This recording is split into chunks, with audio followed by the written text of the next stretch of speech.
first time since 2015 they can pull that off. And when you look at Anderson's stats, it's doable. they're struggling a bit. Well, too.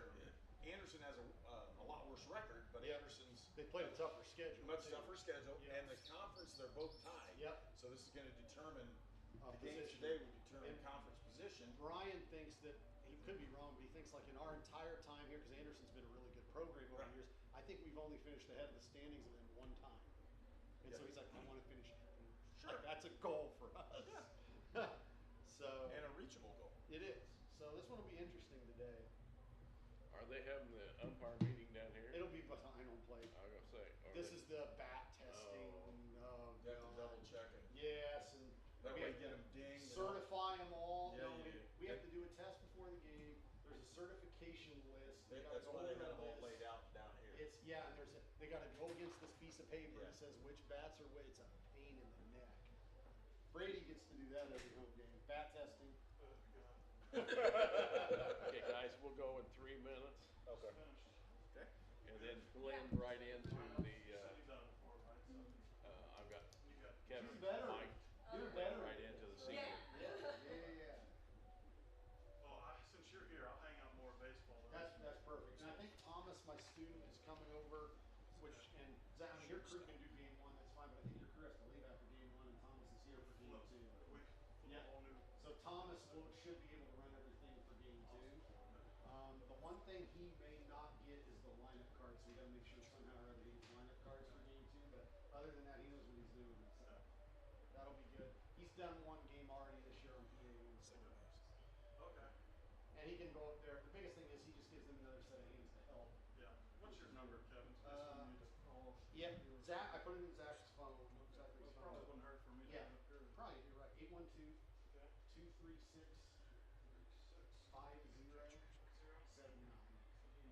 Yep. I'll call you right now, see I'm on too. Perfect. And it did not come up as you, so I will add that as a contact. Nope, I didn't need to call you.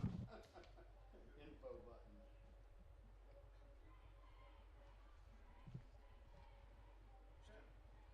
Excellent. So you're cool then? Good? Yes. All right, I'll go check on everybody over baseball. Cool. Go from there. All right. Thank you. Yeah, barring any calamity, we should be good over here. Okay, all right. Barring calamity, well, that's always the term. Calamity is always just around the corner, though. Yeah, those angles were just hovering as you said that. I like Mcnevitz. this. I like this because Mcnevitz. Mcnevitz. You see my cable that was here? Yes. It's over there on top of it. Oh, perfect. That's just, I had it there in It case you should be, needed it. where is it? Perfect. Not a problem. It's not a very Thank good you. HDMI You cable. spelled Yours is probably it better. So I like this setup. it's nice. This is that way I can keep an eye on what's going on in baseball, and I can do this. And the only way I can see is right here through home plate like this. And I can run this board, but I think I've got a student coming to run the board, which would be great. You don't turn that on, I already got it. Oh, all right, good deal.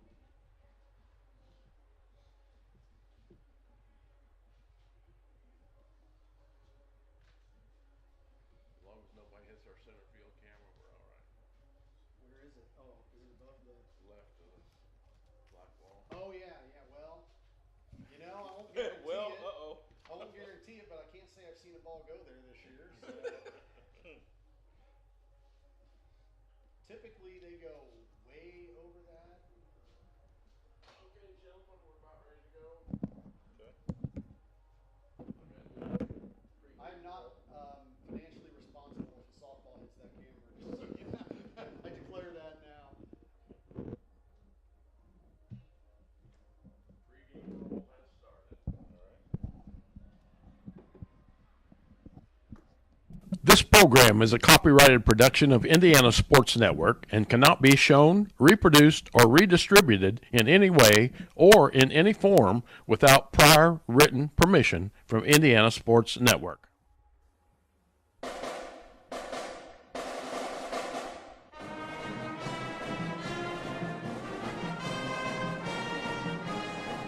Welcome to Rose-Hulman Institute of Technology, the U.S. News & World Report's #1 engineering school in the United States that offers a master's as its highest degree for 18 consecutive years. Rose-Hulman, where you come to find yourself. Find yourself through personal growth, through personal development, through study, research, and invention. Rose-Hulman, your home for academic and athletic excellence.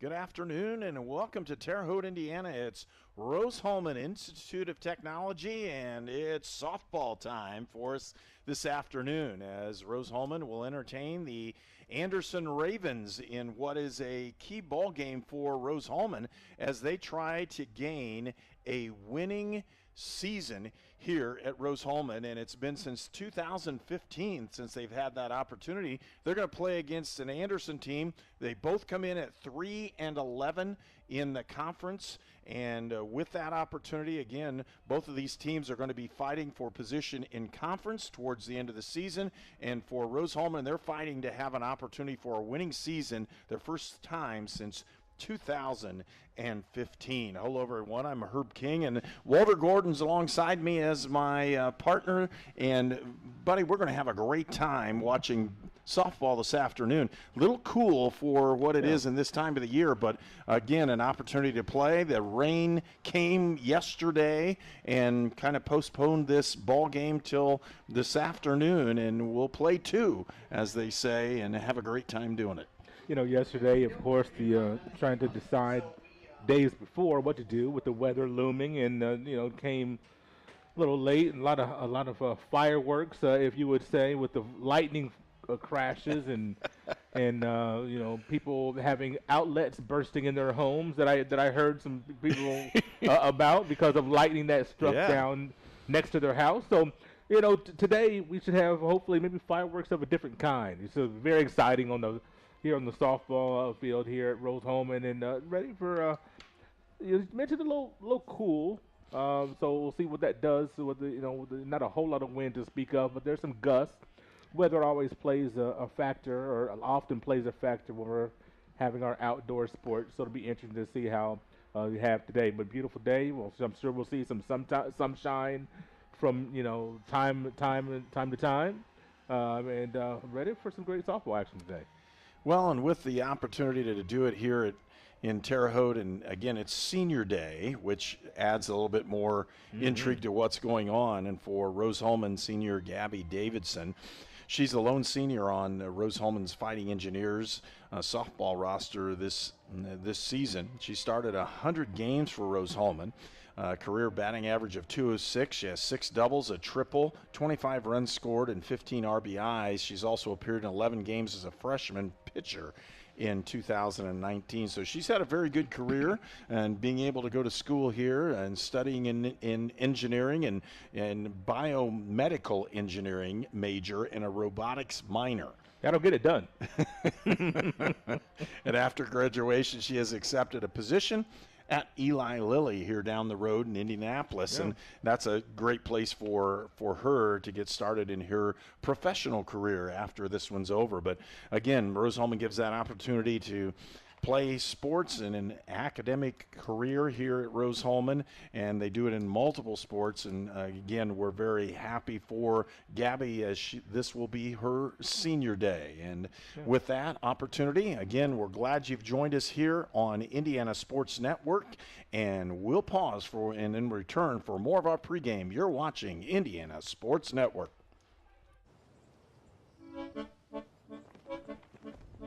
In Searcy, Arkansas, a young man says I love you for the first time, but his girlfriend doesn't quite hear. In Franklin, Tennessee, a boy encounters his first pickle. And in Kyle, Texas, after a mission for tots, cousins realize they're a long way from Kyle, Texas. One day, many people, millions of orders. This is Howie Sonic. If somebody's kind of on the fence of going into a recruiting office or just reaching out to a recruiter, I would absolutely encourage it, if anything, just for the information. we have a lot of enlistment bonuses out there right now, upwards to about $20,000.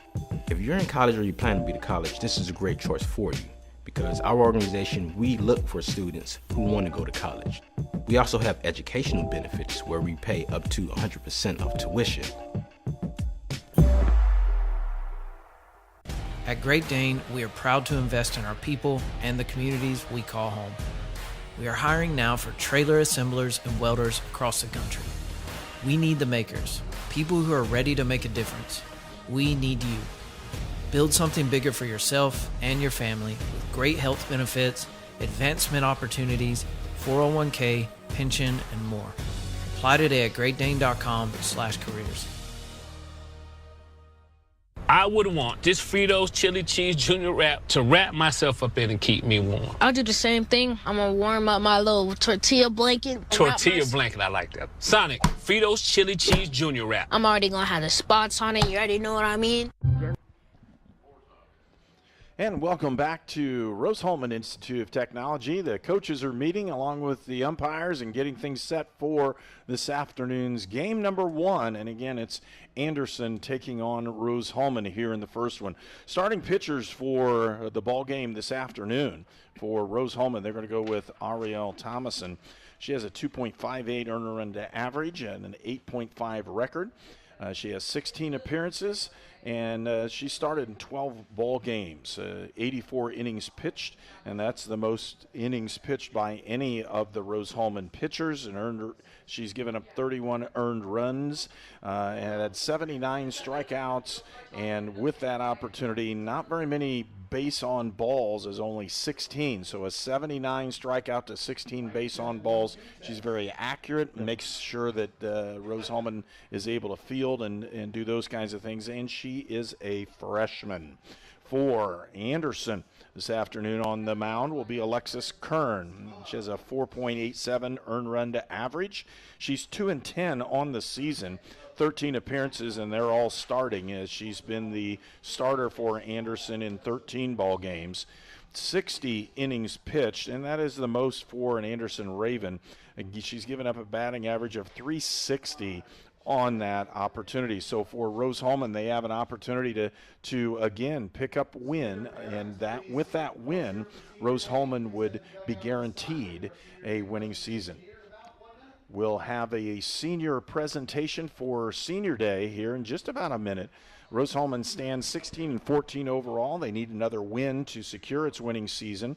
They picked up a dramatic 8-7 win over Hanover on Thursday. And we'll turn it over to the public address announcer. And see if we can do that here.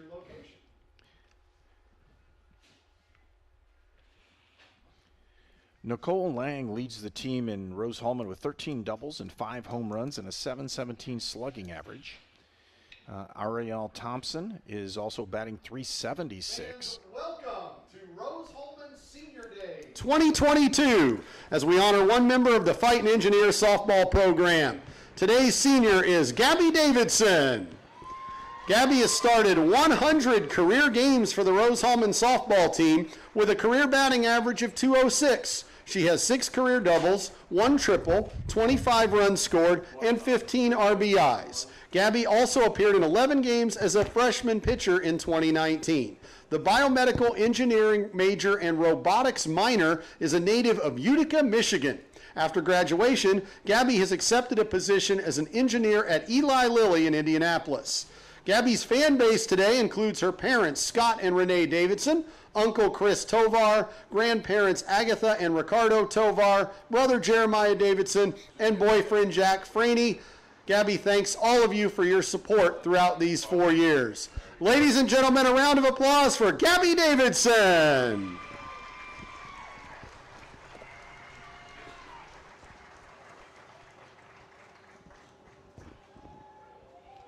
And you can see her parents that had escorted Gabby in, and you can see a good picture of her there. A biological engineering major from Utica, Michigan. And when she has that opportunity. We'll see what takes place. Here's going to be your start. Fans, we welcome you to today's Heartland Collegiate Athletic Conference softball doubleheader between the visiting Anderson University Ravens and the host Rose-Hulman Fighting Engineers. Let's meet today's starting lineups. First for Anderson, leading off in center field, number 10, Kayla Dillinger. Batting second at shortstop, number 12, Ariel Lee. Batting third at third base, number 29, Molly Buck. Batting fourth and catching, number 4, Alyssa Marson. Batting fifth at first base, number 15, Ashley Wheeler.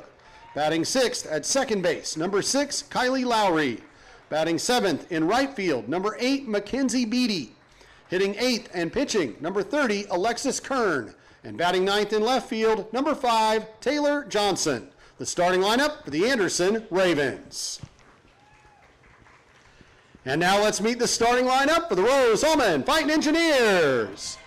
Leading off at shortstop, number 4, Mackenzie Morgan. Batting second and pitching, number 1, Ariel Thomason. Hitting third at second base, number 8, Ashley Pinkham. Batting fourth and catching, number 11, Nicole Lang. Batting fifth at third base, number 22, Phoebe Worstel. Hitting sixth at first base, number 14, Kennedy Mcnevitz. Batting seventh, the designated player, number 5, Haley Hoffman. Batting eighth in right field, number 3, Lexi Fortuna. Batting ninth in center field, your senior, number 2, Gabby Davidson. And in left field today, number 17, Lauren Shaw.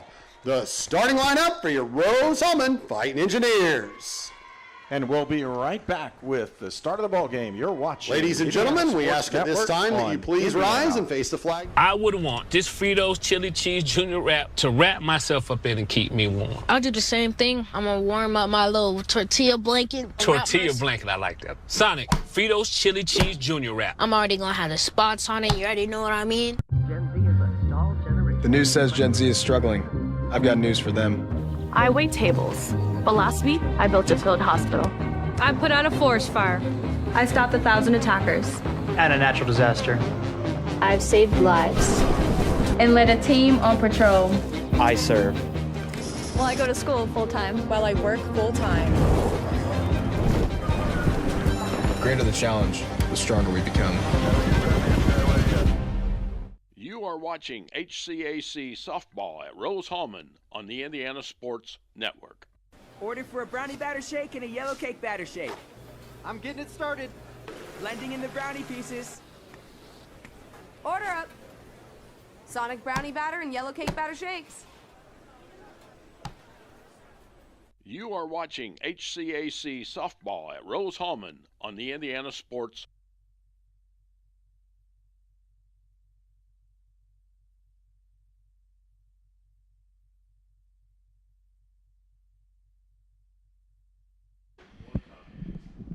And the last meeting for these two teams last year on May Day, and it was a 6-2 Anderson win. Anderson has a streak against Rose-Hulman of winning 6 in a row, and the overall series record is 27-7. And I know for Rose-Hulman, they desperately want to win this ball game.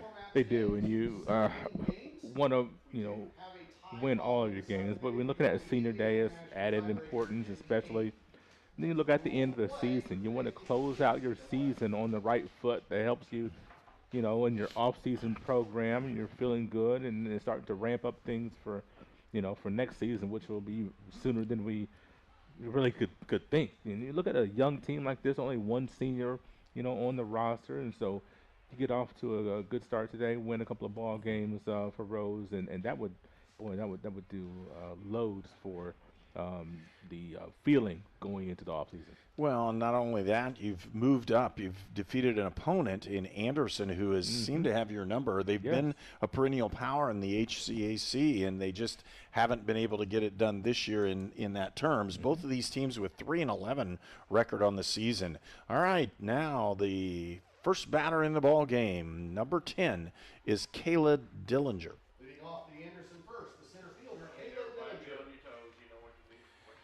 So Dillinger steps in on this one, and let me flip my page. It's Ariel Thompson going to be pitching this one. She puts the first one in there, and bunt opportunity. She doesn't get her bat on it. For Dillinger, she's batting .289 on the season. And again, you can tell with that leadoff hitter charging in the corners, as she is a drag bunt artist, being left-handed in the batter's box gives her an opportunity to do that, and 2 strikes on the count.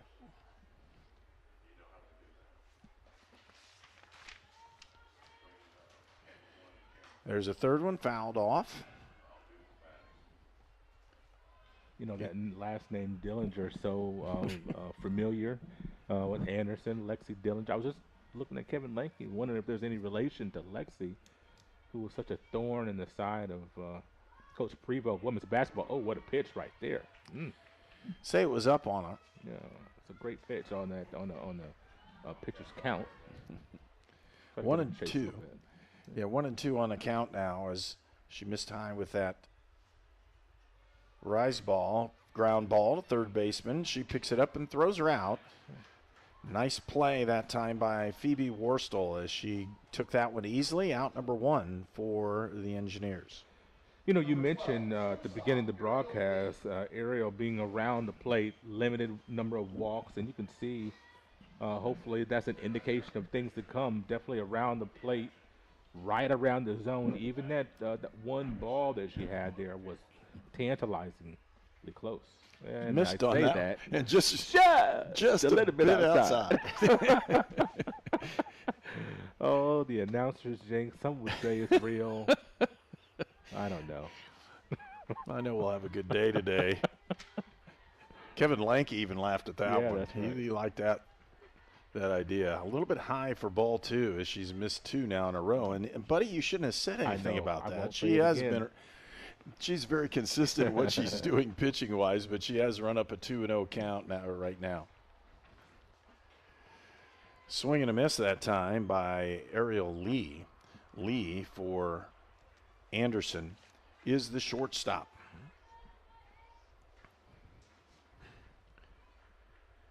And Lee batting .267 on the year, missed high with that one. Yeah, she's definitely wanting to stay away from Lee. Of course, the first batter, Dillinger, lefty. And so, you know, changing your perspective, you would think there'd be a lot more righties coming up here. Fouled that one off. Full count now to the batter as Lee steps in. The little bit of breeze that we have blowing out to right. So a little bit of a, subtle breeze, but with some gust. It blows our papers around. Blows those all the way around. Just got her on that one. A called third strike. And for out number 2. What is a great pitch right there by Ariel Thomason is, she went to what seems to be today her bread and butter. Got the strikeout. Molly Buck is now the batter.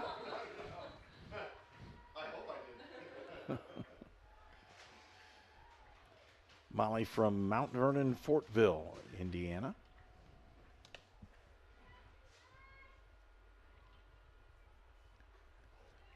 Takes that pitch. Oh, no. Well, they called it a late called strike. Okay. Yeah, it's always going to be interesting at the beginning of the game, see what the strike zone is going to be. So, obviously, changes from, umpire to umpire slightly. Oh, a beautiful pitch. Change up, and you could hear that one hit our press box. Yes. Thank you for the plexiglass that we have here. She was on that, though. And strike 3 out of the inning, and no runs, no hits, no errors. 2 strikeouts that time, and we'll return back for the bottom half of the first inning. You're watching Indiana Sports Network, presented by Indiana Army National Guard. It's tax time. You need a professional with decades of experience. You need Goshen H&R Block. Nothing is more important than getting your taxes done quickly and correctly, up close and personal, by people you know and trust. This year, get answers to all your questions and your taxes done right by Goshen H&R Block. This is Sue Goshen from your locally owned H&R Block in Brazil.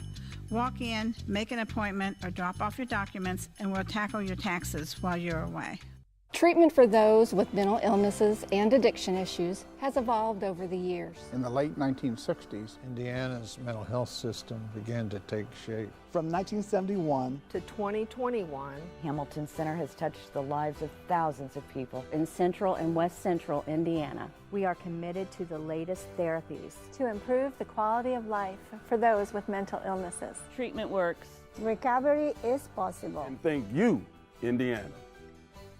At Lynn's Pharmacy, we're more than just your pharmacist. We're your neighbors. Our kids go to the same schools. We eat at the same restaurants. We sit next to you in church. When I listen to a symptom. When I fill a prescription. When I offer advice, I'm not just helping a customer. I'm helping my neighbor and a friend. My name is Lynn Hofstadter, and I'm the proud owner of Lynn's Pharmacy, a modern pharmacy with old-fashioned values and personal service, dedicated to keeping you, your family, and our community healthy since 1872. Here at Lynn's Pharmacy, downtown Brazil. And Mackenzie Morgan will step into the plate for Mckenzie. Batting .291 on the season coming into today. She fouls that one off as it just barely rolls foul. Kind of a defensive swing as they cut in on her. At the last moment, she tried to hold up and just also kind of bail out just a little bit. Don't want to get hit in the knuckles with that. Morgan from Grovertown, Indiana, and I didn't know that one, but she did go to Knox High School, so you know where that is, up north. No. Maybe you didn't know that. No. Tell me out. Help me out here. Don't leave me hanging, Herb. Knox is like straight north of here.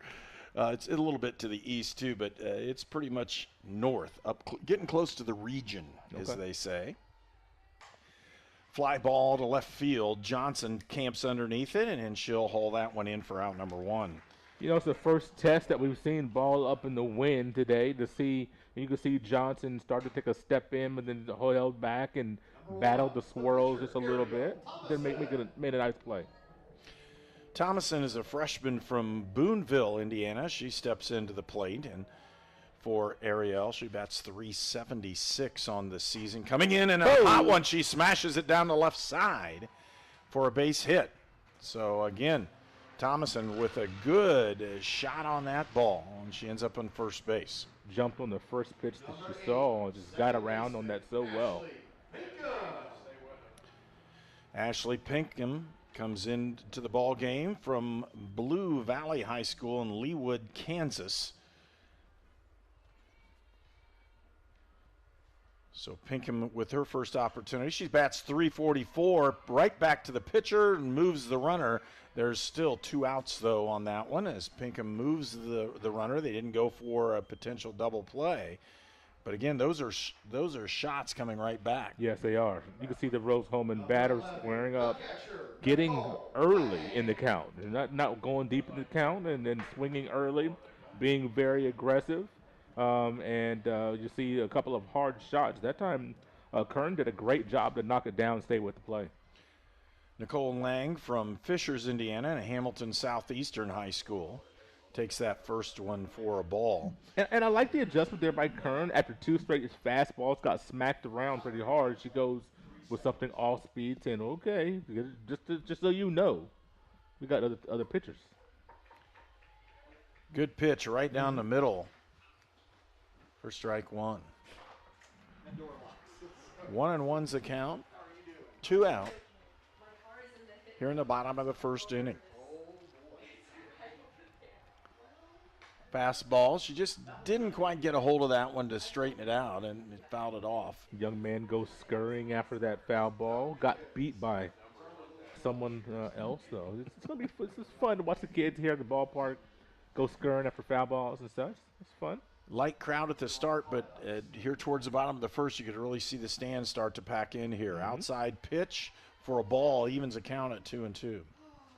We can see Ariel on the second base getting a nice lead after the pitch, being very aggressive just in case we get a base knock. And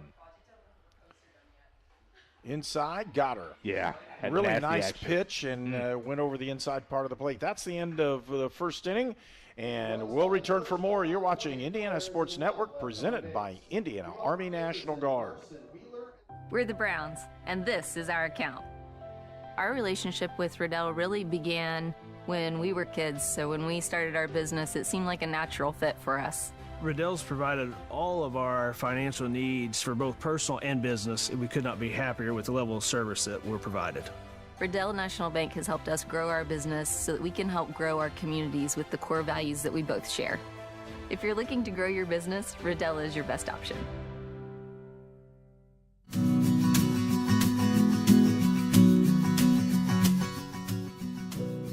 For the things you treasure and the people you love.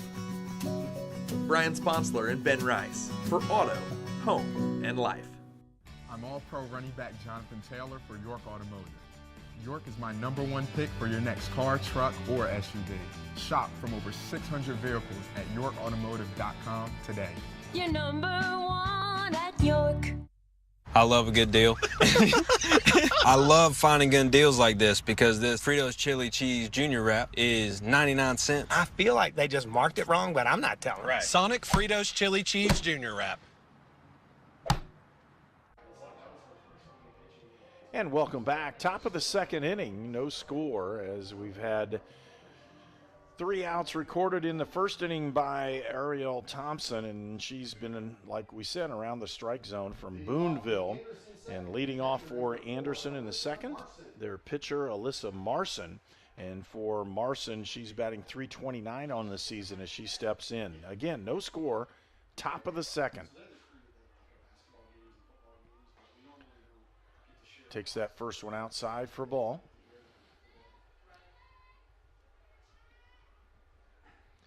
I was just kind of waiting for it to warm up a little bit, and it really didn't do that today. No, it did not. Got that yesterday. And a swing and a miss. She couldn't keep off the high, hard one. Yesterday, it was. Yesterday, I was able to do a little yard work at my dad's house, and I'm glad it felt better than it is right now.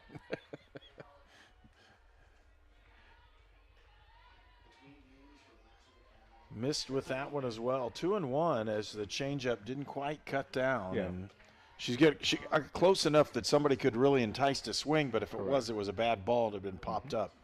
Pretty good pitch by Thomason. Gets that one right down the pipe and for strike 2. Boy, when you changing your the angle of the ball, she's coming inside, outside. She's going with that rise ball. She's going with the changeup.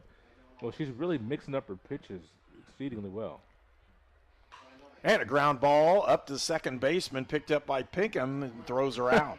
Actually, Pinkham with a nice play. Yeah, but she did have a nice play, and Thomason really, with the assist, if she didn't get a glove on that, I don't know that Pinkham gets to that ball. It was headed straight up the middle, probably, just to the second baseman's side of second base. That would have been a tough play. Ashley Wheeler is the next batter for Anderson. Takes that one high as well. For Wheeler, batting .268 on the season. And playing first base this afternoon in game 1. Just misses with that one outside. Oh, they're going to call that a strike, and we're not able to hear him. We can't. Yeah, we're just going to have to wait. That's right. You can't hear him. Uh-huh. I don't think we want to mic the umpire anymore either. No. So, especially if it's Angel Hernandez. It's interesting because you're looking at what Ariel's trying to do. She really is going after that outside corner. His right-handed batters, each and every one, she is really trying to paint that corner. She wants to establish that, like that. Strike 2. She's already displayed that she will come inside, bust you inside. Wouldn't be surprised to see her come in here. But if you come in, you have to get in. Don't leave it over the plate. There it is. Inside and missed with it. Good setup, just couldn't quite get it done. Wheeler is from Mahomet Seymour in Mahomet, Illinois. That's not too far away from here anyhow. It isn't? No. Okay. It's in the southern part. Foul ball. The shot. Full count. Again, Thomason brought that one right down the pipe. Wouldn't be surprised to see something off speed here. You know, if it's a rise ball or change up, I don't know which one she'll go with. And Thomason again with this pitch and a good at-bat for Wheeler as she's fouled off the last two with a full count. Well, you know, you see more pitches. The more pitches you see, a lot of times the better your success in that at-bat. You'll be very careful here. Wheeler, nobody on, but leads the team in RBI. Did she hang up? Nope. She didn't. It got past the catcher. The walk will put the first runner on base for the Anderson Ravens. And next up is number 6. That's Kylie Lowry, playing second base this afternoon. Lowry batting .217 on this season.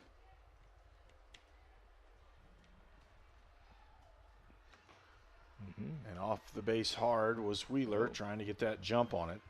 1 out in the inning. We're in the top of the second.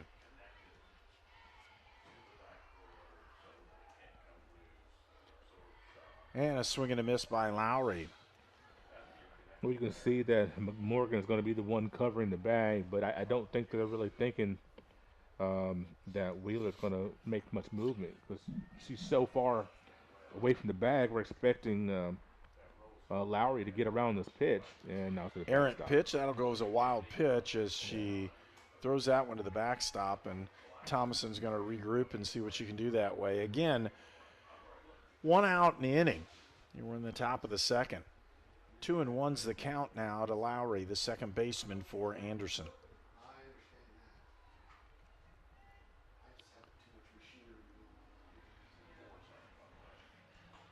Thomason misses with that one. It's 3-1. Just off the edge, she's trying to induce her to see if she can get that ground ball over to the right side, and that's probably a tough one as well. 3-1. And 2 walks here with 1 out in the second inning will bring up next the right fielder, Mckenzie Beatty. So Beatty will step in. No, interesting situation. You got runner in scoring position, less than 2 outs. You have 2 runners on for the first time. That's a pitch. Beatty's batting .136 on the season, and we're getting towards the bottom of the order. And for Thomason, she just wants to pitch strikes and make them do something with it, and misses high with that one for ball 1. 1 out in the inning. The count's 1-1.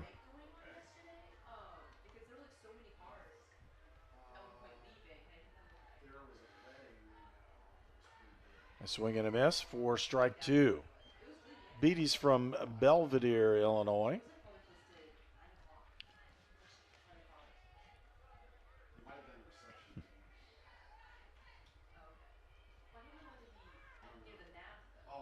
Opportunity to see this one. Here it comes, and a swing and a miss. Dropped, third strike. That'll be an out. Interesting. I believe in baseball, if you have the first base occupied, you can't just automatically out. So over here in softball, that's not the case. So interesting rule difference between the two sports. 2 outs now in the second inning. Alexis Kern is up to bat, the pitcher. Swing and a miss as Thomason sticks that one right down the pipe. And this is a batter you got to get here. You don't want to load the bases. You don't want to get a gap shot to score 2. You want to try to get here. Keep it on the ground. Oh, it's a tough pitch there. Swing and got to cover. Okay. 2 strikes on the count. Kern from Elkhart, Indiana, went to Concord High School. Well, you can really see when Ariel winds that ball when it's going to come with something off speed.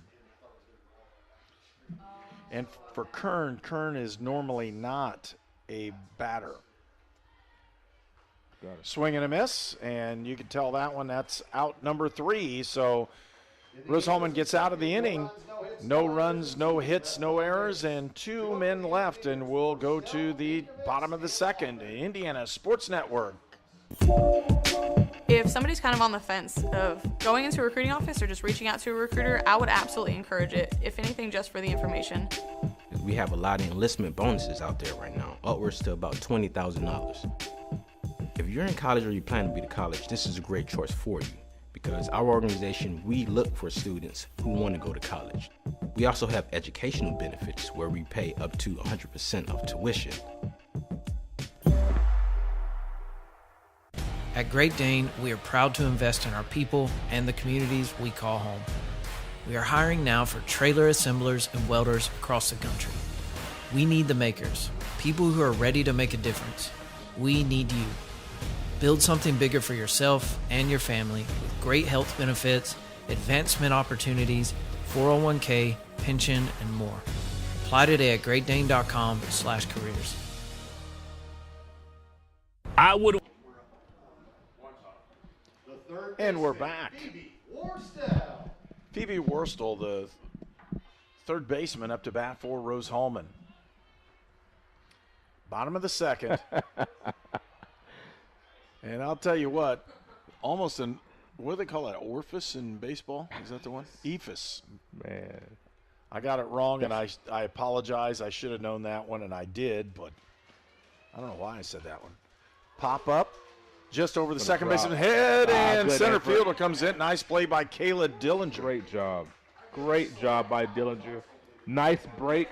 Stayed with the whole way, tracked it, kept her head up, full extension, and made the play.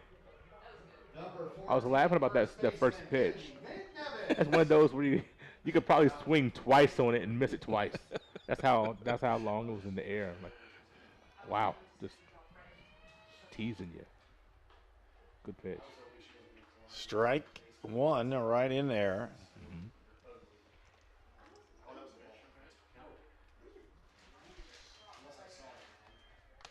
And with that one again, Kennedy Mcnevitz is in the ball game. Up to bat, she takes strike two and swings on it as well.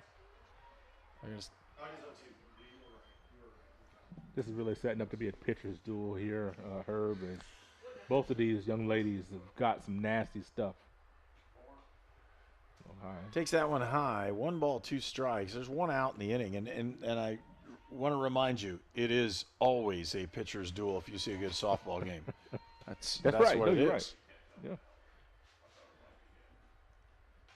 Yeah. Fouled off. Just get a piece of it and see another pitch. Nothing you could do with that pitch. Kind of elevated on the outside corner. Got that front foot on the right side, left side of the batter's box to start off with. Oh, and boy, Mcnevitz beauty. takes that one, Yes. but it's a strike 3 call. And 2 outs in the inning. She has that ball that looks like a fastball, but it's got some serious action on there. It breaks right over that inside corner. Haley Hoffman up to bat. Hoffman, the designated hitter, designated player for softball. A freshman from Clay City, Indiana. Kern kind of laughing herself after that first offering. Just missed her release point. And a foul, that one off as well. I'm telling you, she's going to get a strikeout or 2 on that pitch. It's going to happen. 1-on-1's the count, 2 outs, bottom of the second inning. Ground ball to the third baseman, scooped up by Molly Buck. She throws her out, and that's the end of the inning. So 3 up, 3 down for Anderson. And we'll go to the top of the third. We are watching Indiana Sports Network presented by Indiana Army National Guard. I would want this Fritos Chili Cheese Junior Wrap to wrap myself up in and keep me warm. I'll do the same thing. I'm going to warm up my little tortilla blanket. Tortilla blanket, I like that. Sonic, Fritos Chili Cheese Junior Wrap. I'm already going to have the spots on it. You already know what I mean? Gen Z is a stalled generation. The news says Gen Z is struggling. I've got news for them. I wait tables, but last week I built a field hospital. I put out a forest fire. I stopped 1,000 attackers. And a natural disaster. I've saved lives. And led a team on patrol. I serve. Well, I go to school full-time. While I work full-time. greater the challenge, the stronger we become. You are watching HCAC softball at Rose-Hulman on the Indiana Sports Network. And welcome to the top of the third inning here from Rose-Hulman, and it's Anderson up to bat. Number 5 up for Anderson is Taylor Johnson. Johnson is the 9th batter in the order. And for Johnson,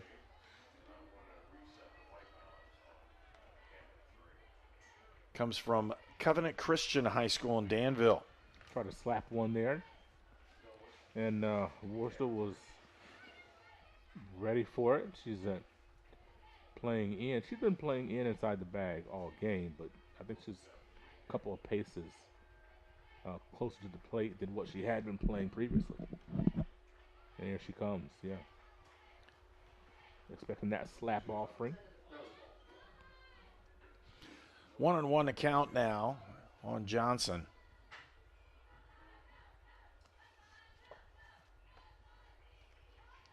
Slap, gets it to the third baseman.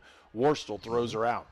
And it's different than a bunt, you know. It's different than a bunt where a bunt you want to try to deaden the ball, you know, in a certain location. You know, maybe, you know, before the pitcher's mound and kind of in a you know, somewhere where somebody's not going to reach it. But with that slap, you're kind of hoping to get it by the third baseman somewhere, get it where your speed can just take over and get you to first base.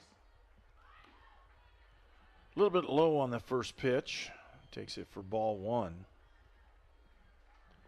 And again, leadoff hitter now for the ball game, Kayla Dillinger back up to bat for Anderson. Started today at 289. Yeah. You know, back-to-back slap hitters, or maybe this might be an actual bunt. I don't know. Of course, a bunt on dirt is more like a slap anyway. The ball just doesn't stop. There's popped it up. It's an opportunity and just missed it. Good effort. Oh, just crashing right into the fence. Wow. Kind of shaking the hand there. Nicole Lang there is, you know, trying to brace herself on that fence, trying to catch that foul ball. 1-2's the count. Right back to the pitcher. Picked up by Thomason, throws her out. That's out number 2 in the inning. Well, as a pitcher, when you see the effort from your fielders, just like a moment ago, you saw Lane crashing into the fence, trying to steal an out essentially. But that's got to make you feel good as a pitcher. You see hey, my team is fighting for me. They're going a little extra effort. It's got to make you feel good. Ariel Lee up to bat now for Anderson.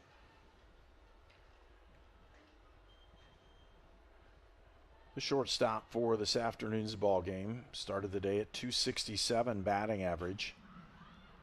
Out of play. Pop up, it'll go out of play.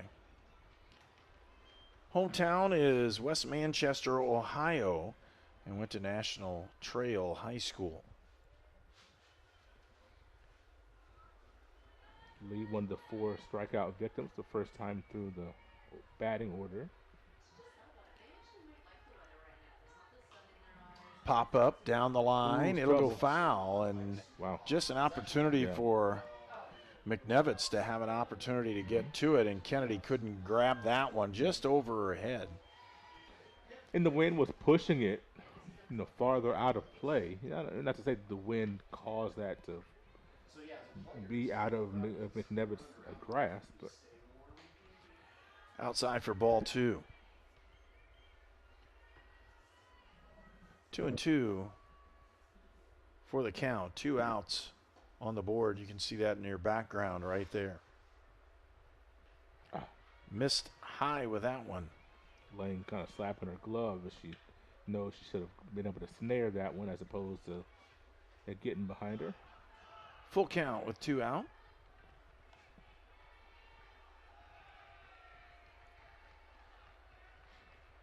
Swing and a miss, strikeout, and that'll end the inning. No runs, no hits, no errors, and nobody left. We'll be back for more on Indiana Sports Network. It's tax time. You need a professional with decades of experience. You need Goshen H&R Block. Nothing is more important than getting your taxes done quickly and correctly, up close and personal, by people you know and trust. This year, get answers to all your questions and your taxes done right by Goshen H&R Block. This is Sue Goshen from your locally owned H&R Block in Brazil. Walk in, make an appointment, or drop off your documents, and we'll tackle your taxes while you're away. Treatment for those with mental illnesses and addiction issues has evolved over the years. In the late 1960s, Indiana's mental health system began to take shape. From 1971 to 2021, Hamilton Center has touched the lives of thousands of people in Central and West Central Indiana. We are committed to the latest therapies to improve the quality of life for those with mental illnesses. Treatment works. Recovery is possible. And thank you, Indiana. I'm All-Pro running back Jonathan Taylor for York Automotive. York is my #1 pick for your next car, truck, or SUV. Shop from over 600 vehicles at yorkautomotive.com today. Lexi Fortuna up to bat for Rose-Hulman. There's that pitch. I'm telling you. She just got it in there, too. She's going to get a strikeout on that. That is a great change. It's going to hurt somebody's going to hurt their back trying to swing at that.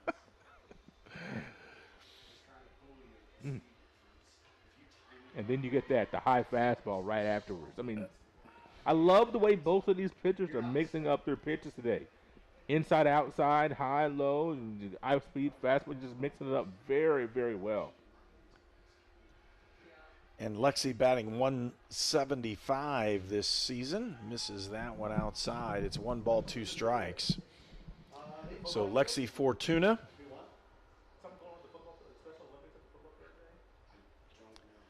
Lexi's from Griffith, Indiana, and Bishop Noel High School.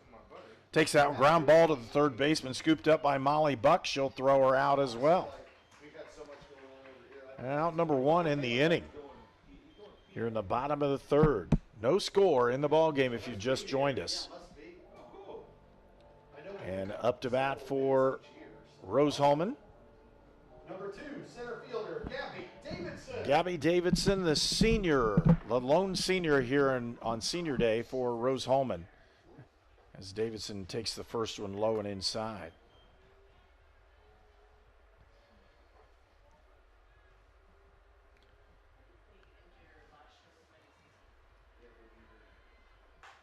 Puts that one. There's a base hit on senior day for the lone senior, and she's going to turn it into 2. Oh, yeah. Davidson with the double, stand-up double with 1 out. Nice shot. Puts the runner in potential scoring position. Gabby Davidson, who's batting .211 on the season, picks up the double in the bottom of the third. That brings up the leadoff hitter for Rose-Hulman in the ball game, and that's Mckenzie Morgan.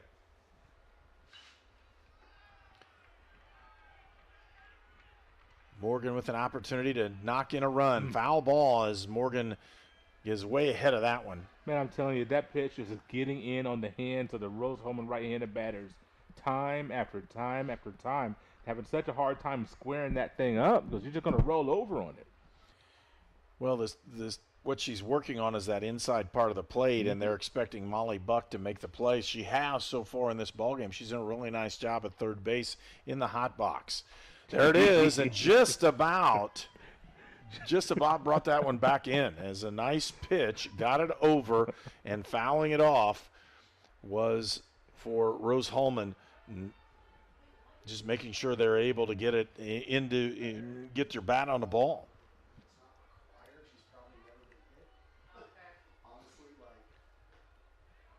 Takes that one high.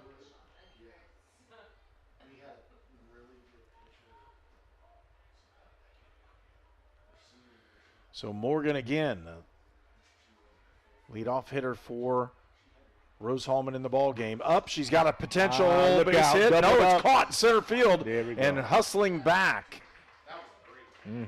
is, again, Gabby Davidson. That's a great job. First of all, it's a great job by Dillinger to get a good jump on it. And then great job by Davidson to get a lead but not get off too far to where she can't get back just in case the ball does not land. So you don't want to get doubled off to end the innings to stop the scoring threat.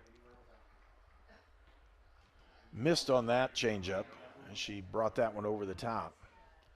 But yeah, Dillinger reached out, caught that one, and almost had an opportunity to double off the base runner. Yeah. In Gabby Davidson. Inside, didn't hit her. Did it hit her? Nope. I don't think so. I was so close. I don't think it died. It hit the ground before it reached her. I don't think the changeup was going to hurt anybody. It was not. That's why she wasn't going to flinch. 2-0 and missed outside. It's 3-0. You know, baseball. You know, wear one, kid. Wear one. Yeah, well, that's like. Oh, that happens all the time. Yeah. Outside for ball 4. So the walk will put 2 runners on base now as for Rose-Hulman, Ariel Thomason picks up the walk. Ashley Pinkham Number 8, Ashley Pinkham is going to be up to bat. You know, the walk doesn't hurt you too bad. You can go to any base to get a force. But, you know, if Pinkham gets into one, then it causes a little problem. One misplay and you're in trouble. Strike one right in there. So 1 strike in the count, 2 outs in the inning. And Pinkham needs a base hit to try to put a run on the board for the Fighting Engineers. A little bit low. Boy, evens the count. She is just peppering that inside corner. Mercy sakes. You know, at some point, you think about making an adjustment, trying to lay one out.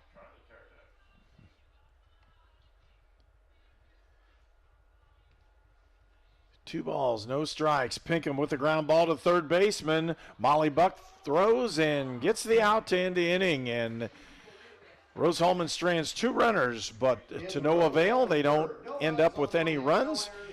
And again, we'll move into the top of the 4th. You're watching Indiana Sports Network, presented by Indiana Army National Guard. At Lynn's Pharmacy, we're more than just your pharmacist. We're your neighbors. Our kids go to the same schools. We eat at the same restaurants. We sit next to you in church. When I listen to a symptom. When I fill a prescription. When I offer advice, I'm not just helping a customer. I'm helping my neighbor and a friend. My name is Lynn Hofstetter, and I'm the proud owner of Lynn's Pharmacy, a modern pharmacy with old-fashioned values and personal service dedicated to keeping you, your family, and our community healthy since 1872. Here at Lynn's Pharmacy, downtown Brazil. We're the Browns, and this is our account. Our relationship with Riddell really began when we were kids, so when we started our business, it seemed like a natural fit for us. Riddell's provided all of our financial needs for both personal and business, and we could not be happier with the level of service that we're provided. Riddell National Bank has helped us grow our business so that we can help grow our communities with the core values that we both share. If you're looking to grow your business, Riddell is your best option.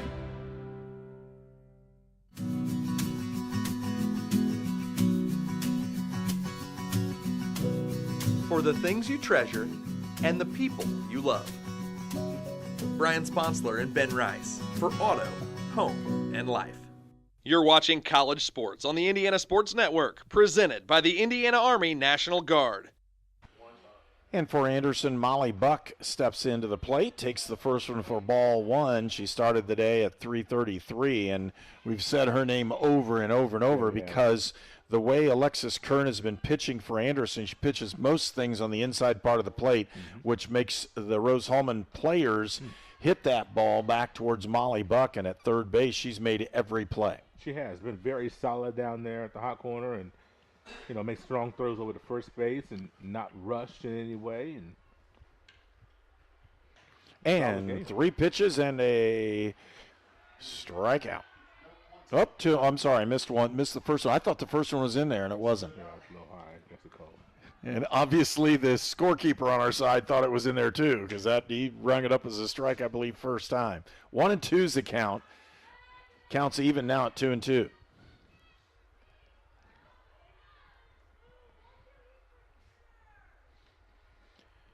We're in the top of the 4th inning. Anderson's first batter in the inning.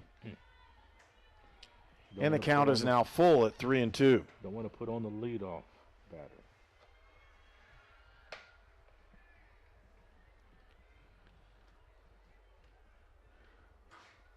And the pitch is in, fouled off.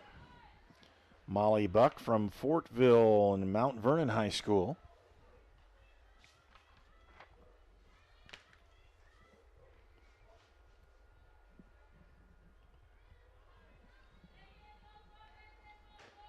Again, 3-2's the count. And a swing and a miss. Strikeout for Thomason again.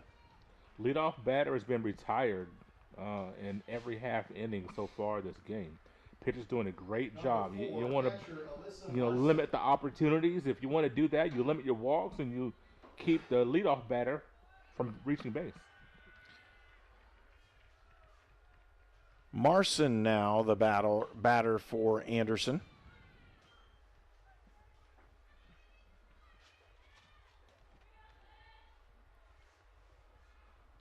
Batting .329 on the season. And there was right back at you with the changeup. Yes, just didn't quite get it in. Close. A little high, but yeah, I like the idea. Something else to think about, especially for a hitter this good. Ooh. 2-1 now the count as that one went off in a foul ball. She was late on it, but boy, I tell you, you just see the swing that Alyssa Marson was able to put on that ball. Got to be very careful with this young lady. Leads the team coming in today. Leads the team in hits. Woo. Here's what I like. First base coach did not flinch. Didn't flinch. I would have been on the ground like ducking for cover. He did not flinch. Arms did not come uncrossed. Can of corn. Been here before. Ground ball. Scooped up. Worstel with the play, and Phoebe Worstel throws her out at first base for out number 1. Speaking of can of corn, we've seen both third baseman make up multiple plays. That's the third put out by Worstel. The matching Buck play for play, if you will.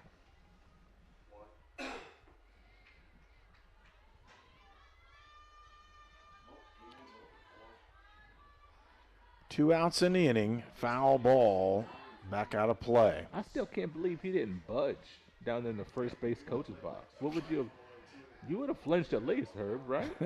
I don't know. Ashley That Wheeler's was a shot, wasn't it? Ashley Wheeler's the batter. Yeah, it was, but obviously he didn't think it was close to him.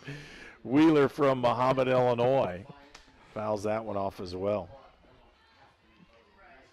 Boy, I tell you, I think in this inning so far, I'm not going to say it. I'll say it. If it happens, I'll say it after the commercial break. I'm not saying it because I'll jinx it. Again, 2 outs in the inning, 2 strikes on the batter. We're in the top of the 4th. Wheeler fouls that one off, and she's making sure the pitch is not going to get by her, but she's going to need to straighten this one out and see if she can get on base. Batting .268 on the season as we started the day. Oh, foul boy. ball again. Great job fouling that ball off because that had some movement on it. She saw the movement of the ball and just had to foul that thing off to see a different pitch. You're not going to do anything with that one.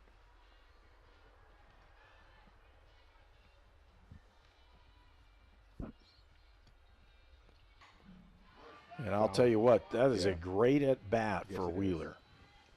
She just continues to fight. But for Thomason, she keeps bringing it right down the pipe. There's no balls on this count. She's now really kind of in her groove. At the early part in the first and second innings, she had a couple errant pitches. Right now, she's where she wants to be. And she did not want to strike on that one, believe it or not. The catcher was set up on the outside for ball 1 and didn't move. She stuck it right in the glove. You know, I believe it was Wheeler in the second inning that fouled several pitches off with it like this. I mean, she battled in the first go-round and ended up drawing a walk in that at-bat. She just battled, and here she is again here in the 4th, and she's doing the exact same thing. She is seeing many pitches. She's seeing everything that Thomason can throw at her, basically, and she's just fouling stuff off, waiting for her pitch so she can try to square up. And you laughed at the coach earlier, but there were parents ducking out of the way of that one. I believe it. They're running. Wheeler takes that one, foul ball again. You know, when you have to wait to bring the balls back from being fouled off, yes, you know it's pretty good, as they That's brought right. 3 of them in on the earlier pitch.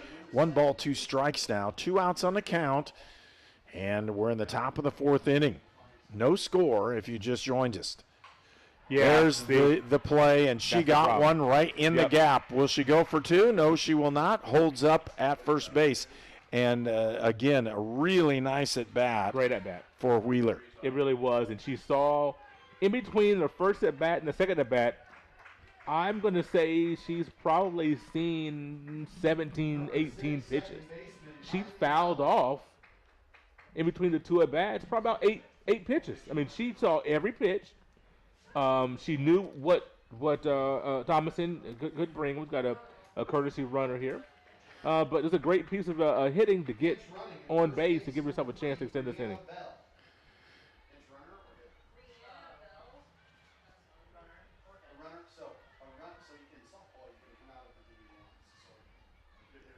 And again, Wheeler will not have to run this time. And you can see Wheeler's not the fastest. Right. But, boy, really nice job hitting the ball. Did a great job. Kylie Lowry is the next batter for Anderson. Lowry from Noblesville, Indiana. She's a junior. Foul ball.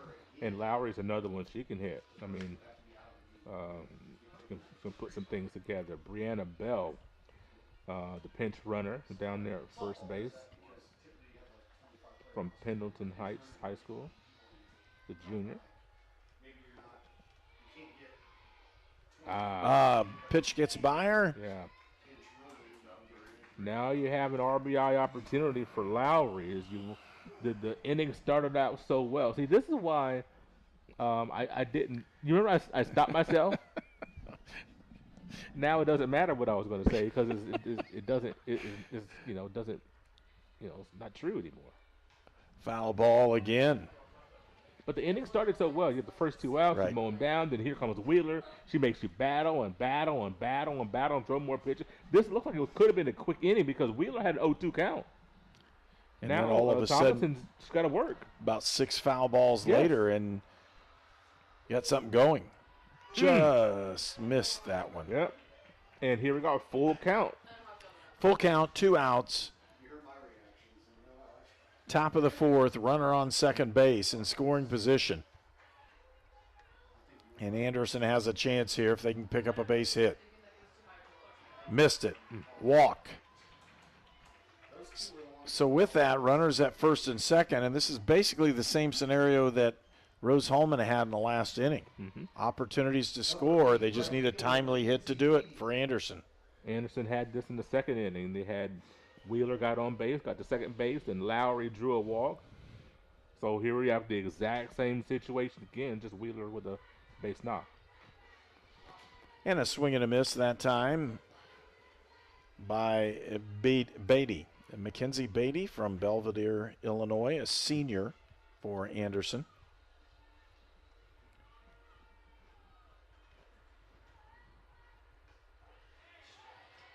Two strikes into the count.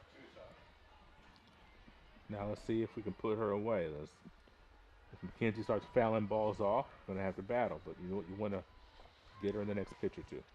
And Thomason's been right in the strike zone from the first inning on. She had a couple errant pitches early on, but seemed to find her groove. Inside, and there's strike 3, and they end the inning. No runs scored.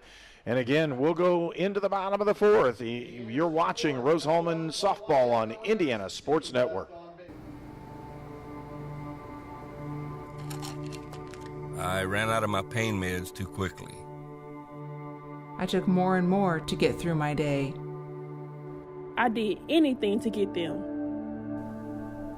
I needed help. I needed hope. I found them both. Professional, safe, no wait times, quality treatment. regain something lost. Call or go to winrecovery.org. At H&R Block, tax time is our favorite time of year. It's when our tax pros get to do what they love the most, help people. By getting to know you, they make sure your return gets done right. It's not just numbers, boxes, and forms. It's personal care, so you get every credit and deduction you deserve. With an average of 10 years experience, our tax pros get your taxes done right. Just one of the many ways Block has your back. This is Sue Goshen from your locally owned H&R Block in Brazil. Walk in, make an appointment, or drop off your documents, and we'll tackle your taxes while you're away. This game is presented by the Indiana Army National Guard. Leading off for Rose-Hulman fourth, the catcher, Nicole Lang. Nicole Lang will step into the plate, or step up to the plate, and have her plate appearance here for Rose-Hulman. Bottom of the fourth inning. No score in this one. Missed it again, right? Yeah, she was trying to. And I know you love that pitch, but I know I do. I seriously do. Now she's going to come up with probably a high fastball again. I love the pitch. You try to time things up. And there's a solid stroke, and it goes over the right fielder's head into the fence. Lang coming into second base, and they cut the throw. Stand-up double for a leadoff, and that's exactly what Rose-Hulman needed. No score in the ball game, and Rose-Hulman desperately needs to put some runs on the board. You know, we're talking about just mentioning trying to time the pitcher. You want to try to figure out the pitch sequence or what's coming, and the one thing with that off-speed pitch that's so tantalizing is every time so far it's been followed by a fastball. Good bunt. Worstel with the bunt, moves and advances the runner to third base. So they're trying to manufacture this run, and now you have another opportunity for Rose-Hulman. And now we're going to have a pause in the action as coach for Anderson goes out, meets the pitcher and says, hey, this is how we're going to play this one. Mm-hmm. First time we've been in a situation, you got a runner on third base, one out. Got to make sure you don't get anything as far as, pass ball, because that could score a run, and a slap in the infield could score a run depending on where it is, and where do you play the infield, and so some coaching adjustments happen to be made right here, and making sure that everybody is on the same page. Lang with the double, moved over by Worstel's bunt, and Kennedy Mcnevitz is going to be up to bat, has an opportunity to see if they can either squeeze this one in or if she can get a hit and put her in one way or the other. And the hot box is there as up is Molly Buck. You can see her creeping up towards the batter. Mm-hmm. Infield is in at every position, trying to cut down that run. See, this game runs are at a premium, obviously, with no runs on the board yet. One run could win the game. Who knows? Mcnevitz takes that one, and they're going to say no. It's a strike in there. Been calling that all day so long. 2 strikes. He's been calling that. Yes. That one up just a little bit. He's missed a couple that way, but been very consistent in the ball and strikes. Hasn't really missed any. Just really slow on the call. It's ground ball, foul.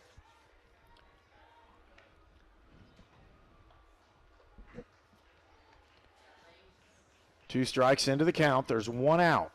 Well, if we could get something up the middle, that sure would be nice, wouldn't it? Mcnevitz is trying to advance the runner and get a score here in the bottom of the fourth inning. Popped it straight up. Oh, boy. And the catch by Marson. Alyssa Marson with the out. Out number 2. That's so unfortunate right there. I know it's got to be frustrating for Kennedy as she wanted to get that RBI, going to get the run home, just not able to do so. Boy. Haley Hoffman, the designated player, is up for Rose-Hulman.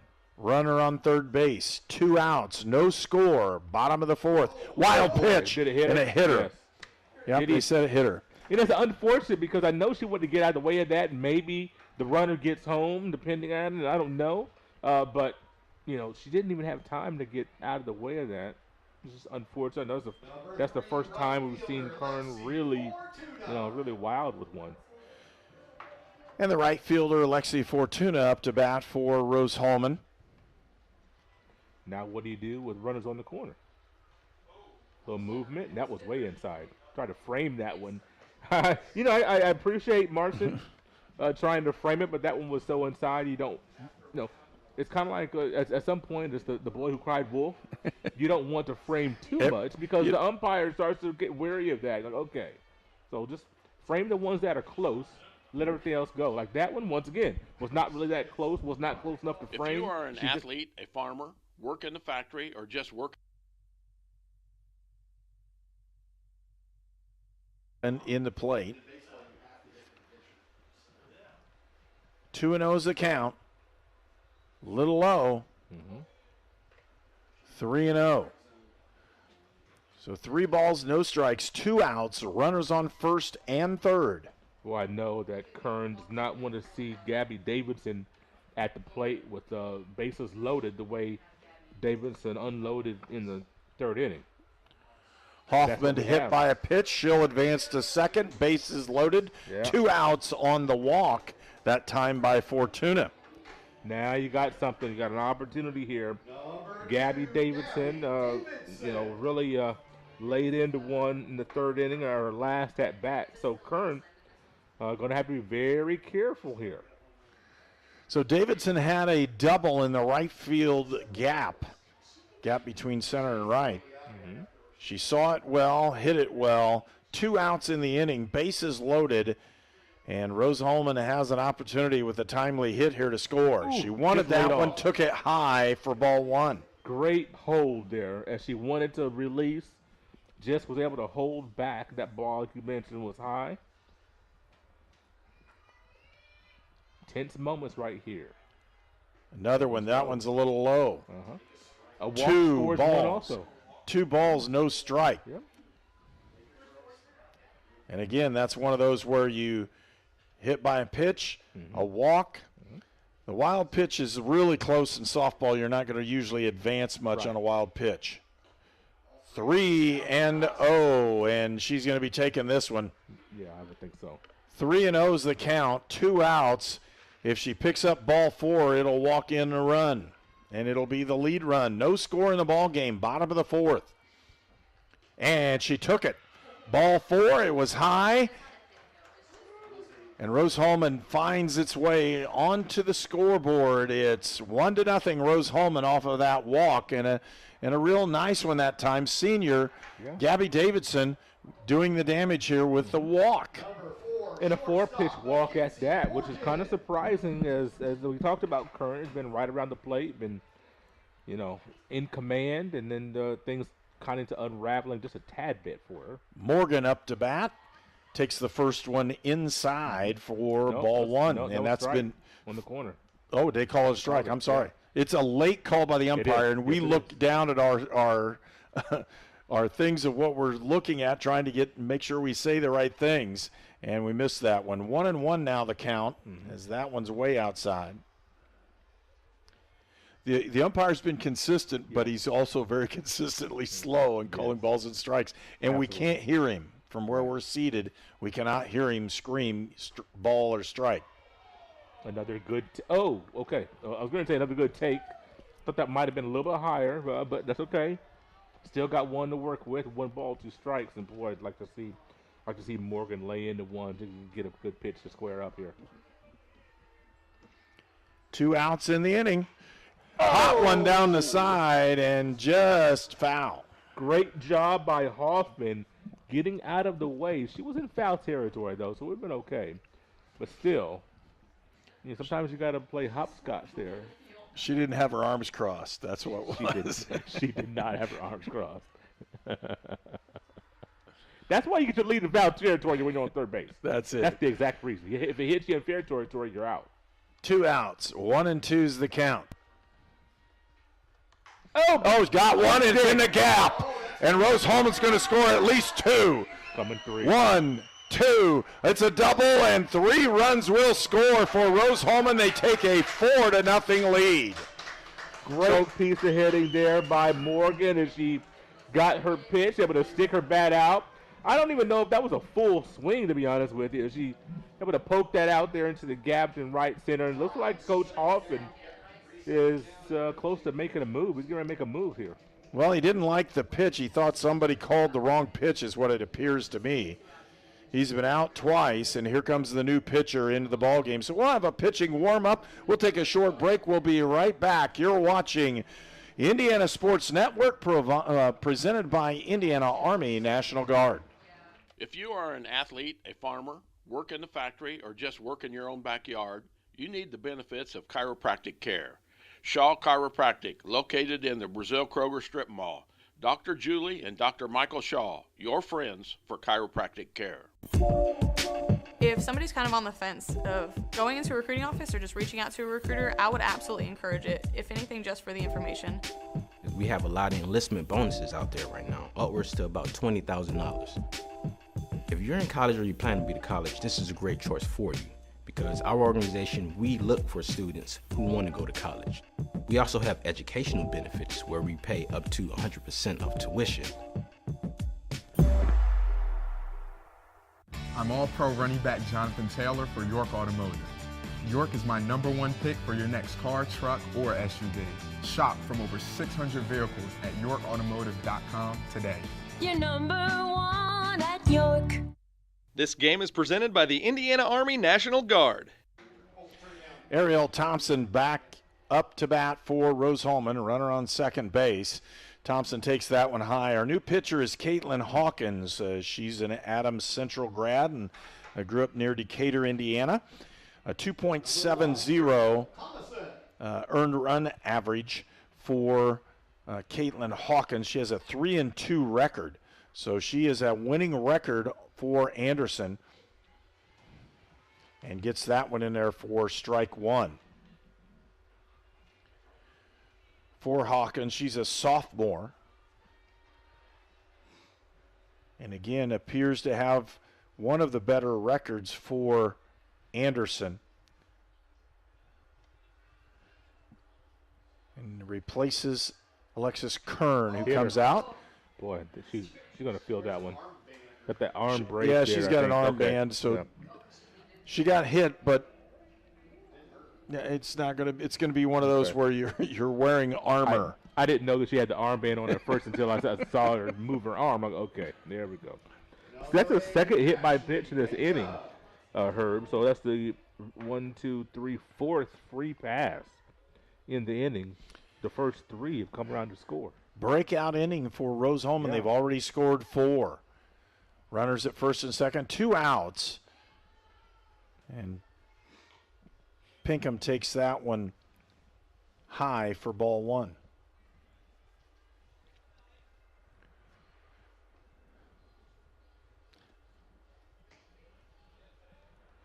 Alyssa Pinkston from Newburgh, Indiana, Castle High School. High and away. I got her hung up in between. They thought she was going to do something with it. I'm telling you, I really like what's going on. We see Morgan being very aggressive, getting all the way halfway down to third base, trying to elicit a throw. Maybe you get an errant throw. She knows she can get back to second base in time. She's not worried about that. If you throw behind her, she's going to third base. So, well, the problem was the throw. If in that play, if the player in the field runs at her, they'll catch her dead. They'll run her back to a base and tag her out. Instead, they had a quick throw. Caused problems. 2-1's the count, 2 out. Here in the bottom of the 4th, where Rose-Hulman has done the damage, they have 4 runs on the board. Pop that one up. It potentially, it's going to go out of play. Kind of rattles around there as after hitting the stands. Hopefully it didn't hit flesh first. No, it looks like everybody's okay. It just sounded bad. Yeah, it did. It's bad when you're looking and people in the press box are worried that somebody actually got hit by it. That's It right. appeared to hit the concrete. That's what it sounded. It sure sounded like it. Sounded like it hit something. Folks, we want to thank you for watching again Indiana Sports Network. We have a lot of things going on this summer. We'll talk about those here during the middle of this ball game. But right now, Rose-Hulman with a 4-0 lead. They've scored 4 runs in the bottom of the 4th inning. outside, and they're going to say that's out. She tried to frame it, but she's sitting outside the actual zone. And Hawkins did a good job of hitting that spot. I just would have liked to see her try to set up on the outside corner as opposed to, a few inches off of it. Could have got that call maybe. Full count now, 2 outs. Runners on first and second. Hot box just missed it. Yep, she was setting up outside to come back inside, and you saw, great pitch hitting there by Pinkham just to stay alive and get another pitch. Does she dare come back inside for a second pitch in a row, or what we get here? So it's gonna be an interesting pitch with this full count. Seen multiple full counts this inning. And I did that, didn't I? Ashley Pinkham is the batter. Inside and she gets that one over the top, and it's going to fall in down the left field. They're going to throw it. And play at the plate is late, and Rose-Hulman scores one, advancing to third base on a really nice running effort is Ariel Thomason, and she'll end up at third. So first and third now for Rose-Hulman. 5 runs have scored in the inning, and Ashley Pinkham, the second baseman, puts in a nice base hit down the left field line. Yeah, I didn't like that throw to the home plate. I didn't think you really had a chance to get Morgan. It just lets, you got Thomason now at third base. Lang started off this inning. It was a mighty cut there. Lang started off this inning with a double. Rose-Hulman has batted around this inning, as you mentioned. You just love to see those crooked numbers on the scoreboard. Yeah, is there a more crooked number than 5? Maybe 8. 8 would be a more crooked number, I guess. More snakes and turns in the number 8. Can we get 8? Can we get 8 spot? Well, she's got one in a close spot at third. It's on runners at first and third with 2 outs. Lang gets hit again. That's a third hit batter in this inning. Boy, sometimes Herb, sometimes the wheels literally just fall off. I mean, everything is going so well for Anderson up until this point. They've had a few runners on base, but they've been under control. And then, boy, this 4th inning came and just, started off with a double, and you got a sacrifice bunt, and then just come from there. They just struggled. Fell apart. Well, they struggled on the mound of putting the ball in a correct place to hit it. One timely hit has really done the number, and it was a double that cleared the bases by Thomason. And now you're seeing this thing really fall apart for Anderson. 5-0 is our score. 5 runs scored here in the bottom of the 4th inning. And Rose-Hulman's been at the plate for a long period of time. Phoebe Worstel, who's, again, had a very solid game at third base, and she's up to bat. Takes that first one for strike 1. We've seen walks, and walks turn into runs, and we've seen several walks hit batters. If you do that, you're just giving the other team an opportunity to advance, and that's what's happened to Anderson in this ball game.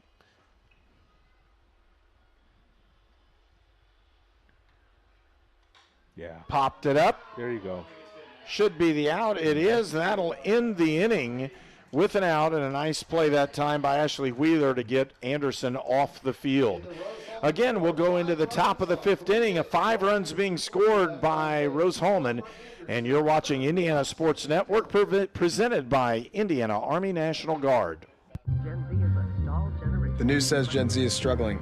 I've got news for them. I wait tables, but last week I built a field hospital. I put out a forest fire. I stopped 1,000 attackers. And a natural disaster. I've saved lives. And led a team on patrol. I serve. Well, I go to school full-time. While I work full-time. The greater the challenge, the stronger we become.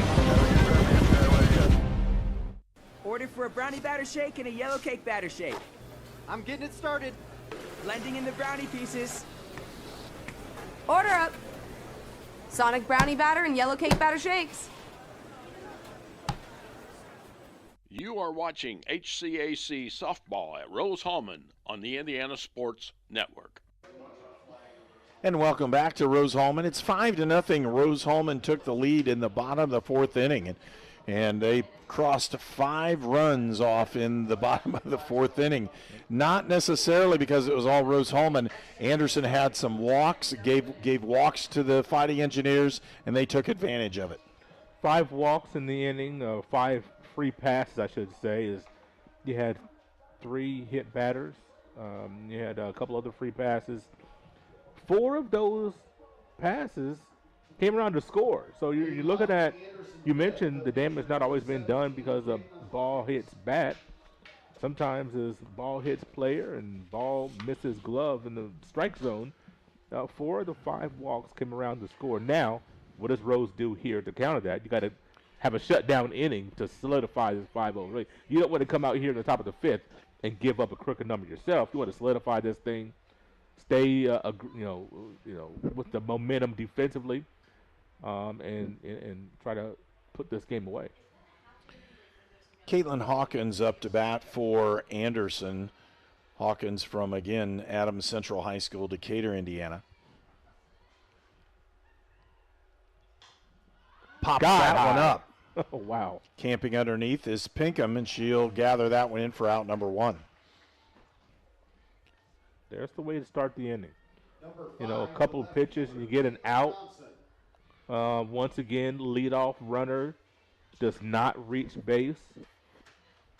Thomason's done a great job of that, making sure leadoff runners don't reach. So with 1 out, Taylor Johnson from Danville, Indiana, comes up to bat. She went to Covenant Christian High School.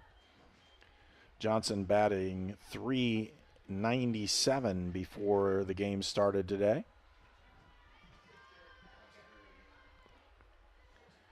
And again, one of those players that's going to drag bunt, maybe do some other different things.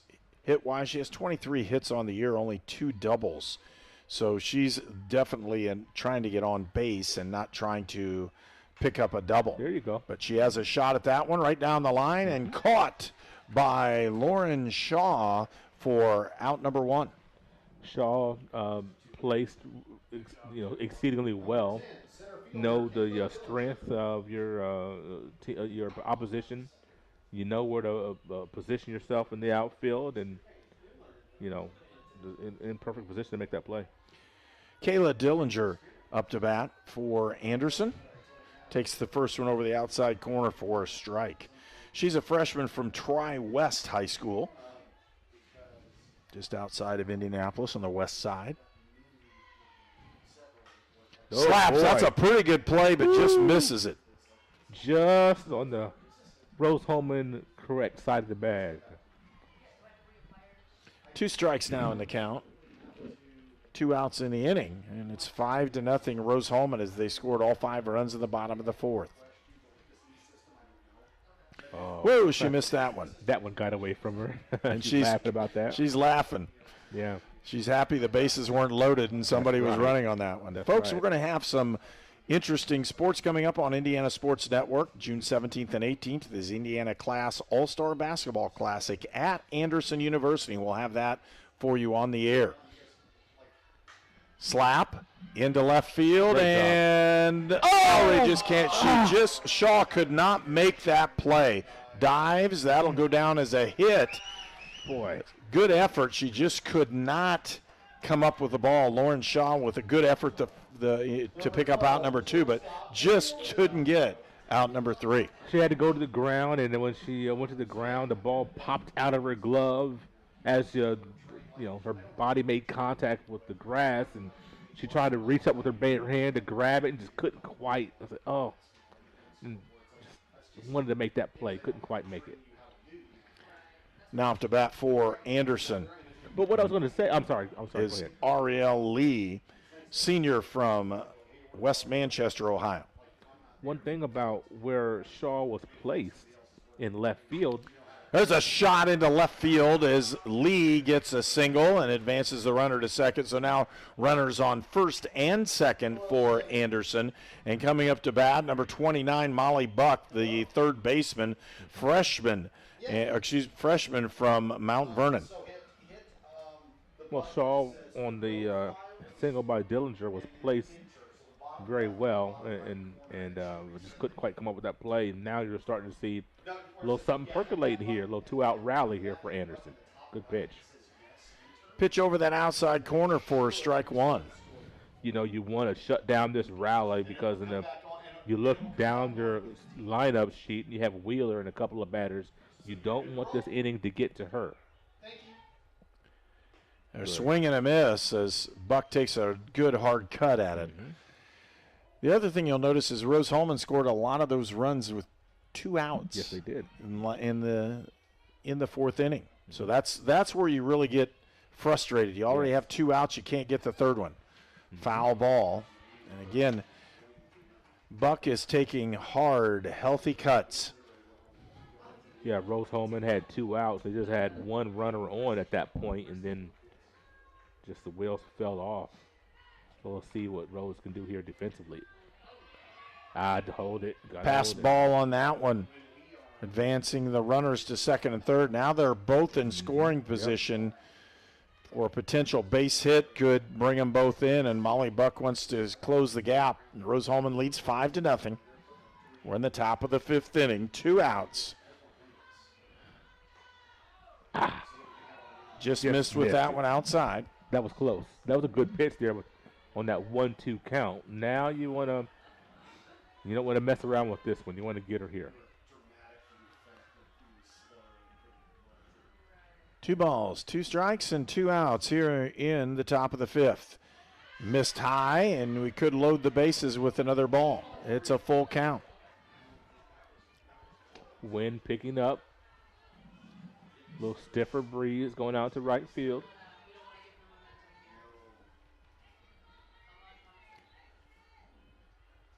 Thomason with the pitch. It's a fly ball. It's a pop-up to second. There we go. And gathered in, picked up by Ashley Pinkham for out number 3. So no runs for Anderson, and Rose-Hulman will come up to bat in the bottom of the 5th. They lead 5-0. You're watching Indiana Sports Network. Treatment for those with mental illnesses and addiction issues has evolved over the years. In the late 1960s, Indiana's mental health system began to take shape. From 1971 to 2021, Hamilton Center has touched the lives of thousands of people in central and west central Indiana. We are committed to the latest therapies to improve the quality of life for those with mental illnesses. Treatment works. Recovery is possible. And thank you, Indiana. You're watching College Sports on the Indiana Sports Network, presented by the Indiana Army National Guard.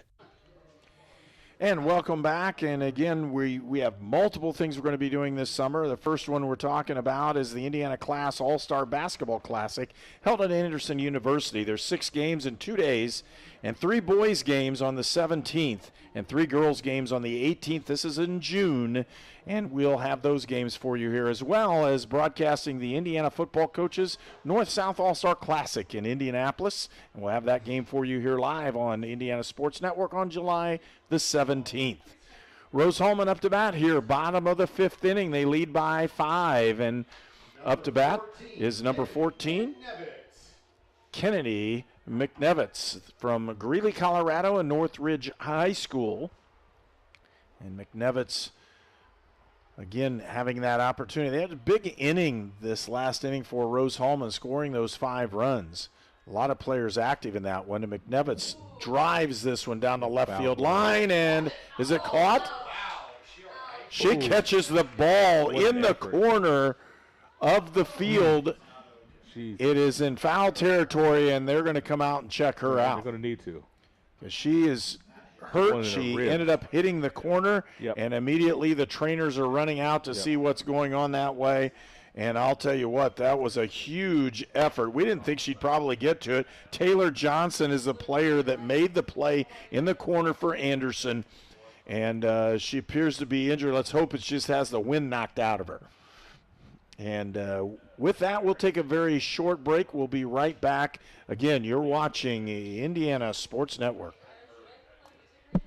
At Lynn's Pharmacy, we're more than just your pharmacist. We're your neighbors. Our kids go to the same schools. We eat at the same restaurants. We sit next to you in church. When I listen to a symptom. When I fill a prescription. When I offer advice, I'm not just helping a customer. I'm helping my neighbor and a friend. My name is Lynn Hofstetter, and I'm the proud owner of Lynn's Pharmacy, a modern pharmacy with old-fashioned values and personal service dedicated to keeping you, your family, and our community healthy since 1872.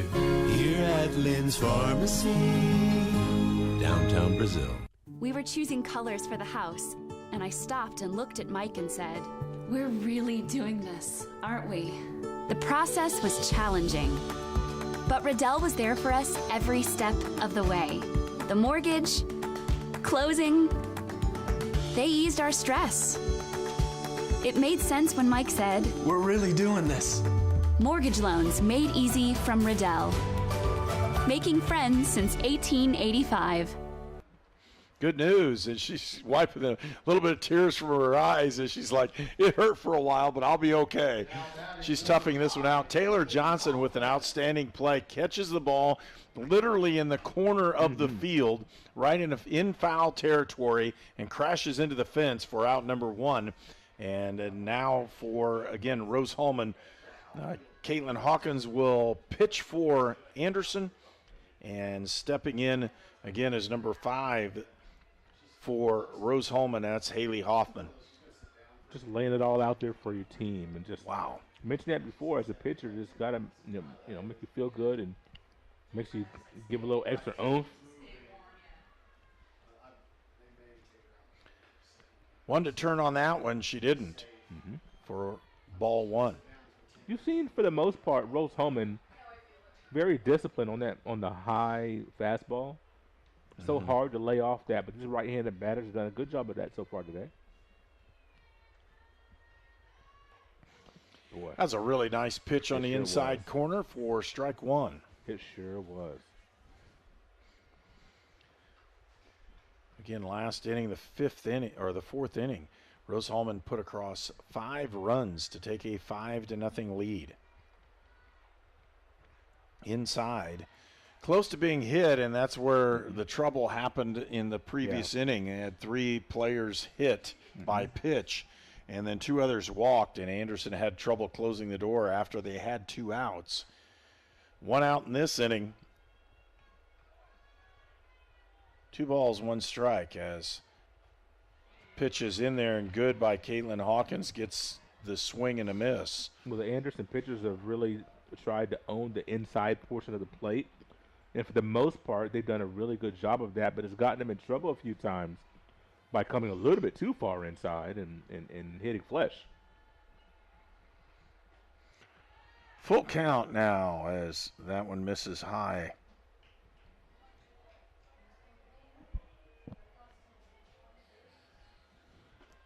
One out in the inning.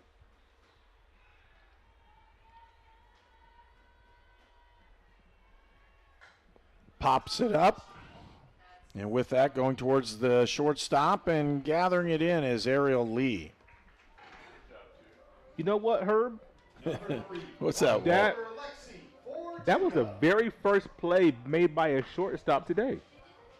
It's kind of odd to be this far into a game and shortstop not getting any action.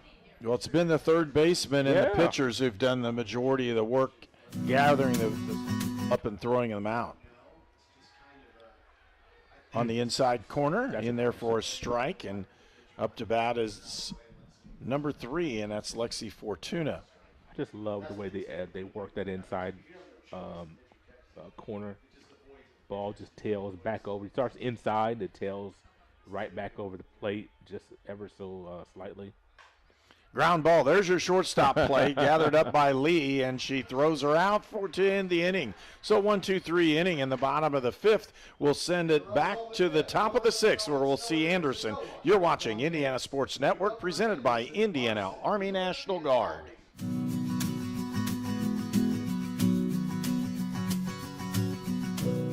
For the things you treasure and the people you love. Brian Sponsler and Ben Rice for Auto, Home, and Life. I love a good deal. I love finding gun deals like this because this Fritos Chili Cheese Junior Wrap is 99 cents. I feel like they just marked it wrong, but I'm not telling. Right. Sonic Fritos Chili Cheese Junior Wrap. This game is presented by the Indiana Army National Guard.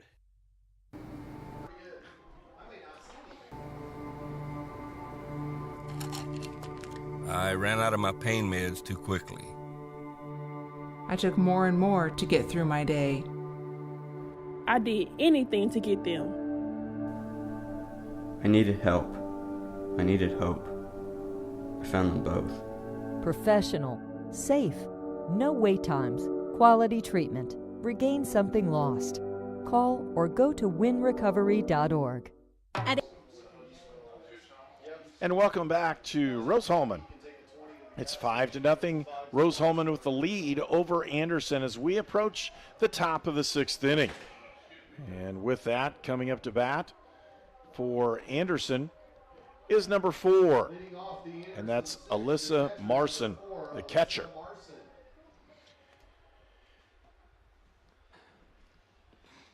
Thomason's been around the plate all day long, especially as she had a little trouble in the first inning, but boy, she's been right in the zone the rest of the day.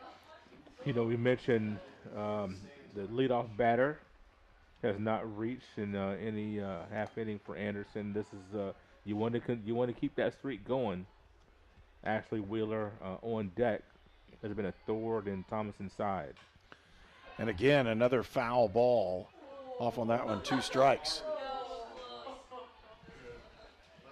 Everybody's watching the opportunity for the foul ball to ding a car.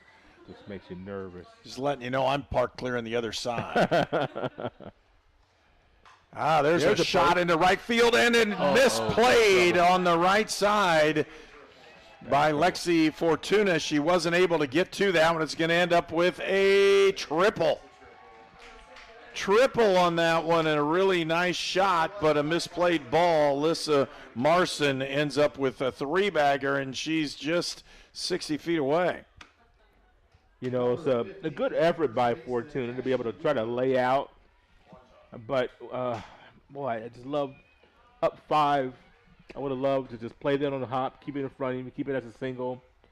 But you can't fault her for trying to make the play and get that first out. And the leadoff reaches.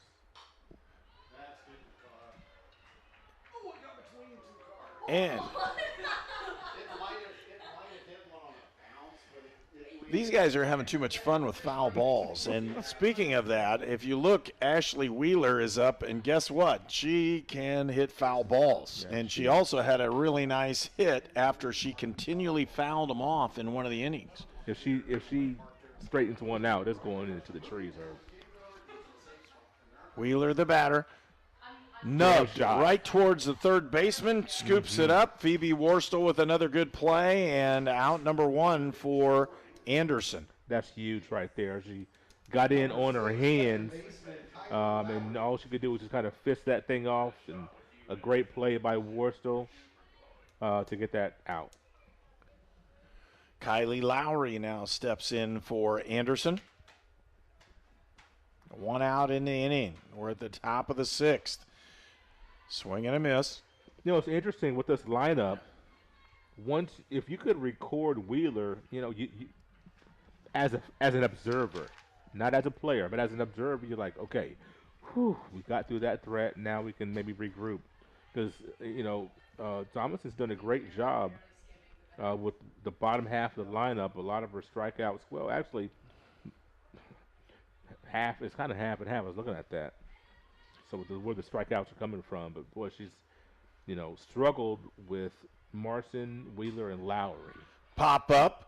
Over towards short. Morgan. Whoa. Whoa. Whoa. What do you call that? What's the call? They call that. It never hit the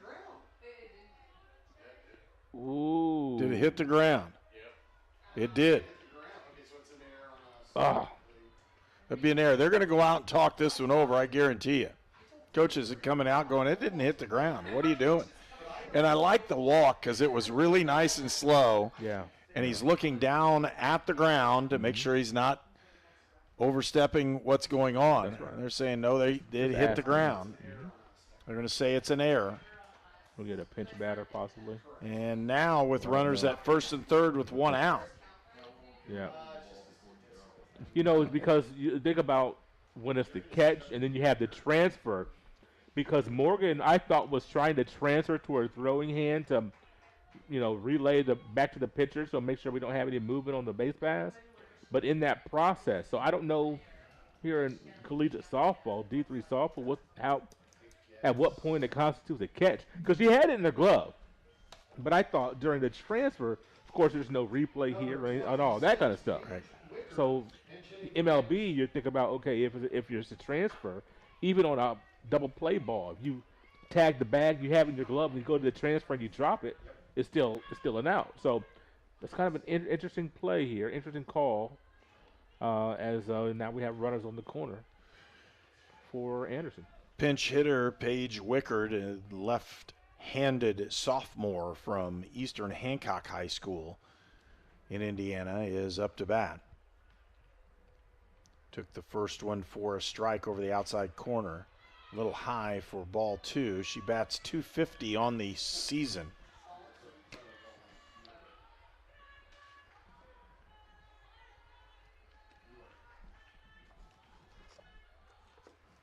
One ball, one strike, one out here, top of the sixth inning. There you go. Yeah, that's okay.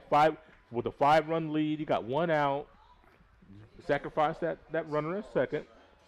You just don't want to do anything wild and crazy, and you got a cheap run there.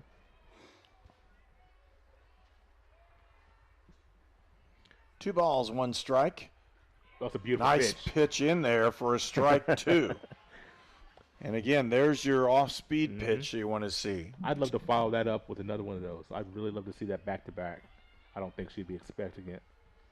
2 balls, 2 strikes. Ariel Thomason swing and a miss for strike 3, and that'll get you 2 outs. And up to bat for Anderson is Caitlin Hawkins. Number 17, the pitcher, Caitlin Hawkins. Hawkins came in relief in the middle of that rally by Rose-Hulman.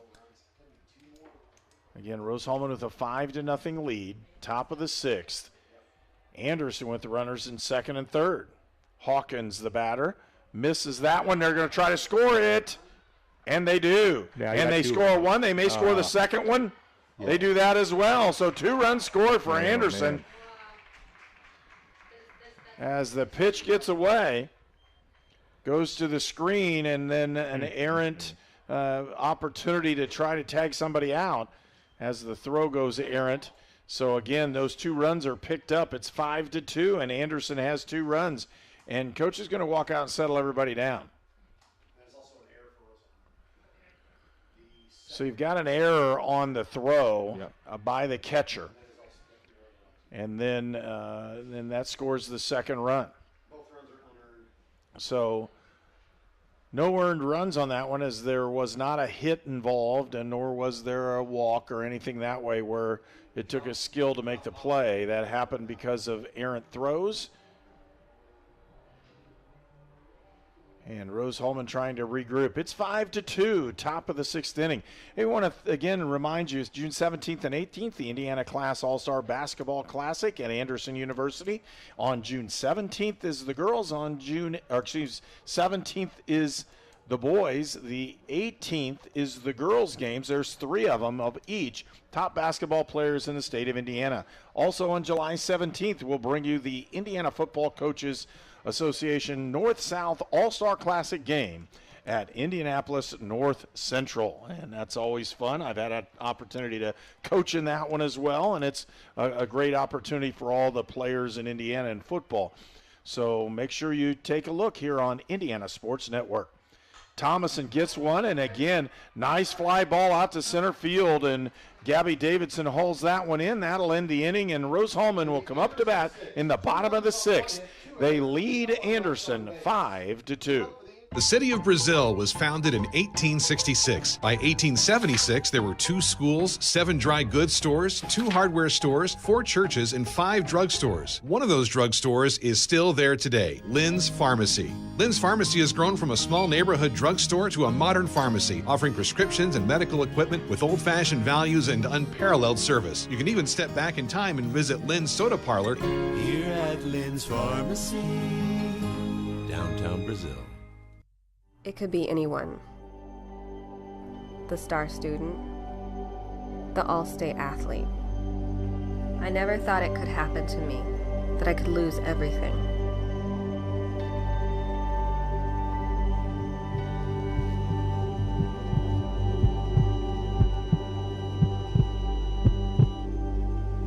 I found help, I found hope, I found recovery.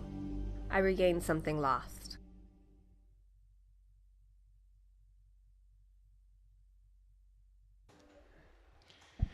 Ariel Lee moves to right field, I believe, is what we're saying. And into the ball game is number 27 for Anderson, and that's Faith Mutersbaugh, a junior from Shenandoah High School in Middleton, Indiana. And she'll play shortstop again for Anderson. And up right now is number 2 for Rose-Hulman. That's Gabby Davidson, the lone senior. She's been on base a couple times for Rose-Hulman, had a double early on in the 3rd inning, and then had a walk here to walk in a run for Rose-Hulman to take the lead. They scored 5 runs in the bottom of the 4th, 2 runs by Anderson in the top of the 6th. We're in the bottom of the 6th inning, and it's 5-2, Rose-Hulman with the lead.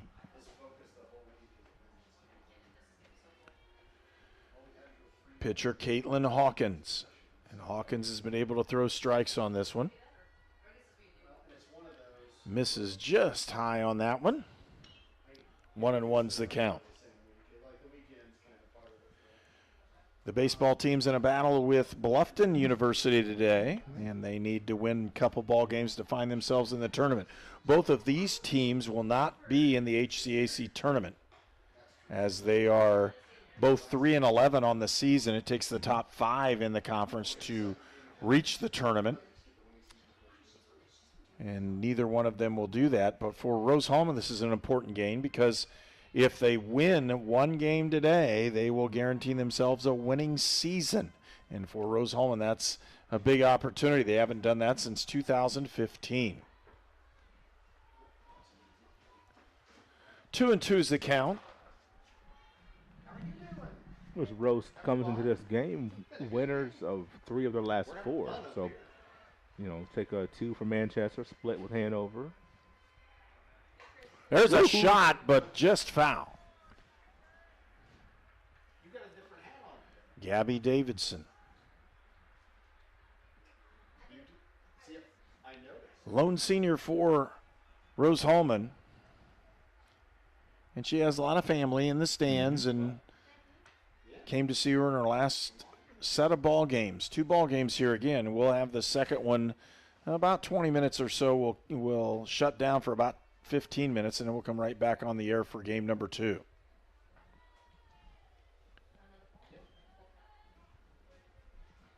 We want to thank our sponsors: A-Plus Printing, Goshen H&R Block, Great Dane, Hamilton Center, Lynn's Pharmacy, Riddell National Bank, Shaw Chiropractic, Sonic Drive-In, Sponsler Insurance, and York Automotive. All sponsors for today's game here at Rose-Hulman. Pitch was outside, and Gabby draws another walk. Yep. Our program was produced and directed by Tony Harper, with camera operators of Noah Gastineau, Kanan Harper, and Dakota Sponsler. Our digital technician is Keith Lawson. Mckenzie Morgan will step into the plate here in the bottom of the 6th inning. Again, the score's 5-2. Rose-Hulman with 1 runner.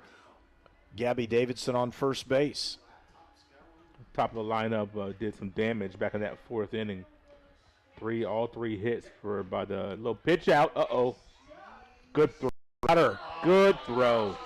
Good throw, and the slide wasn't good enough to get her in, and a tag out, and a nice job that time by Anderson's number 27, Faith Muterspaw, and a really nice throw by number 4, Alyssa Marson, the catcher for Anderson. Were you surprised that there was a little action on the base pass on the first pitch? Well, not only that, but Anderson had the pitch out and they were waiting for it. Yes, they were. It was a really nice call by. Yes. Actually, both coaches knew what they were going to do. It's just a matter of, are you good enough to get it done? Coach Tony Holloway is finishing up his 15th season at Anderson, and Coach Brian Shearer finishing up year 20 for Rose-Hulman. They've coached against each other a time or two.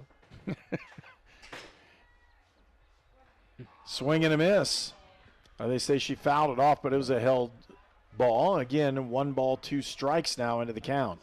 1 out on that throw out. Mm-hmm. They're trying to manufacture an extra run. 5-2 is the score. Give up 2 runs on 2 errors in the last inning. You want to get one of those back. Swing and a miss, and a strikeout recorded that time by Caitlin Hawkins. And again, Mackenzie Morgan goes down swinging. Ariel Thomason, who's had some big plays in this ball game, not only from pitching but also at the plate. Yep. Thomason has not been recorded out yet today. He's just singled and had a base on balls and hit by pitch in the 4th inning. So officially, it's one, has that 1 hit. So nice off-speed pitch for a strike. Folks, we use transportation provided by York Automotive with 5 locations in Brazil, Crawfordsville, Greencastle, and Plainfield.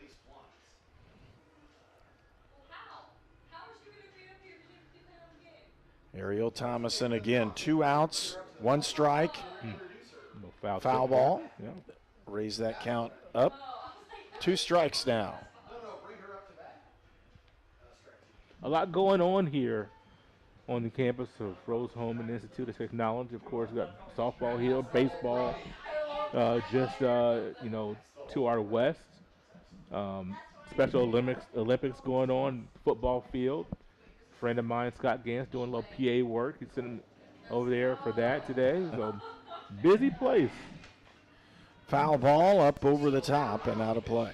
When you have great facilities like we do here, then you draw different events.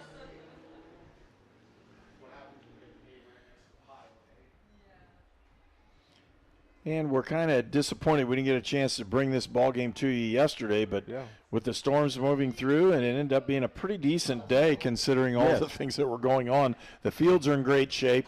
Mm-hmm. Little puddle here and there, not in the field of play, but in the first base dugout, little puddle, and then behind the third base dugout, there's a little puddle, a little wetness there. So, but the field looks great, especially at the end of the season. It's just a well taken care of field here. 2 strikes. Outside, they set that one up, and no offer by the batter in Ariel Thomason. You can see Rose-Hulman softball will be in pretty good shape if you have Thomason pitching for the next 3 years. Yeah, I agree. Just get some more depth there at the one outside again. Get some more depth there. Keep working on that rotation, so be interesting to see what this, once again, hopefully we get this winning season and then have a good off season, bring in a few more recruits, and have another year of experience for the returners. Pop that one up again.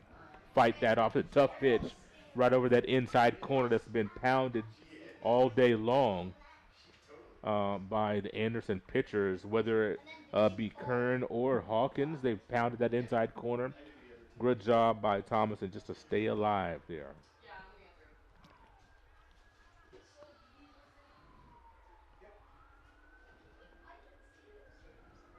Hawkins with the pitch outside for ball 3, and Thomason has just fought her way back into this one as well. Yeah. She should expect something inside here. I think you're going to get that fastball inside. You got to be ready for it, whether it be a fastball or off speed inside. 3-2's the count. 2 outs. Bottom of the 6th inning. Ready to turn on it. Nope, went back outside. Okay. Takes it for ball 4, and Thomason's on base with 2 outs. Next up is number 8, Ashley Pinkham. We have a new we have a new announcer, and you can see the crowd. They really like that one as well. As we may put him on the air too. You never know. I think so. Probably take my job in just a second. I was going to say the same thing for me. I like that call there. So Ashley Pinkham steps up to the plate. 2 outs, runner on first. And Thomason, being the athlete she is, she'll cause some problems. Mm-hmm. She goes to take off, and then don't be surprised if she does. That's right. You got to remember, Gabby Davidson started this thing off with the walk and then got gunned down at second base, or else, There's a hit into left field, up over the top, and again, another great play. What a play. On the outside by Taylor Johnson. And Johnson with 2 outstanding plays this inning. First one where she was injured, and the second one to end the inning. Again, we'll come back with the with again the top of the 7th. You're watching Indiana Sports Network. I'm All-Pro running back Jonathan Taylor for York Automotive. York is my #1 pick for your next car, truck, or SUV. Shop from over 600 vehicles at YorkAutomotive.com today. You're #1 at York. At Great Dane, we are proud to invest in our people and the communities we call home. We are hiring now for trailer assemblers and welders across the country. We need the makers, people who are ready to make a difference. We need you. Build something bigger for yourself and your family with great health benefits, advancement opportunities, 401k, pension, and more. Apply today at greatdane.com/careers. This game is presented by the Indiana Army National Guard. And we want to thank our sponsors, A-Plus Printing, Goshen H&R Block, Great Dane, the Hamilton Center, Lynn's Pharmacy, Riddell National Bank, Shaw Chiropractic, Sonic Drive-In, Sponsler Insurance, and York Automotive. And again, those sponsors allow us to broadcast these ball games, and we're happy to bring you several ball games here from Rose-Hulman. Today is the doubleheader in women's softball. Next Saturday will be a doubleheader in baseball for Rose-Hulman, so you'll make sure you tune in on that one as well. We're at the top of the 7th inning, and Anderson up to bat. We'll see what the Ravens can do with this one. Stepping in is number 5, and that's Taylor Johnson, who had the greatest plays of the ball game, even though she almost found herself hurt on that one as she crashed into the side and picked up the first out of the last inning. Takes that first one for ball 1. Rose-Hulman got to be careful here with this inning. You got Johnson, and then you flip that lineup. Here we go. Ground ball to the shortstop. Morgan throws her out. Just in time. Out number 1. This is what I was just saying. You have speed with Johnson at the bottom of the lineup. You flip it. Dillinger, speed. Top of the lineup. Both of them lefties. They can slap. They can run. I was worried about Rose-Hulman, or Anderson being able to start a rally with those two. Perfectly aligned, but a great job by Morgan at short to record that out. Dillinger up to bat. Hot one. Got it again to Worstel. She throws her out for out number 2. And again, Kayla Dillinger turns on that one and gets it right towards the hot box at third base, and Worstel with the out. You couldn't have scripted this any better. So many times the last 3 outs are so hard to get Herb. And starting with Johnson and then Dillinger, there had to be a little bit of concern there. But great defense by Rose to get the first 2 outs. Ariel Lee up to bat for Anderson, takes the first one outside for ball 1. Means nothing if you can't get out number 21. Am I right or am I right? That is the difference in the baseball, softball vernacular. It's not timed. There's nothing time-oriented. You can last all day with 2 outs. Yeah, that's right. It's not very probable, but it has happened. A couple of innings ago, Rose had a great 2-out rally. Got 5 runs with 2 outs. Oh! In the gap, into left field, and Lee with a base hit. She'll end up on first base.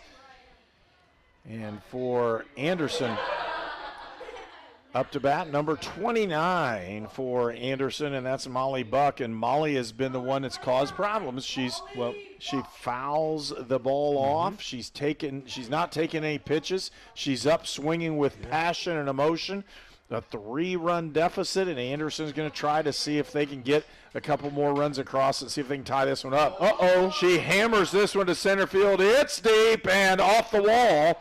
Buck hits one off there. The 1 run will score, and Molly Buck will end up on second base. Wow. Closes the score now. It's 5-3. Rose-Hulman with the lead. Molly Buck at second, and the tying run will come to the plate in number 4, and that's Alyssa Marson. That's why it was so important to get Johnson and Dillinger with outs number 1 and 2. With those two speedsters on the base pass, setting the stage for the Muta lineup. Now, Marson, who has tripled and scored, she started the things off back in that 6th inning on the play that Fortuna was not able to make out there in right field.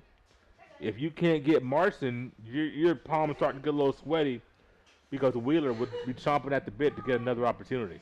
You want to shut the door right here. Caitlin Campbell, number 20, has come in to run at second base, and that pinch runner, they need her to make sure she doesn't run herself into an out. She's from Indianapolis Lutheran High School, and again, she's on second base.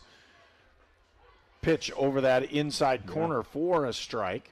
And you haven't seen Thomason go to that as much as the Anderson pitchers, but she does get that same call. See if she'll go to that again at some point in this at-bat. 2 outs in the 7th inning, a 2-run lead by Rose-Hulman, a runner on second base for Anderson. 1-1 is the count. And again, Ariel Thomason has done a great job in pitching for Rose-Hulman, but they did give up 2 unearned runs in the top of the 6th.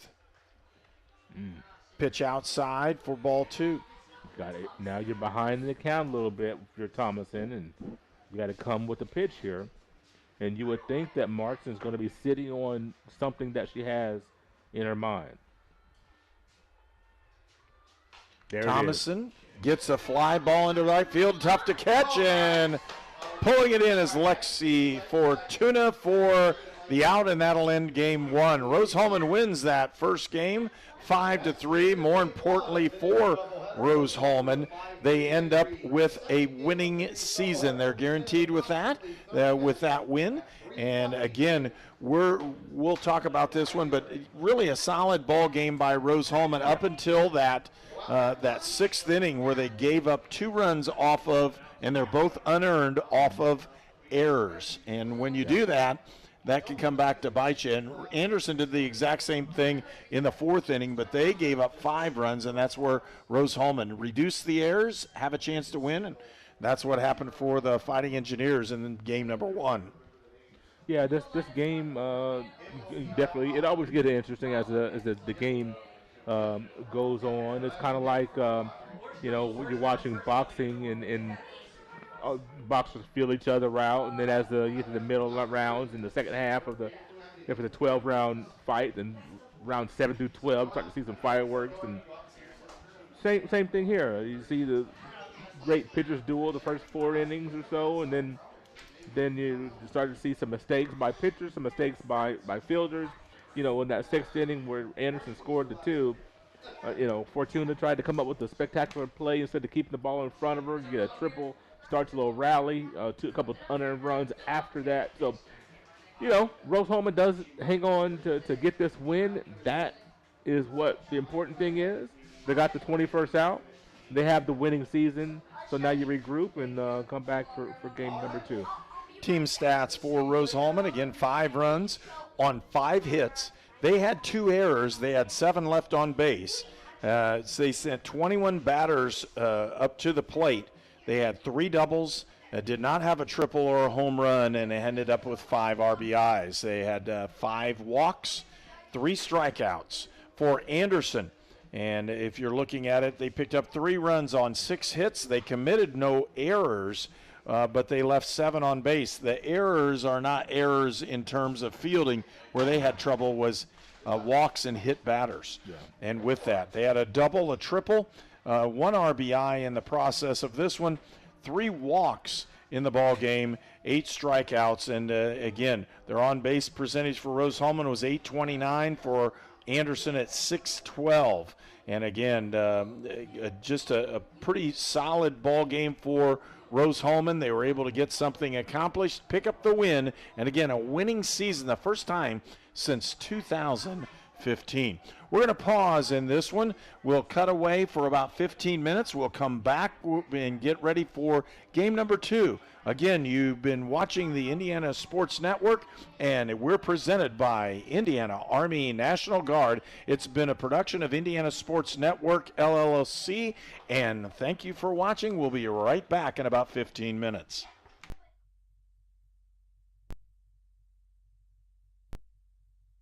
This program is a copyrighted production of Indiana Sports Network and cannot be shown, reproduced, or redistributed in any way or in any form without prior written permission from Indiana Sports Network.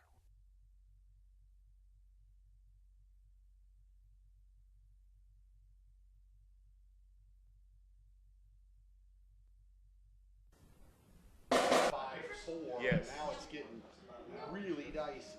If she would have got that out to right a little bit, it would have carried out of here. Yep. Boy, that was close. Yeah, thank you.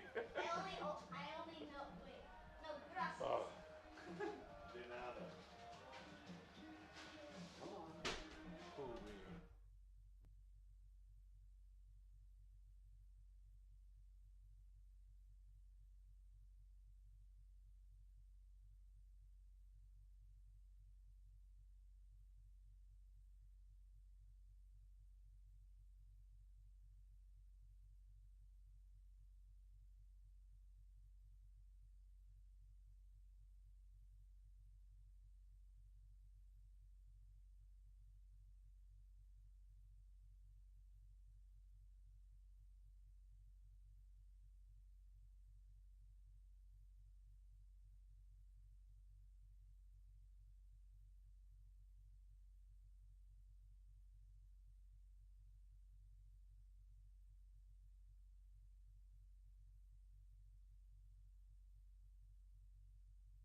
This program is a copyrighted production of Indiana Sports Network and cannot be shown, reproduced, or redistributed in any way or in any form without prior written permission from Indiana Sports Network.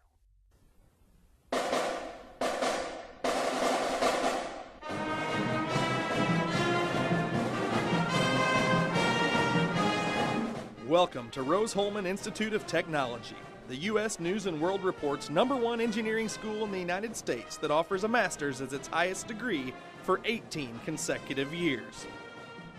Rose-Hulman, where you come to find yourself. Find yourself through personal growth, through personal development, through study, research, and invention. Rose-Hulman, your home for academic and athletic excellence.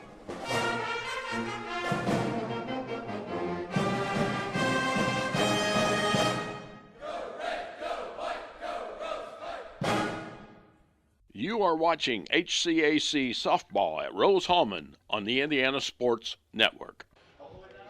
And welcome back to Rose-Hulman. It's game 2 for the Fighting Engineers as they defeated Anderson in a pretty decent ball game here in game 1, 5-3, as Anderson had some runners on base in that 7th inning and couldn't get enough across to either force the game to move on or take the win. Rose-Hulman holds off that Anderson rush in the last 2 innings, wins the ball game 5-3, and we're looking forward. A couple different pitchers will be on the mound or on the flat area now, as we say on the mound, but they'll be in the ball game for both of these teams. We'll talk about those in just a minute.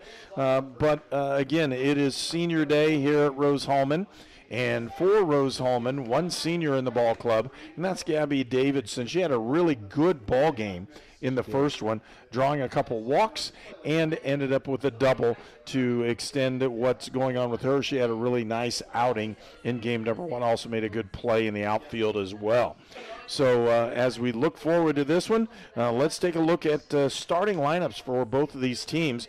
They'll change just a little bit as we'll run through this for both of them. For Anderson, leading off and playing left field is number 5, Taylor Johnson. And Taylor made a great play for Anderson in the corner of the field where she was in foul territory, ran into basically the wall and got hurt just a little bit. Came back, played very well, but she had an outstanding couple good catches there in game number 1.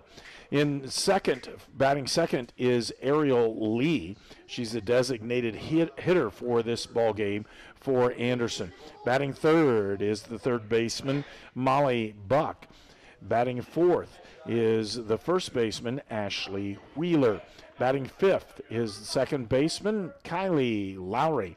Batting sixth and playing and being the pitcher for this one is Lexi Rankin, and we'll talk about her in just a minute. Seventh batter is Riley Morris, and she'll be the catcher. Playing shortstop is Faith Muterspaw, but she'll bat eighth. Batting ninth, the center fielder, Kayla Dillinger, and the right fielder will be Brianna Bell. For Rose-Hulman, who now is 17-14 and guaranteed a winning season, the first time they've had one since 2015. Leading off and playing shortstop is Mackenzie Morgan. The designated hitter is Ariel Thomason, batting second. Batting third is the second baseman, Ashley Pinkham. Batting fourth, playing third, is Nicole Lang. Batting fifth and pitching is Phoebe Worstel. Batting sixth and playing first base is Kennedy Mcnevitz. And batting seventh in right field is Haley Hoffman. Batting eighth and catching is Lexi Fortuna. Batting ninth and playing center field is Gabby Davidson. Again, leading off for Anderson is Taylor Johnson. She took the first one in for a strike. And we're underway in this one.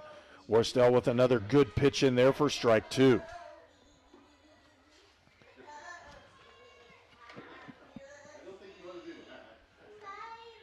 So, starting off here in the first inning, Anderson up to bat again.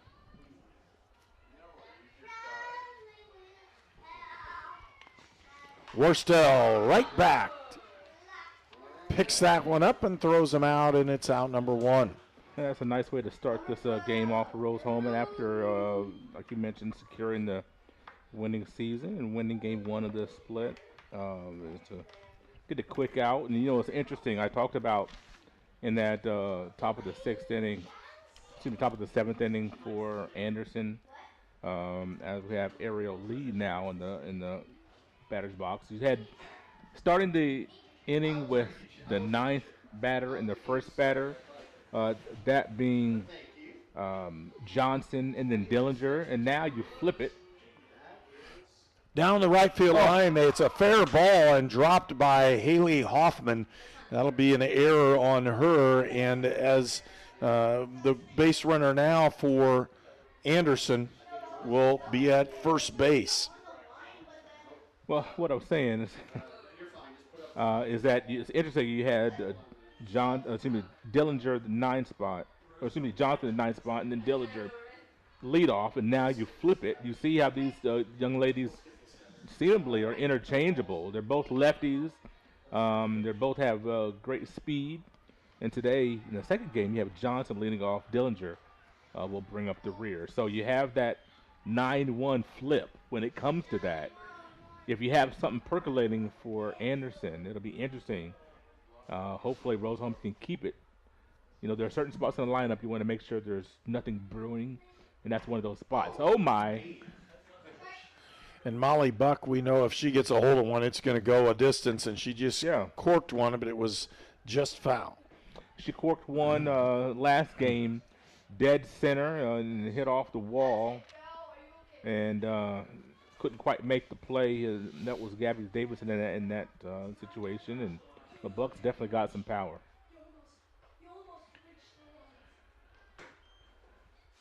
And we switch all kinds of different things, including the umpires. Yeah, so we do. So get a faster call. Is that what you're saying, Herb? A little faster call. Don't know if it's any better. I thought our umpire in the first game did a really nice job calling balls and strikes. He was just very slow and demonstrative in what he called from behind the plate. A base hit up the middle will give Anderson 2 base runners now, then first and second.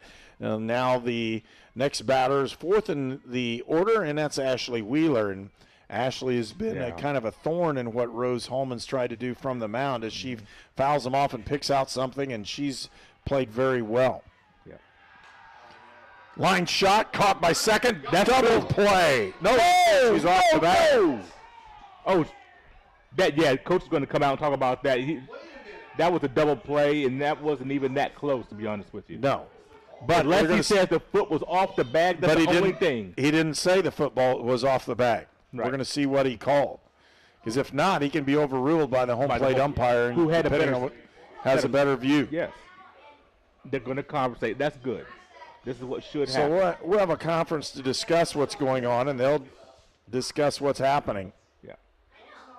And he's saying that she was off the bag, and now we're going to have a conference. Could end the inning if it's overruled. Out. Yeah. And that is the inning. So with that, no runs are scored, and we'll go to the bottom of the first inning. No score here from Rose-Hulman. You're watching Indiana Sports Network. If somebody's kind of on the fence of going into a recruiting office or just reaching out to a recruiter, I would absolutely encourage it, if anything, just for the information. We have a lot of enlistment bonuses out there right now, upwards to about $20,000. If you're in college or you plan to be to college, this is a great choice for you because our organization, we look for students who want to go to college. We also have educational benefits where we pay up to 100% of tuition. At Great Dane, we are proud to invest in our people and the communities we call home. We are hiring now for trailer assemblers and welders across the country. We need the makers, people who are ready to make a difference. We need you. Build something bigger for yourself and your family with great health benefits, advancement opportunities, 401k, pension, and more.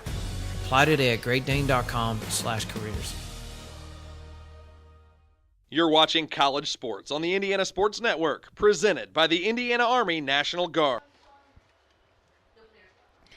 And Lexi Rankin will be the pitcher for Anderson.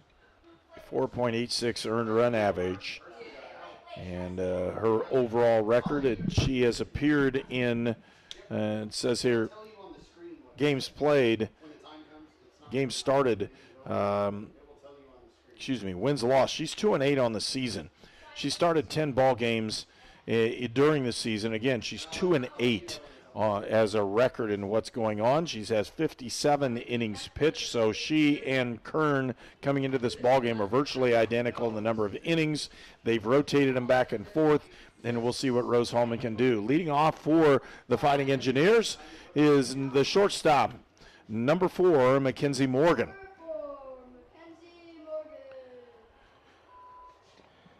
Great job by their engineers to get out of that last half of inning with that double play. They really needed that after the error. Kind of bailed them out of the situation there. Kept a 0 on the board. Morgan started the day batting .291.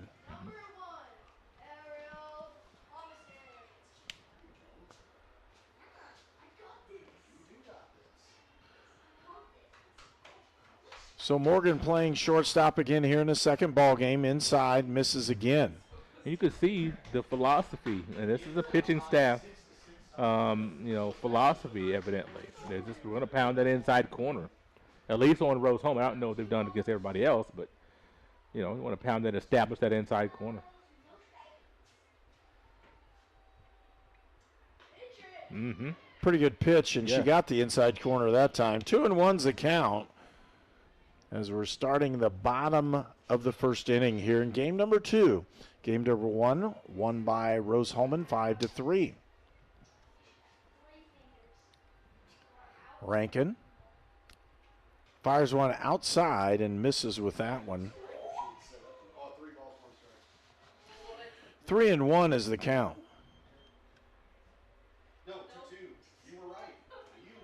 Oh, it is 2-2. I'm sorry.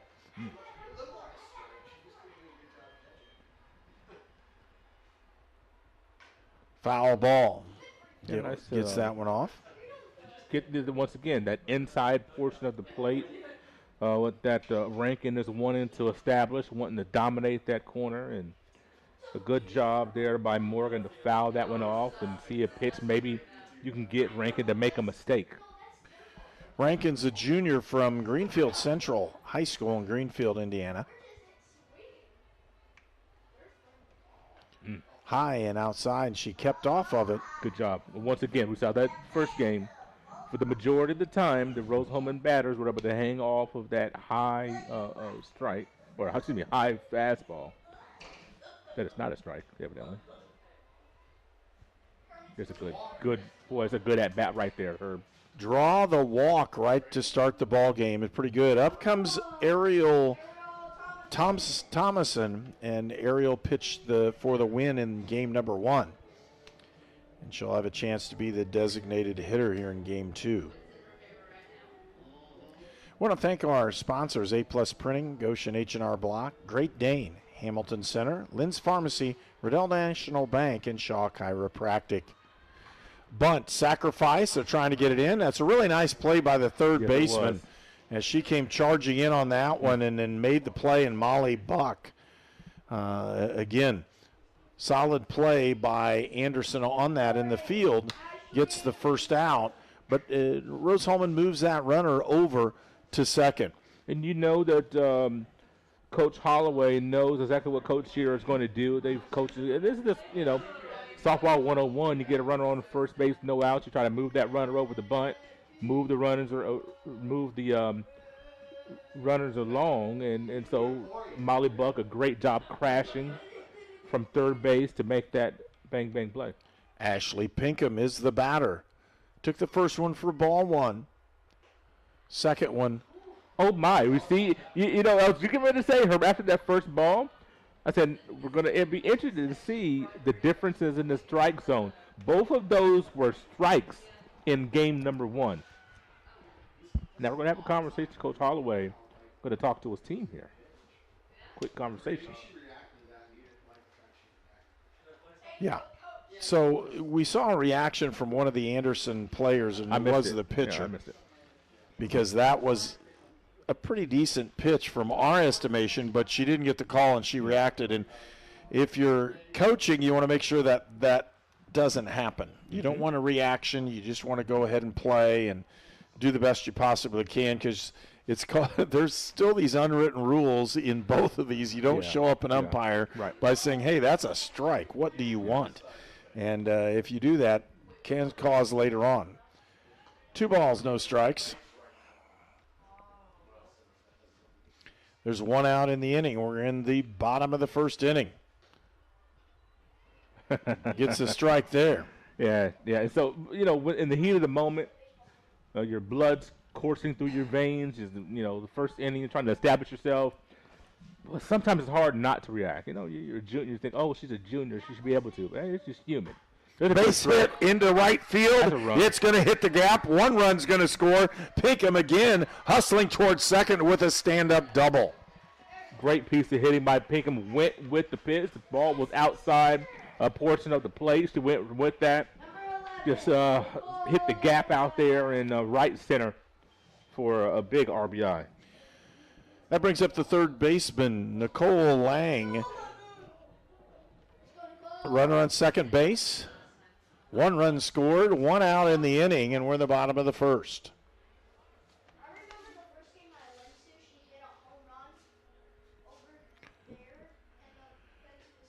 Lang takes that one on the outside corner for a strike. That's a nice pitch right there.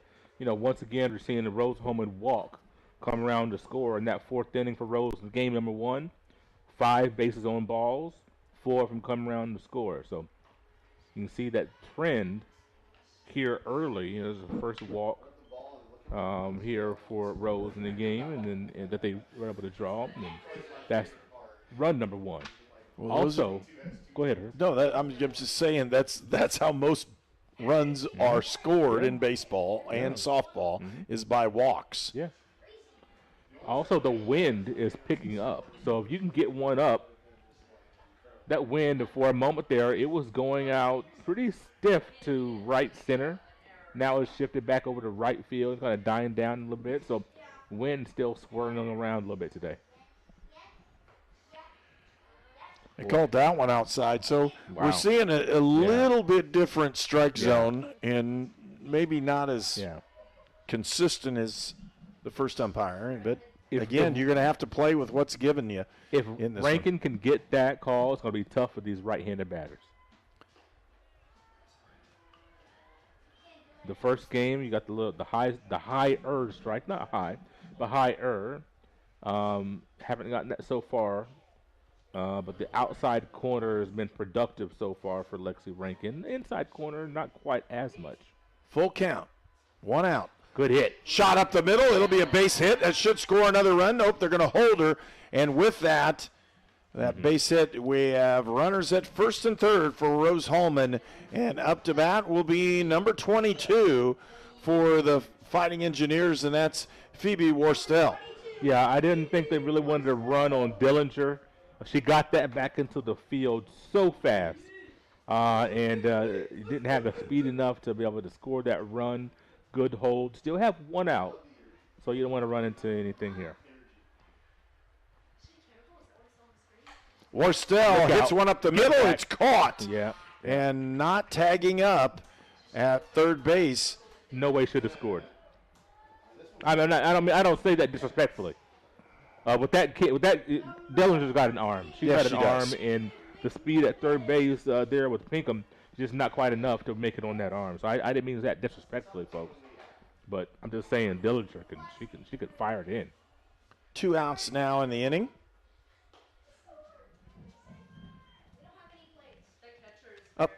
Up to bat for Rose-Hulman, Kennedy Mcnevitz. How about the aggressive nature? The Rose-Hulman really jumping on pitches here in the first inning. Well, they're making good, solid contact. Yeah. Another one down the right line falls foul.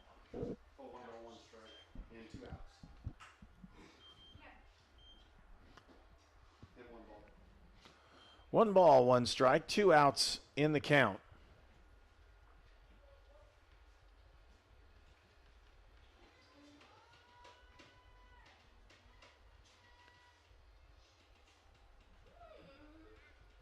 run already in for Rose-Hulman. Outside, way outside. They're going to snap throw to first. Don't get anything there. Kind of surprised Morris went with that, but you want to show what you've got. You want to, kind of show off your arm a little bit. But with 2 outs, you got to be careful with that run on third base. Inside and low. It's 3-1.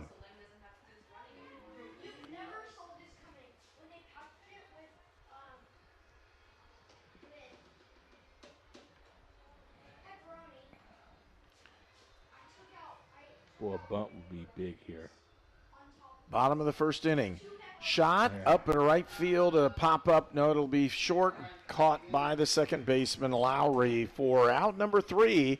Rose-Hulman scores 1 run. It's 1-0 here at the end of the first inning, and you're watching Indiana Sports Network, presented by Indiana Army National Guard.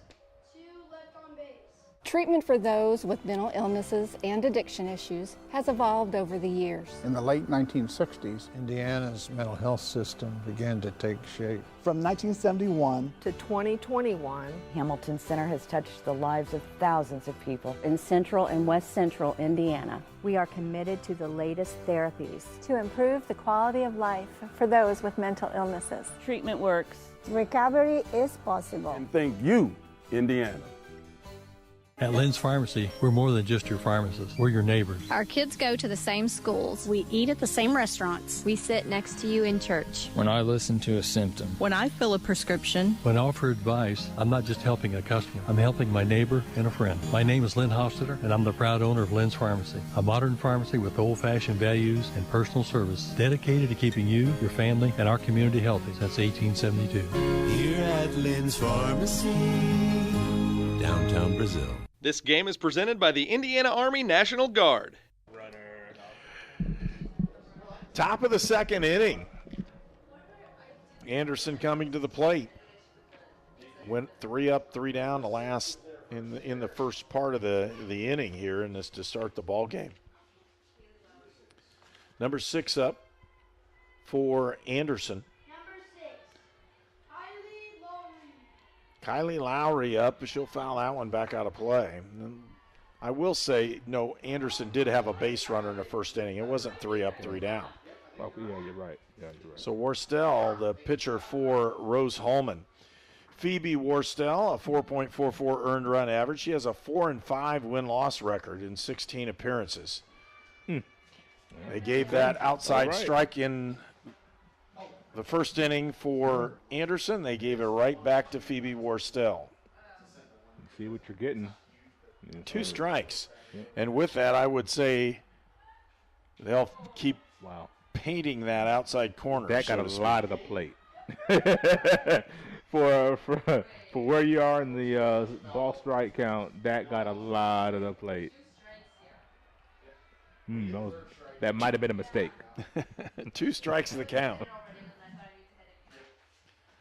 High and doesn't reach that one. Yeah.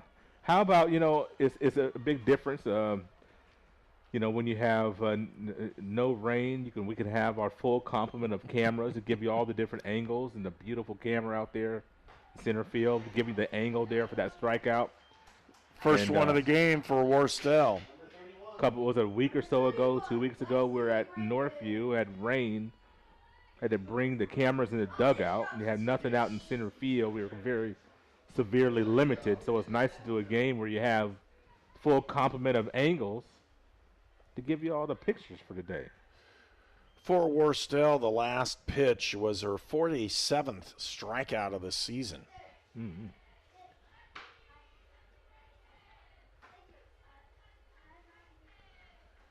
Lexi Rankin is the batter. And they give and take away. They sure took that outside strike, and she liked that one.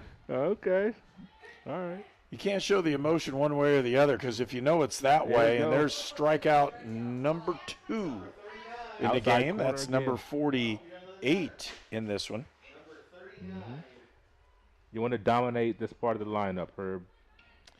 If you can, and Lowry is a tough one to to get like that. But once you get down below her, if you can really dominate that until you get to Dillinger, you don't want anybody on base when you get to Dillinger. Whenever, if it's this inning or next, you want to keep the bases empty. Don't let her flip the lineup. The catcher, number 39, Riley Morris, is the batter. 2 outs here in the the top of the second inning. Gets that strike in and evens the count at 1-1. Turned out to be a really nice day. Able to, between games, kind of do a little walk, and is still a little breezy, but. Ground ball to the third baseman. Lang picks it up, fires it. That's out number 3, and Rose-Hulman will come to bat at the bottom of the second when we return for more action on Indiana Sports Network. We were choosing colors for the house, and I stopped and looked at Mike and said, "We're really doing this, aren't we?" The process was challenging, but Riddell was there for us every step of the way. The mortgage, closing, they eased our stress. It made sense when Mike said, "We're really doing this." Mortgage loans made easy from Riddell. Making friends since 1885. I'm All-Pro running back Jonathan Taylor for York Automotive. York is my #1 pick for your next car, truck, or SUV. Shop from over 600 vehicles at YorkAutomotive.com today. You're #1 at York. This game is presented by the Indiana Army National Guard. And welcome back to Terre Haute, Indiana, Rose-Hulman Institute of Technology. Game number 2 in our softball coverage this afternoon. Rose-Hulman wins the first game 5-3. We're going into the bottom of the second inning. Rose-Hulman has a 1-0 lead as we prepare for this one. And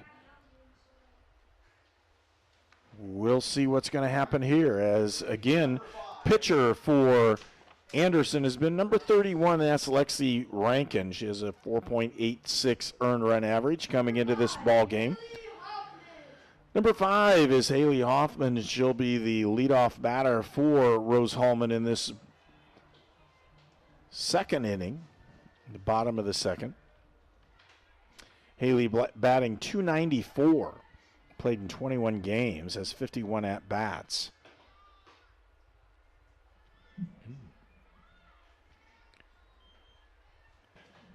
Has reached on base 10 times from walks this season. And Hoffman playing right field.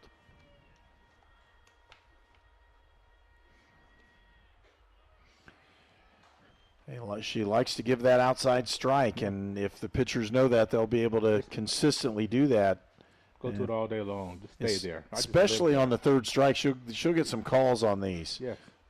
Just live out there. Rankin fires away again, and that one appears to be a little off the edge, but she's giving it every time, and that's if you're going to do that and you're consistent, no one's going to really matter about what's going on. It's just part of the game. 2 strikes now. 1 ball, 2 strikes. You're in the bottom of the second inning for Rose-Hulman. Ground ball right back to her. Rankin fields it, throws it over to Wheeler, and we have out number 1 in the inning.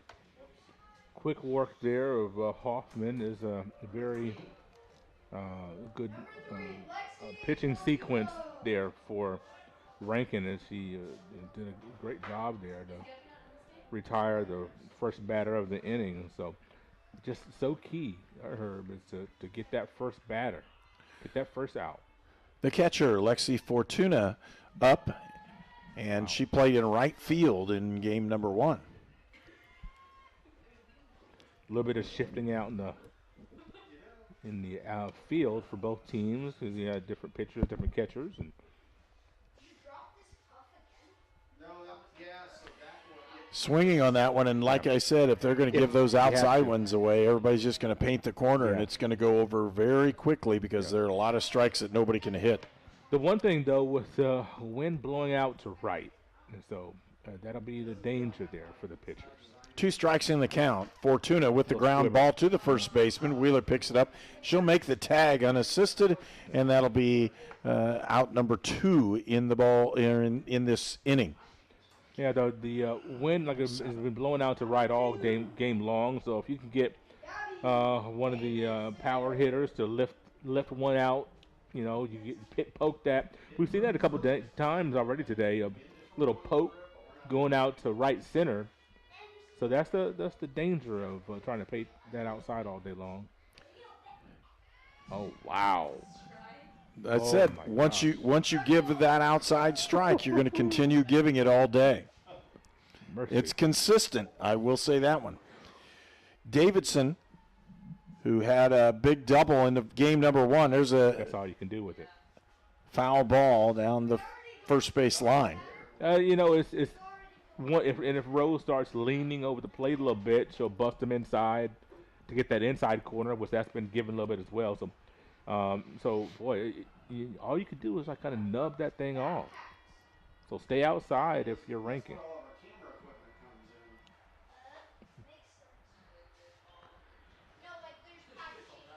One ball, 2 strikes.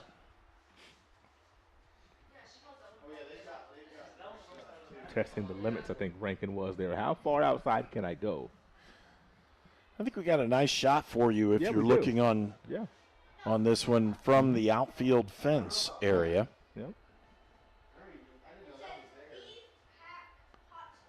Rankin steadies with the pitch. Good hold there. Did they ask an appeal and said no, she did not go. It's 2-2. And there's the 2's wild. That's the one everybody looks for. Mm-hmm. Number 2, 2 balls, 2 strikes, and 2 outs.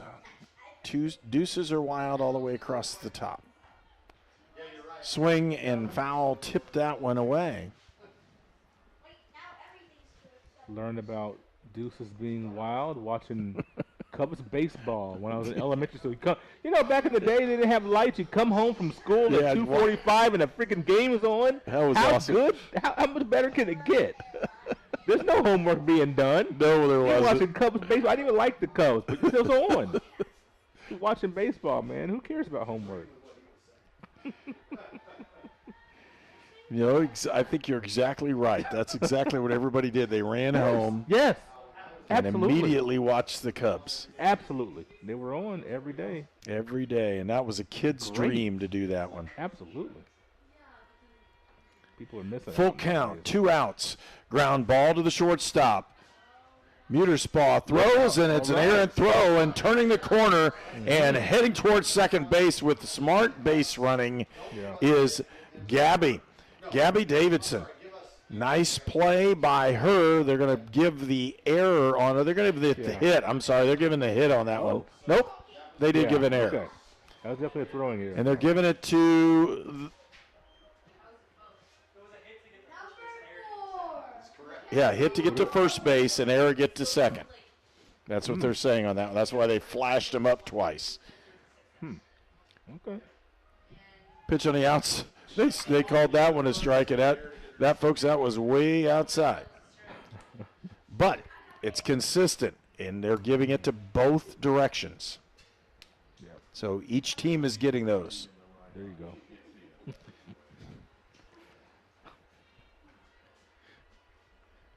One strike the count, 2 outs, runner on second. There's a base hit up to the left field. They're going to send her or not? They're sending her. It's going down in. She slides in safe, and a good base running that time on that hit. So you got an RBI hit, and the base runner advances all the way to second base in Mckenzie Morgan. She just kept running because she knew the throw was going home. Ends up on second base. Ariel Thomason comes in. It's 2-0, Rose-Hulman. 2 outs, bottom of the second inning.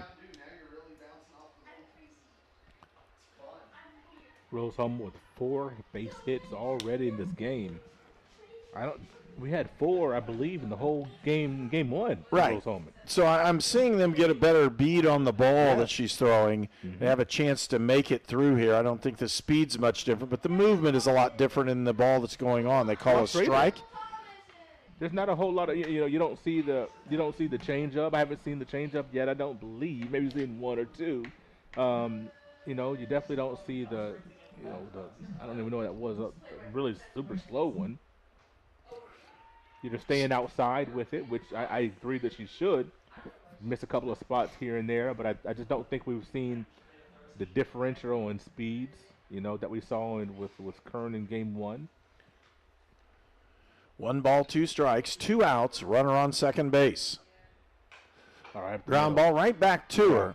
Rankin throws her out. That'll end the inning. And for Rose-Hulman, they pick up 1 more run. It's 2-0 Rose-Hulman. And you're watching Indiana Sports Network presented by the Indiana Army National Guard. The news says Gen Z is struggling. I've got news for them. I wait tables, but last week I built a field hospital. I put out a forest fire. I stopped 1,000 attackers. And a natural disaster. I've saved lives. And led a team on patrol. I serve. Well, I go to school full-time. While I work full-time. The greater the challenge, the stronger we become. I would want this Fritos Chili Cheese Junior Wrap to wrap myself up in and keep me warm. I'll do the same thing. I'm gonna warm up my little tortilla blanket. Tortilla blanket, I like that. Sonic, Fritos Chili Cheese Junior Wrap. I'm already gonna have the spots on it. You already know what I mean? This game is presented by the Indiana Army National Guard. Welcome back to Rose-Hulman, where the Fighting Engineers have taken a 2-0 lead. We're in the top of the 3rd inning where Anderson will come to bat. And with that, again, we want to thank our sponsors for this afternoon's games.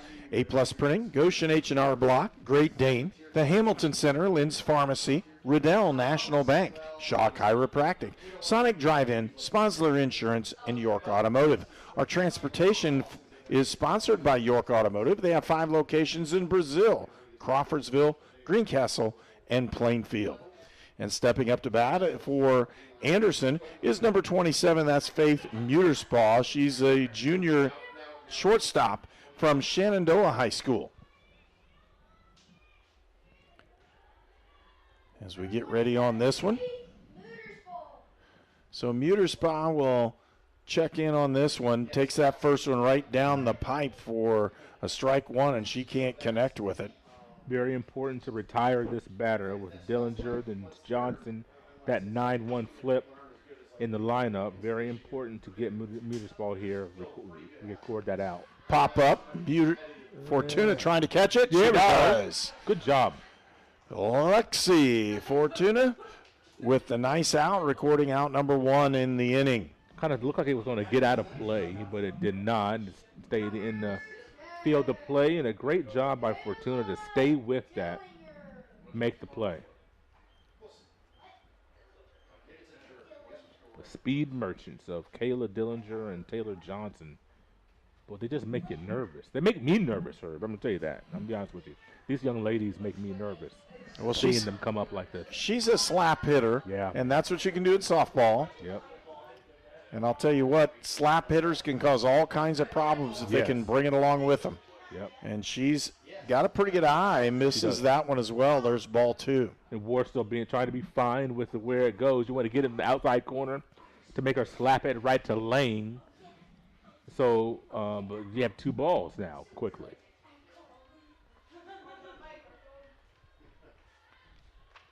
Misses that one low. Now you're in trouble. Right over the top. Yeah. And I don't know if you're noticing, but every pitch that's being called is being relayed to all the infielders so they know what's coming at them. Okay. Strike 1. And so it's now 3-1. And so what I'm saying is if you didn't notice what's going on, and it doesn't happen with all of them, but they relay with all the pitches so all the Rose-Hulman players know what's being called so they can know where to adjust. And that's a pretty good adjustment. A comebacker right to Warstell, and she throws her out for out number 2. I can't overstate how big of an out that is.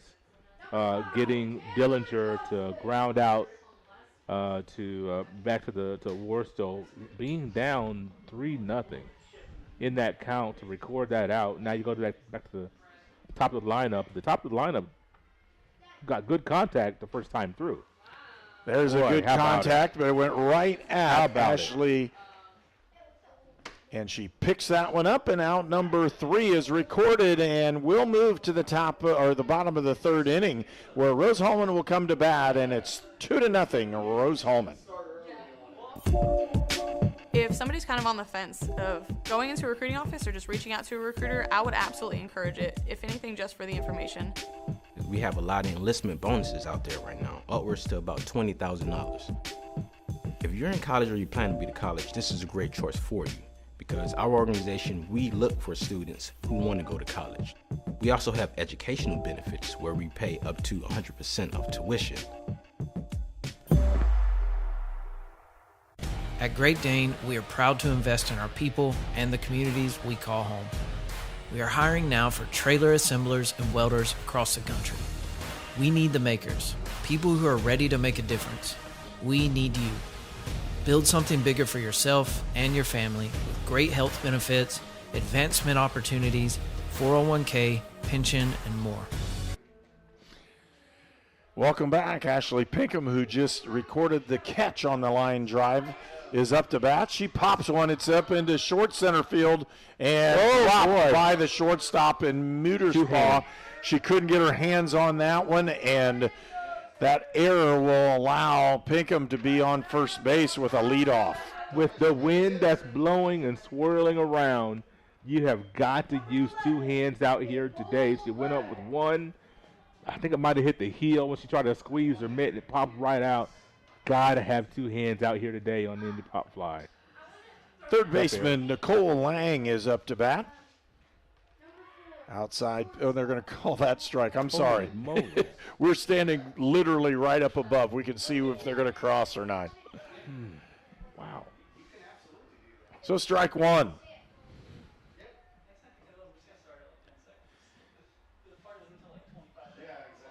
And again, Rose-Hulman with that 2-0 lead. We're in the bottom of the third inning. I like the step out there by Lang, is kind of taking a little while long to get the signal in for Anderson. Hey, step out, regroup. You don't want to be in that batter's box just being at the ready for too long. Pitch out, throw back. They get nothing. Automatic play, if she's not going, they try to pick her off with the second baseman going to cover. So that's a pretty standard softball move, but that's a really nice play. Yeah, and the tough thing, though, is Bell is so far away. She's so far off the line. If it does get past Wheeler, then she's got a long way to go to get that ball. That's a good nice pitch. Yeah. That's one of the few off-speed pitches that we've seen. That was a nice pitch there. 2-1's the count. The bottom of the third inning. 2-0, Rose-Hulman with the lead. Rankin with the pitch, and there's a shot down the right field line. It falls in for a base hit, and Pinkham's going to hold up at second base. She thought about it, made a big turn, but there's nobody covering, so that didn't hurt her. And they were going to get a relay and have a chance to get her out going into third base. So she did not run, and there are two runners on base, and one of them's in scoring position. Phoebe Worstel is now up to bat for Rose-Hulman. She's also the pitcher in today's ball game for the Fighting Engineers in Game 2. Outside, and we'll leave that one at ball one. Worstel, a chemical engineering major.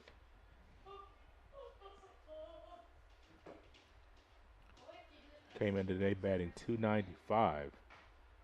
Ooh, yeah, I was going to say. That's a nice pitch. That was. I thought it was going to be. I was waiting for the call. I'm like, that's got to be a strike. That was a beautiful pitch. Had good action on it. Came right back over the inside corner, just enough.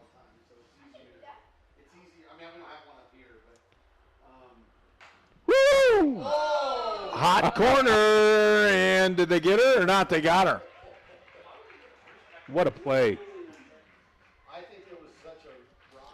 And a double play. Line shot. Great action from the hot box again by Molly Buck, and doubles her off first base. So instead of having no outs, double play will give you two. And up to bat now for Rose-Hulman is number 14.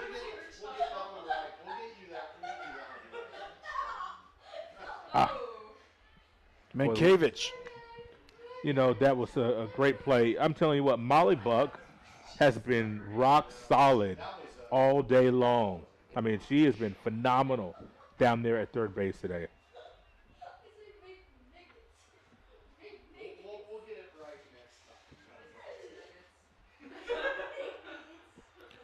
Ball hit the dirt on that one. Ball 2. That was a big play for Anderson. They get that double play. Rose-Hulman had something brewing, trying to get another run on the board for the third inning in a row. Let's see if that gives them a little momentum. A little throwback. Well, I tell you what, Riley Morris, she is very aggressive behind her perch, behind home plate. I know Rose-Hulman would like her to make a mistake there. 3 balls, no strikes. Mcnevitz with 3 balls, no strikes. So she'll probably take this one as well. Inside, she draws the walk. I'm going to tell you what, Herb. I thought she took her shot a little early. I know it was a ball, but it was close enough to where you might want to check with old Blue to make sure that you actually get that call. Because you don't want to toss the bat and then get a strike and you got to come back. And we're not hearing it either. No, we're not. So okay, I'll give you that. She could be saying, nope. You're right. Depends on what they say, not necessarily what the motions are. Outside for strike 1, and a lot of snap throws right now. Yeah, a whole lot. Makes me wonder if Morris is their full-time catcher, or their primary catcher. I don't know. She comes up firing, you know that. She does. Just takes one mistake, though. High up top, and again, the Rose-Hulman runners are not extremely far off base. No, they're I able to get back pretty easy. That especially, look at down at second base, the lead's short. First base is not that, that far either. And she can't go anywhere if Pinkham doesn't go. So pop up to the second baseman. And she'll haul that one in as Lowry hauls that one in for round number 3. So we'll go to the top of the 4th inning. It's still Rose-Hulman 2, Anderson nothing. At Great Dane, we are proud to invest in our people and the communities we call home. We are hiring now for trailer assemblers and welders across the country. We need the makers, people who are ready to make a difference. We need you.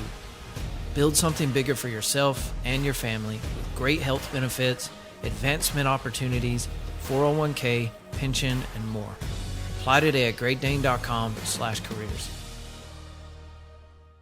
Treatment for those with mental illnesses and addiction issues has evolved over the years. In the late 1960s, Indiana's mental health system began to take shape. From 1971 to 2021, Hamilton Center has touched the lives of thousands of people in central and west central Indiana. We are committed to the latest therapies to improve the quality of life for those with mental illnesses. Treatment works. Recovery is possible. And thank you, Indiana. You're watching College Sports on the Indiana Sports Network, presented by the Indiana Army National Guard. And top half of the 4th inning, and as Anderson will step to the plate, and with that opportunity, it'll be Ariel Lee, the senior from West Manchester, Ohio. She'll be first up to bat for Anderson.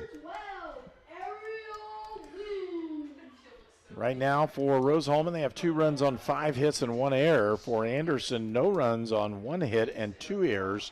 Those errors have caused problems and everything. Huge shot and very caught right straight away by Gabby Davidson. 1 pitch, 1 out, and Davidson had a beat on that the whole way. Wasn't rattled at all. Molly Buck now is up for Anderson, and she has cranked a couple today as well. One of them in that first game was right at the base of the wall, right at the top of the wall, at center field, as she can really hammer that thing, and she's had a couple of them pulled foul that you thought were going to take somebody's head off.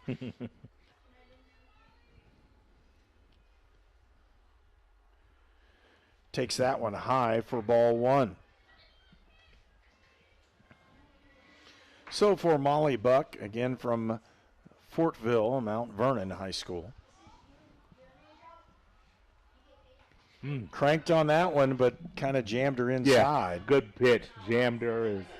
You could tell that Buck was up there and wanting to be very aggressive and got it up on her hands, and see if we can go back there one more time.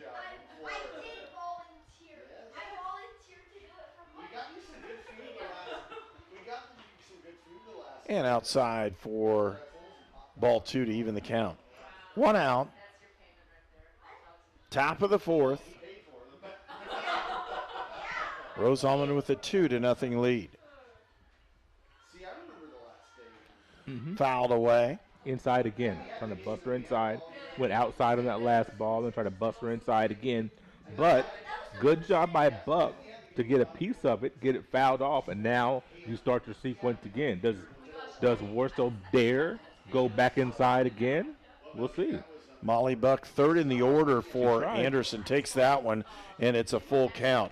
The cleanup hitter for Anderson is Ashley Wheeler. With those two back-to-back, they score runs. They just haven't been able to stop people on the base path because ultimately it becomes a pitching game in softball. She cranks that one down the right field line and out of play.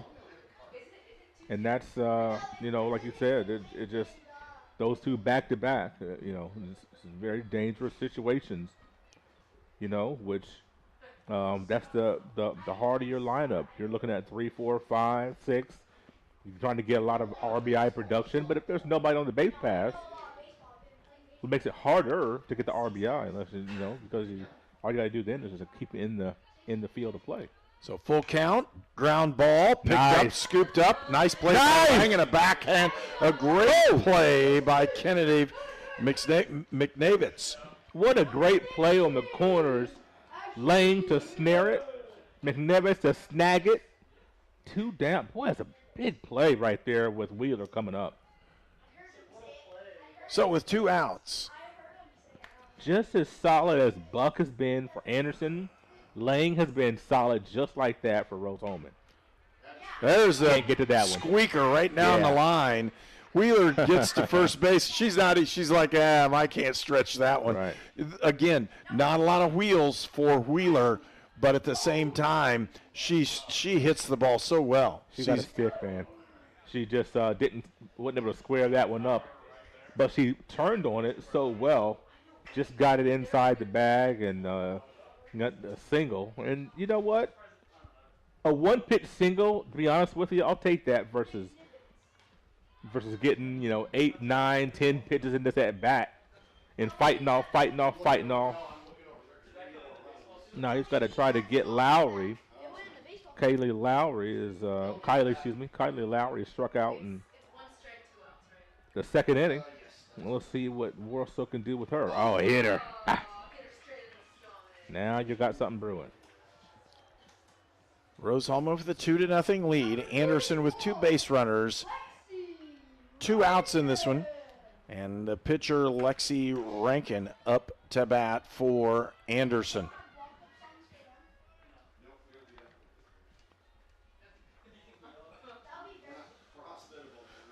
Pitch down the middle. She gets it into the gap. And she hits a bomb out there. Hits at the base of the wall. 2 runs.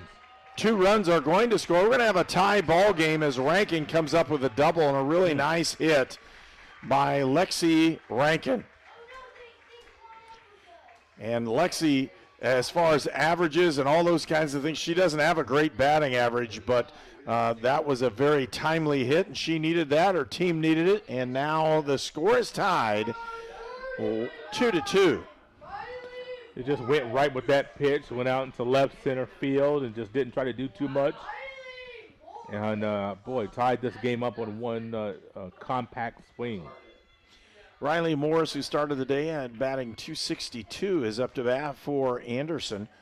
With a runner on second base, she'll try to pick up that run and pick up that lead run for the Ravens.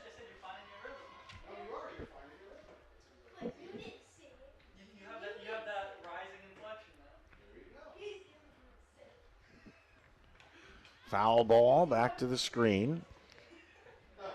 We knew we were going to see some runs in this game. A little earlier, we thought we would, earlier than game number 1. And that's exactly what we're seeing. Well, again, we know this is the last ball game of the year for both of these teams. Yep. Inside corner strike. Count raised to 1 ball and 2 strikes. 2 outs here. Top of the 4th, where Anderson has picked up 2 runs. Timely hit by Lexi Rankin, who finds herself on second.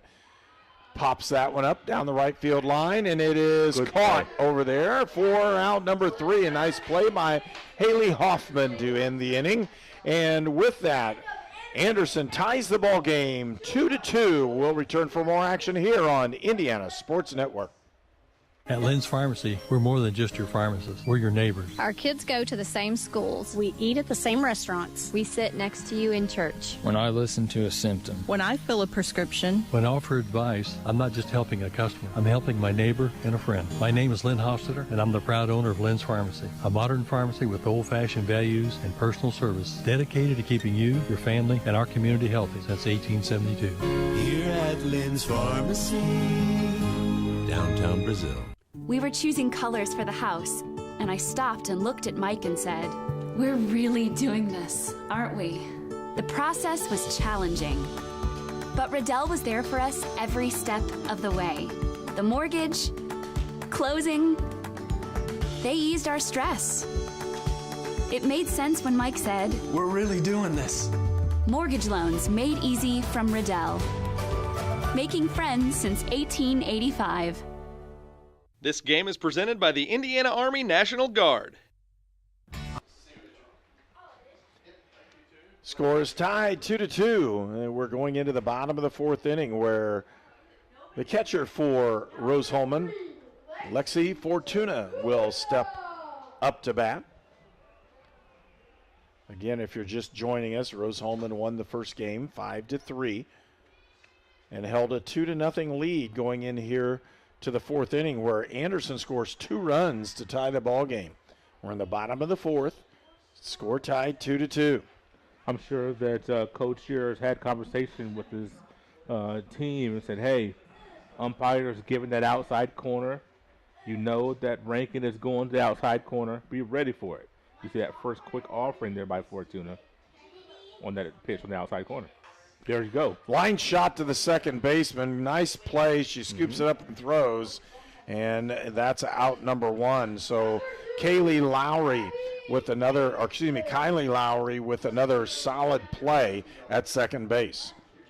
But you had 2 good swings there by Fortuna on 2 pitches that were on the outside corner. Let's see if that continues here for the Engineers and Davidson here. Gabby Davidson, the only senior for Rose-Hulman, and again, she's had a very solid ball game. Yes, Matter of fact, too, she drew a walk again in this ball game. So she's done a great job at the plate, finding herself on base every time. Yeah. And then made a couple good catches in center field. Evens the count at 1-1.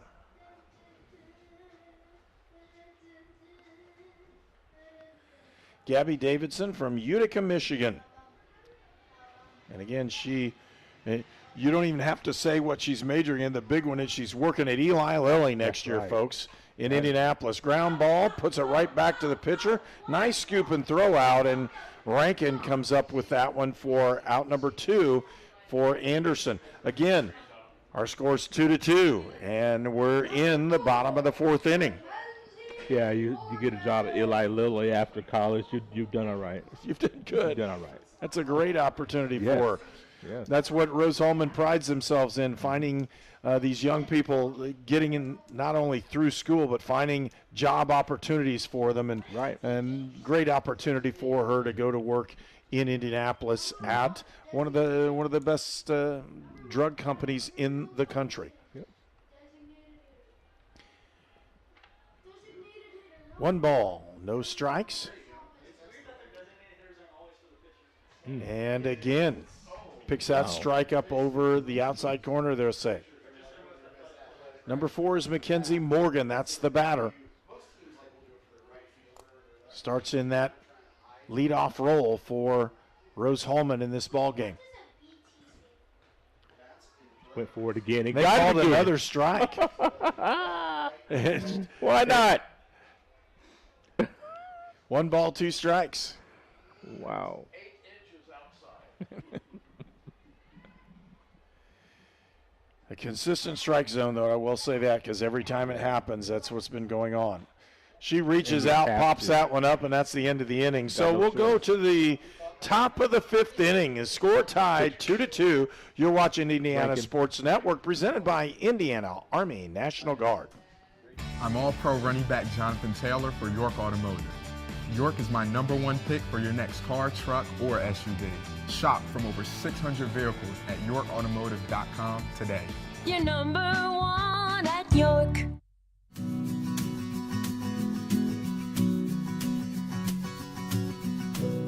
For the things you treasure and the people you love. Brian Sponsler and Ben Rice for Auto, Home, and Life. This game is presented by the Indiana Army National Guard. Welcome back to Rose-Hulman. 2-2 is our score. We're going in the top of the 5th inning, where Anderson will come to bat. And leading off this inning for Anderson will be Faith Muterspaw, the infielder from Shenandoah High School.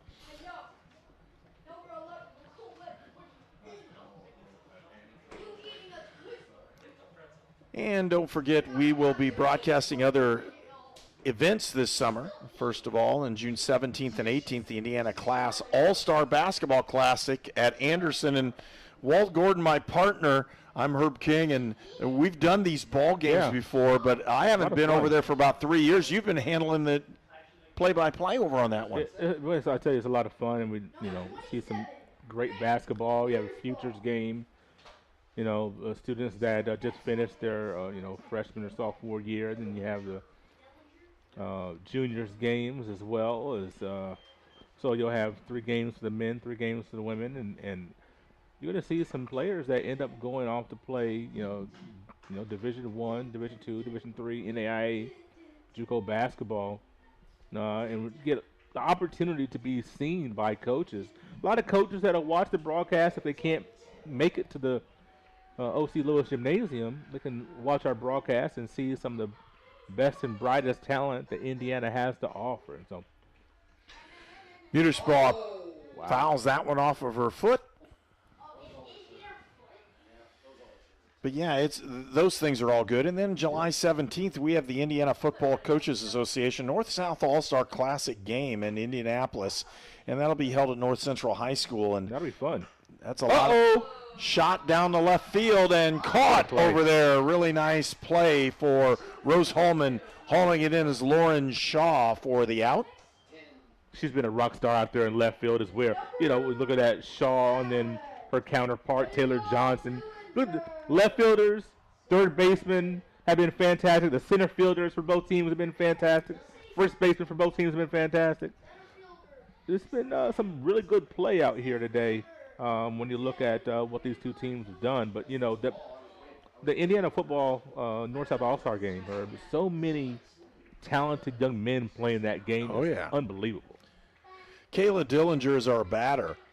If we look at that ball game, I've had guys that I coached in that ball game have gone on to the NFL. Mm-hmm.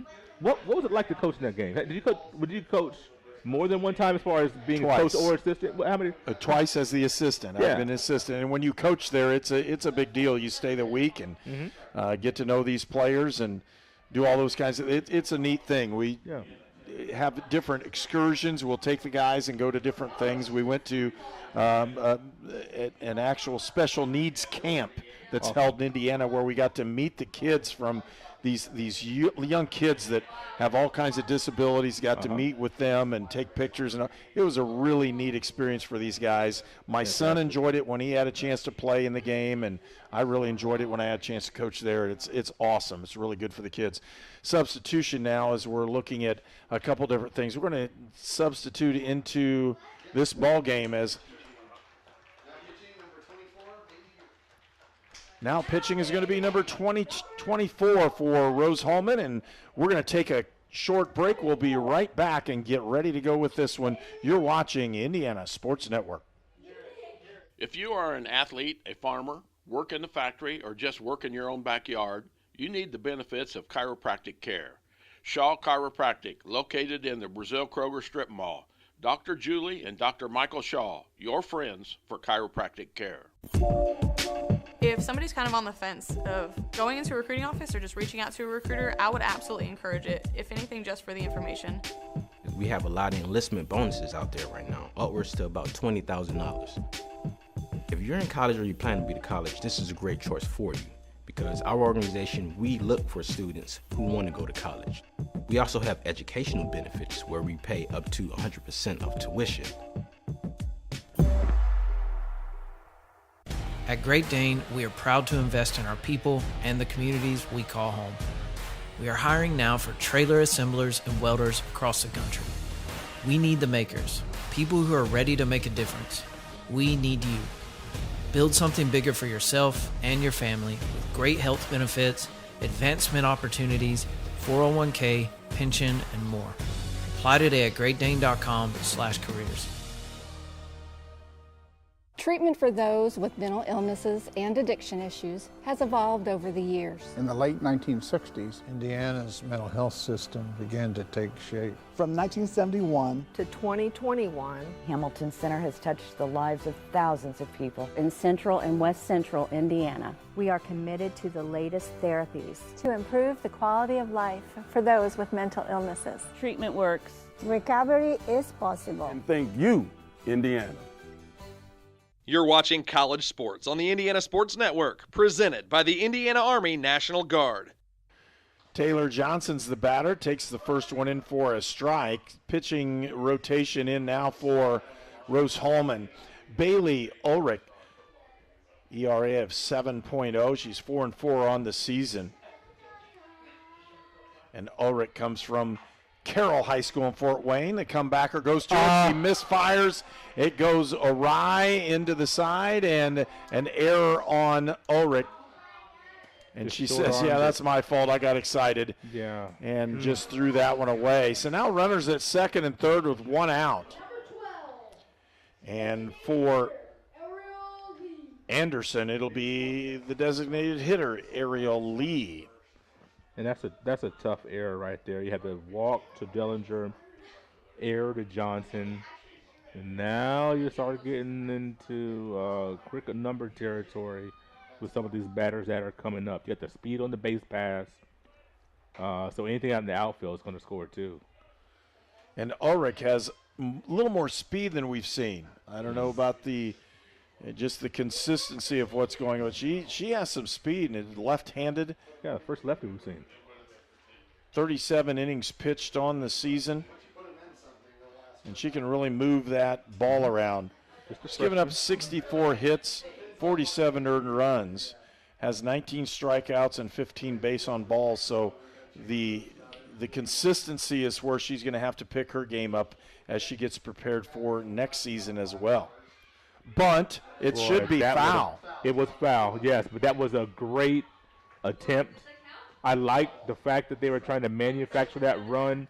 You have your speed merchants on the base pass, Dillinger at third, Johnson at second. So you put a bunt in fair territory anywhere in front of the batter's box, and you're pretty much going to have an opportunity to score that run because of the speed that Dillinger possesses.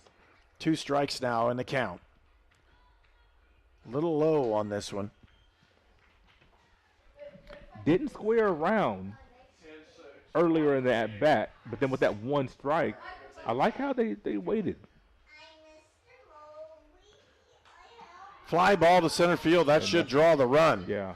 And maybe caught out there by Davidson. Yep. She's going to throw it in. The run's going to score. The throw behind. And so you get that runner to third base, which you would have loved to try to keep that runner at second. But you're still not going to get it short and make the illusion that you're going that direction, as opposed to going straight back to the pitcher, which if you're throwing that way, there's no way you're going to get him. So if you could at least throw the shortstop to make the illusion that you're going to third base, now a pass ball, you're up 2 runs. 3-2 is our score. Anderson took the lead on that play. And again, up to bat for Anderson, number 29. That's Molly Buck, and she's been Yeah. She's a solid batter and a solid hitter for Anderson. And with one runner on third base, she's dangerous in the position she's in right now. 2 outs in the inning. 1-1's the count now to Molly Buck. Because you don't want to throw anything to the backstop. You're so worried about that. But then you also got to be so worried about the prowess of Molly Buck's bat. Missed snap throw, almost got to it that time. That was a pretty good play by Fortuna as she snapped through that ball back down to third base and almost picked her off. It's going to take a whale of a play to get Johnson at third base. A lot of speed down there. High and outside, and again, 2-2's the count. You know, you mentioned the speed of Ulrich.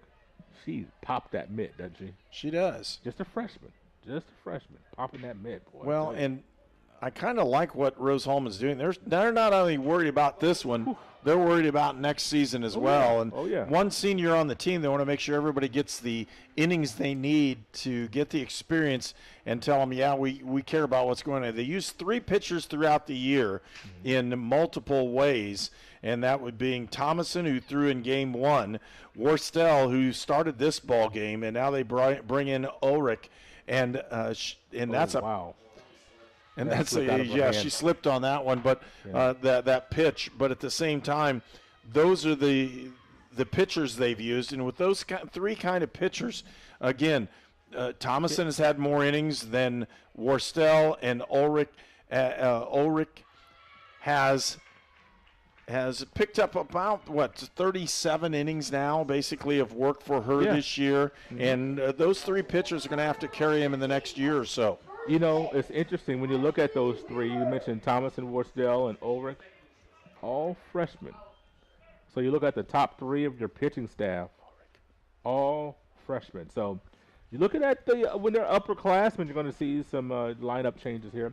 But when you start to see them as upperclassmen over with good health and continued progression, this is going to be a really a good pitching staff if they keep working and stay together and stay with this wonderful game of softball. You like when freshmen turn into juniors and seniors. Caitlin Campbell from Lutheran in Indianapolis is going to be the pinch runner, and she'll go to first base. And don't be surprised if they try to send her down or to keep things going on a hit and run or something that way to keep things moving. 2 outs in the inning, though. I'd be stunned if they didn't at some point try to move her down on the steal. Cause, I mean, do you dare throw down? If you don't get her, then you know Johnson's going to score. So Well, you've got some speed. Yeah. And if you can put that in scoring position, and especially with the batter right now and Ashley Wheeler, this is their best chance to score runs, and they're going to have to take that risk. Because look, there's nobody close to the bag at second base. Yeah, they're not gonna, I knew they were going to throw because nobody was close to the bag. You have Johnson at third base. If you throw down there really trying to get the base runner, if you don't get her, it's an easy run. So give up that bag and try to get Wheeler, which is no easy feat. Good luck. Wheeler at bat, inside, almost got to her. Yeah. She wants to swing away.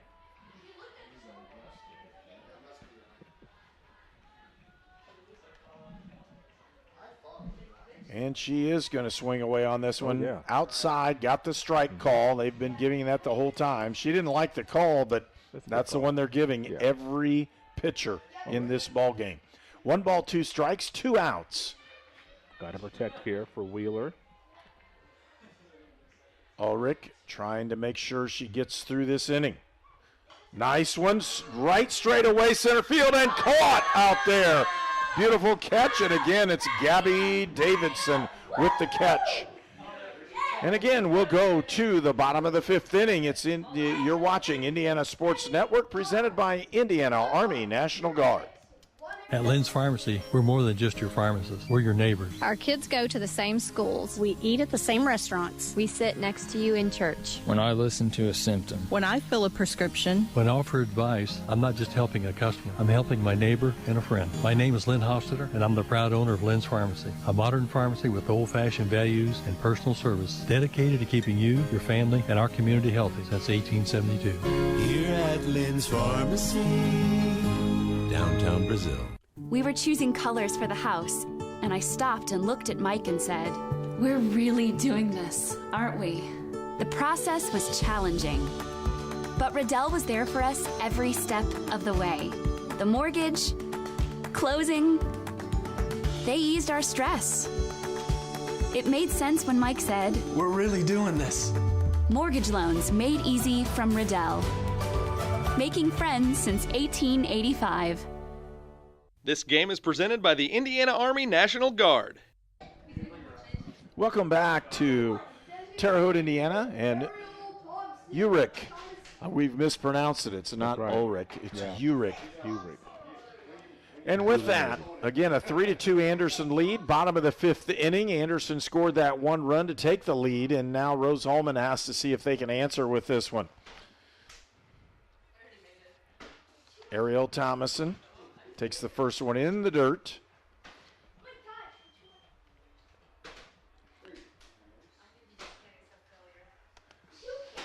Thomason has had a great day today as far as, especially that first game, being on base 4 times.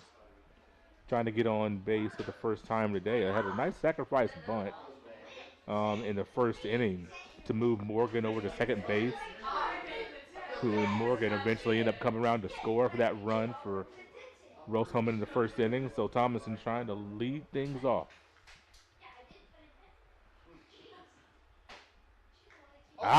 Took that one right in the elbow, and again, that's a padded elbow. Folks, we want to thank our sponsors for today's game: A-Plus Printing, Goshen H&R Block, Great Dane, Hamilton Center, Lynn's Pharmacy, Riddell National Bank, Shaw Chiropractic, Sonic Drive-In, Sponsler Insurance, and York Automotive. The transportation that we use here is provided by York Automotive, with 5 locations in Brazil, Crawfordsville, Greencastle, and Plainfield. And Pinkham up to bat, goes for it, and again, they run that pitch out to see if they can stop the potential stolen base. And I like the play personally. I think they do a really nice job with it. Still haven't gotten an out of it except on the throw. And they did have a pickoff where Rose-Hulman sent the runner and they picked her off out of it with the pitch out. Again, Pinkham the batter. Foul tip. Evens the count at 1 ball and 1 strike. Be nice if Pinkham can get her way on base here to set up the rest of the lineup. Lang, Worstel, Mcnevitz. 1 ball, 1 strike. Nobody out here in the bottom of the 5th inning. Rose-Hulman with 1 runner on. Hit by a pitch was Thomason. You see the accuracy on that, is starting to labor. When you look at Rankin, what she was doing the first couple innings, hitting spots, not hitting as many spots now in the 3rd, 4th, now 5th inning. Fly ball down right field line and out of. Just ends up foul. Just a long strike, right? Is that what you say? 2-2's the count. Today we're produced by and directed by Tony Harper. Our camera operators are Noah Gastineau, Kanan Harper, and Dakota Sponsler. Lexi Rankin is the pitcher. Ground ball could be an out at second, and they do get the out at second on a force. Had to wait so long to make the play at second base, but you would get the lead runner, and that's extremely important in this situation. You got to get that lead runner. 1 out in the inning, still a runner at first base. This time they just kind of transfer those over, and Ashley Pinkham is the runner at first. Hit into that force. Nicole Lang is our batter.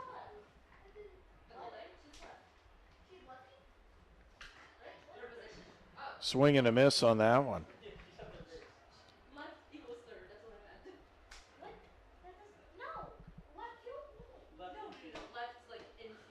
Nice cool day here in Indiana. Yeah.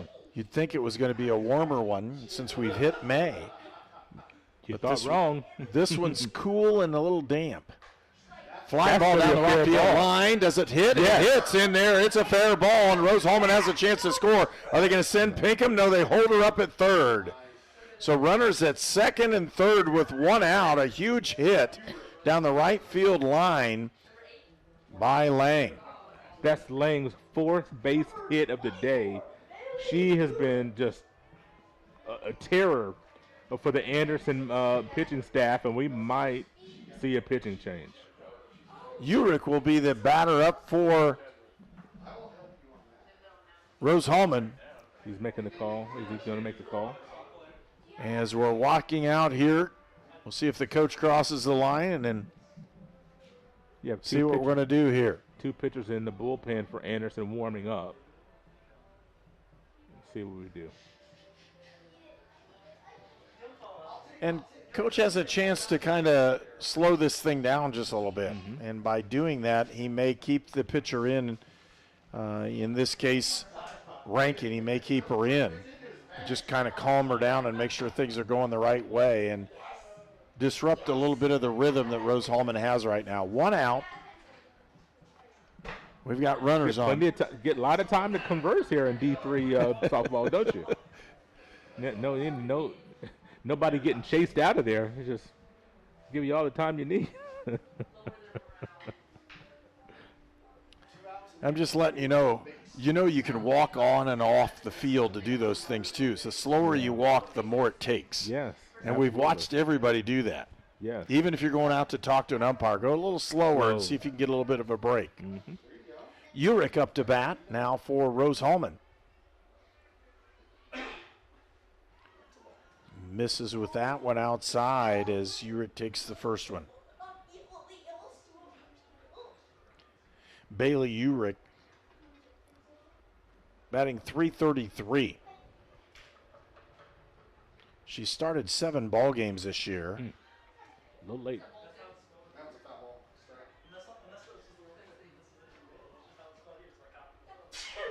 She's walked 1 time, struck out 4, has 12 appearances at the plate.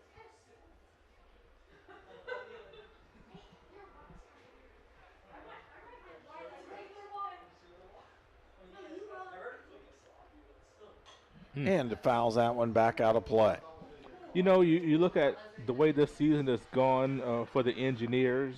You mentioned getting a winning season for the first time in several years, getting, 17 wins, I think it is now. And that's with a young pitching staff, Herb. I think this is really impressive to have this many wins when you're running all freshmen out there, basically. That's really impressive. These young ladies are going to keep growing up, keep maturing. Shot up the middle. It's going to be a base hit. It's going to score 1, and that's going to be it. They'll just score 1 run, and Urich picks up an RBI base hit. I think that's what you call a seeing eye single, Herb. It found the seam. Yeah, I mean, just sometimes just where you place it. Get it right up the middle, and we end up scoring that run. It's a big run to tie it up at 3. Mcnevitz up to bat for Rose-Hulman, the first baseman. She's had a pretty good ball game as well. They miss outside. Scores tied at 3-3 because of Rose-Hulman just scored on the previous play.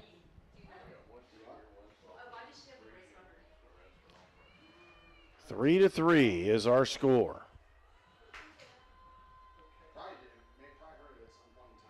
Wow. Pitch out, and they lost it. And that's not good. Wow. Rose-Hulman almost got picked off at third. Well, Lang was very indecisive. I don't think she really knew what was going on. And coach is saying, hey, you got to be ready here. And they had an opportunity to score. Would have had plenty of time to score as they had to pitch out. I think it was a pitch out. It looked kind of odd. It went the wrong side. Pitching out. Yeah, I think she just missed the ball, missed the so too. That wasn't a pitch out. Missed the strike. I was trying to be too nice there, I think. 2 balls in the count. Runners at second and third. A base hit will bring at least one in. There's the pitch out. Now it's the pitch out. And now I don't understand. She went put her on. She went the wrong way. But are you just going to put her on? Why are you pitching out at 2-0? I think that's what they're going to do. They think they're going to purposefully walk her with 1 out. That's just really interesting. This is kind of puzzling. I'm be honest with you, Herb. I'm a little puzzled by this. You want to load the bases up. I get it. You get double play is in order now. So all of that is true. Force out at any base. So I guess you're playing the numbers, and you look at Hoffman with the coming in with 51 at bats and 294. So I guess you're just playing the numbers here, hoping that you can get out of this inning this way. Now the timeout's been called by Rose-Hulman on this one.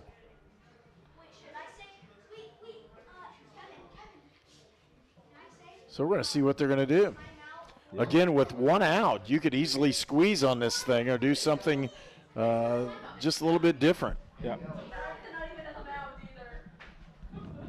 And with that, we're going to see what head coach Brian Shearer is going to do.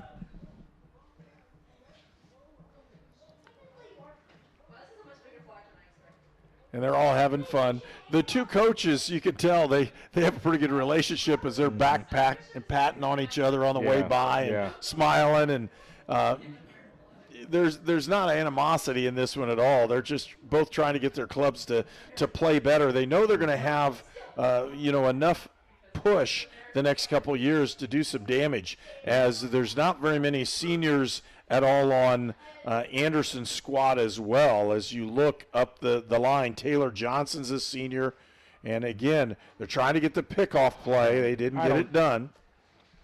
And at a certain point, you may see him run from third, but I don't know if the wheels are there at all either. Mcnevitz kind of ranged a little far off of first base, and when you have nowhere to go, I don't know why you want to be that far off first.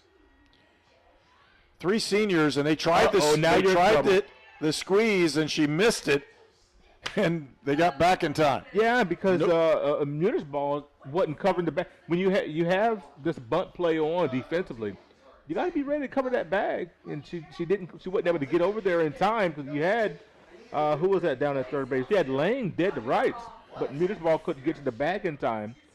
So Rose is very fortunate there. 1 ball, 2 strikes is the count. Or they're going to just say 2 strikes on this one. Mm-hmm. Got to swing away here.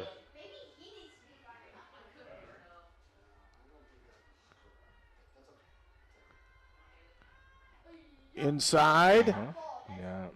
Knocked down, and a nice play by Riley Morris to get to the ball. There's a lot of hubris in baseball, softball. You got runners playing chicken with the catcher, and there's a lot of bravado. A lot of I don't want to say ego, maybe not the right word, but there's a lot going on. So sometimes it's better to just play it safe, and I think now is one of those times for Rose runners. Foul ball. I mean, don't get so far. If you have nowhere to go, if there's a bag in front of you occupied, you should not range off far enough to elicit a throw. I think you're just playing with fire when you do that at this point, especially with tie game, 1 out, got a chance to make something happen. Do not run into an out here. That'd be disastrous.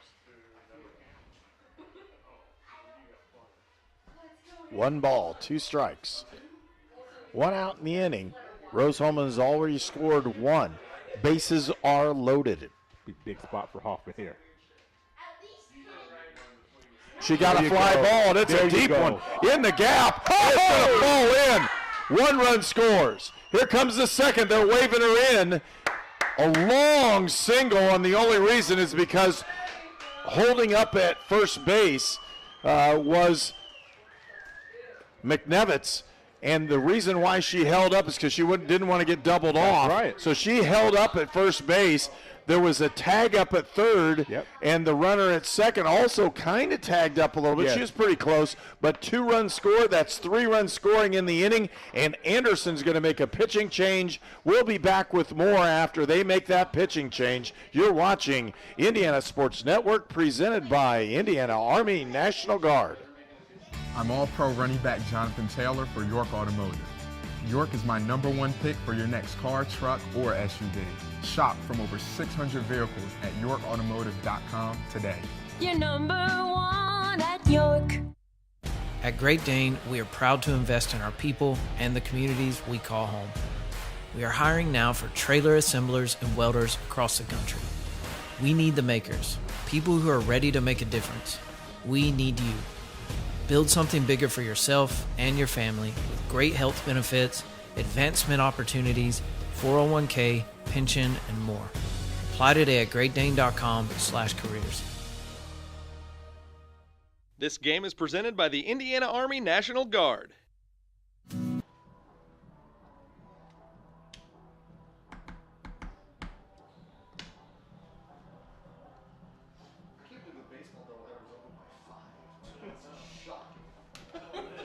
I was expecting to be over there like for the last hour.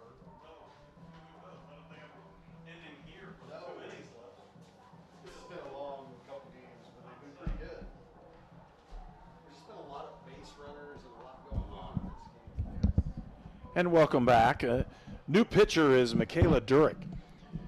ERA of 10.5. She has 3 appearances this year and pitched 3 innings. She is a senior from Greenfield, Indiana. She'll get her chance on the last ball game of the year. Again, a right-handed pitcher from Greenfield Central High School. The seniors for Anderson, Ariel Lee, Mckenzie Beatty, Taylor Johnson, and Michaela Durick. Those seniors will have all played today, and we want to wish them the very best as they move on in their careers and see what happens that way. And for Rose-Hulman, their senior on senior day here at Rose-Hulman, again, is Gabby Davidson. And if Lexa can extend this inning, then Gabby will get another at-bat here. So that'd be nice to get our senior another bat in this inning. Lexi Fortuna is the next batter. Takes that one a little bit outside. 3 runs in the inning for Rose-Hulman. They lead 5-3 after that bomb hit over the right fielders or the right center field. But at the same time, Hoffman hits it over there, and they had the shift on. And when I say that, the shift was on by Anderson. It went over the center fielder's head, who was playing in right center. And the wind, we talked about the wind blowing that direction. Yeah. That ball was carried and carried and carried. And you got to feel good for Hoffman getting RBIs number 5 and 6 today. Oh, there's a shot down into left field. It's going to drop for a base hit. It'll load the bases again. And guess what? Here comes Gabby. Yeah. Gabby with her senior day has an opportunity to have a big hit and win the ball game basically in what's going on, and she can put some runs on the board. She had a double the first ball game and drew a couple walks. She has been put out here in the second game, so she's for the first time all day. So we'll see if she can connect on this one as well. Rolls that one in. We've seen that. Just missed a couple times. Yeah. Sometimes you just miss that release point and funny things happen. Michaela Durick.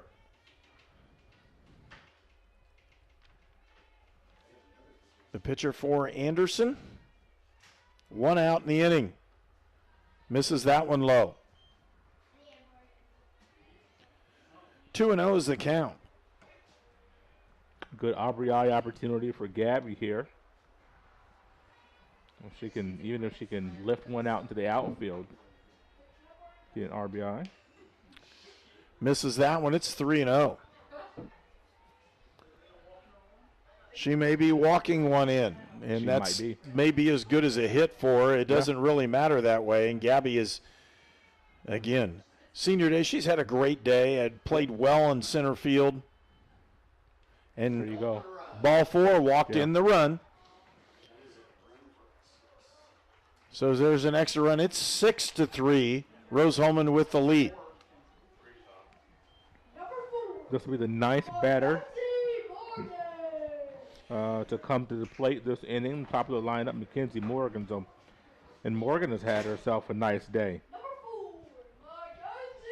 Been on base a couple of times this game. Got a single in the second inning. Scored after walking in the first. Looks at a strike.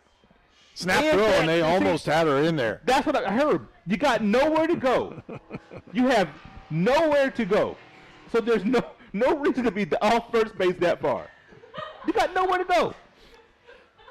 That's the kind of stuff, Herb, that, that'll drive a coach nuts. It's driving me nuts up here. Change up, she misses with that one. 1 ball, 1 strike.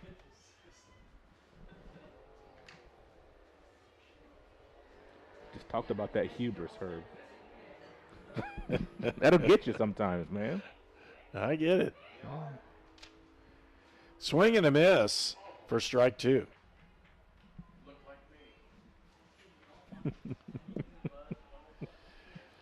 For Morgan, 1 hit out of 2 at bats. She has an RBI this afternoon. Swing and a miss. That'll bring out number 2. And with bases loaded, coming up will be Ariel Thomason, the designated hitter. 1 counted plate appearance. She was hit by a pitch and had a sacrifice earlier in this ball game.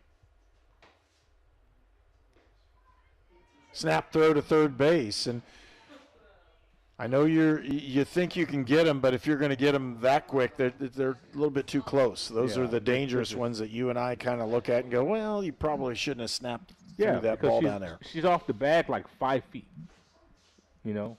so only thing that could happen is you throw one into left field, and that scores 2 runs because the left fielder is so far off the line. So, I mean, you have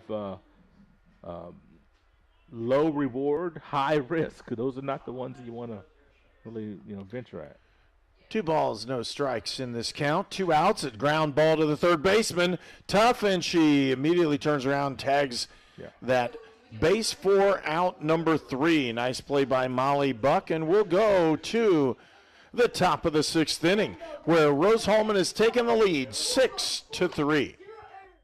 It could be anyone. The star student, the all-state athlete. I never thought it could happen to me, that I could lose everything.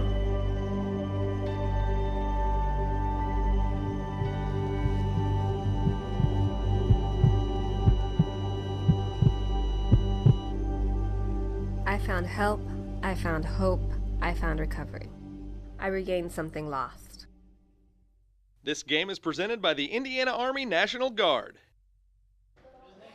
And we're here with Kevin Lanke, Sports Information Director here at Rose-Hulman. And Kevin, we know we had a couple wins here by the baseball team. What does that mean for Rose-Hulman baseball? Yeah, it's a pretty exciting time right now. The baseball team clinched their spot in the HCAC tournament with the 2 wins today.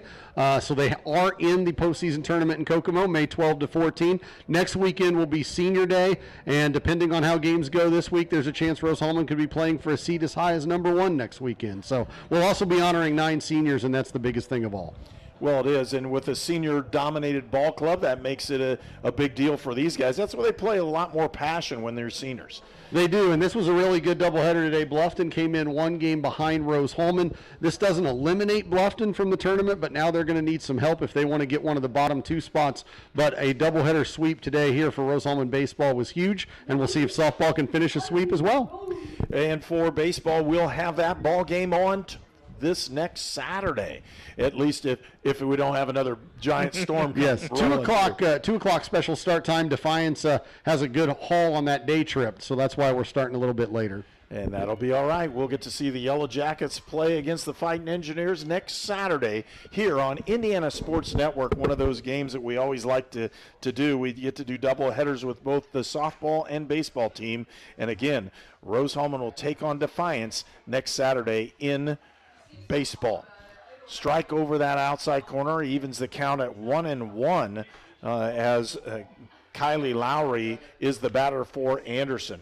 So exciting for the baseball team today to get that sweep and to clinch their spot in the conference tournament, go up to Kokomo. I was talking to Kevin. He was talking about the field, the place they're playing, on artificial turf, beautiful turf. It is. Facilities. And well, I haven't been there. They've upgraded the facilities. Yeah. It's a gorgeous old ballpark. And when I say that, my son had a chance to play there in a semi-state game. It's a wonderful ballpark. You sit up high. All the fans can see everything. It's a great place it's a great venue to see. The actual dugouts are underneath where the fans are. Wow. So it's a different place to see. You can easily see the ball game. And a good opportunity for Rose-Hulman. They'll be in the conference tournament in Kokomo. Again, in this ball game, it's 6-3, and again, Lowry up to bat for Anderson. 2-2 is the count as she fouls that one off. Kylie Lowry has played at second base and really done a nice job for the Ravens today. Yes, she has.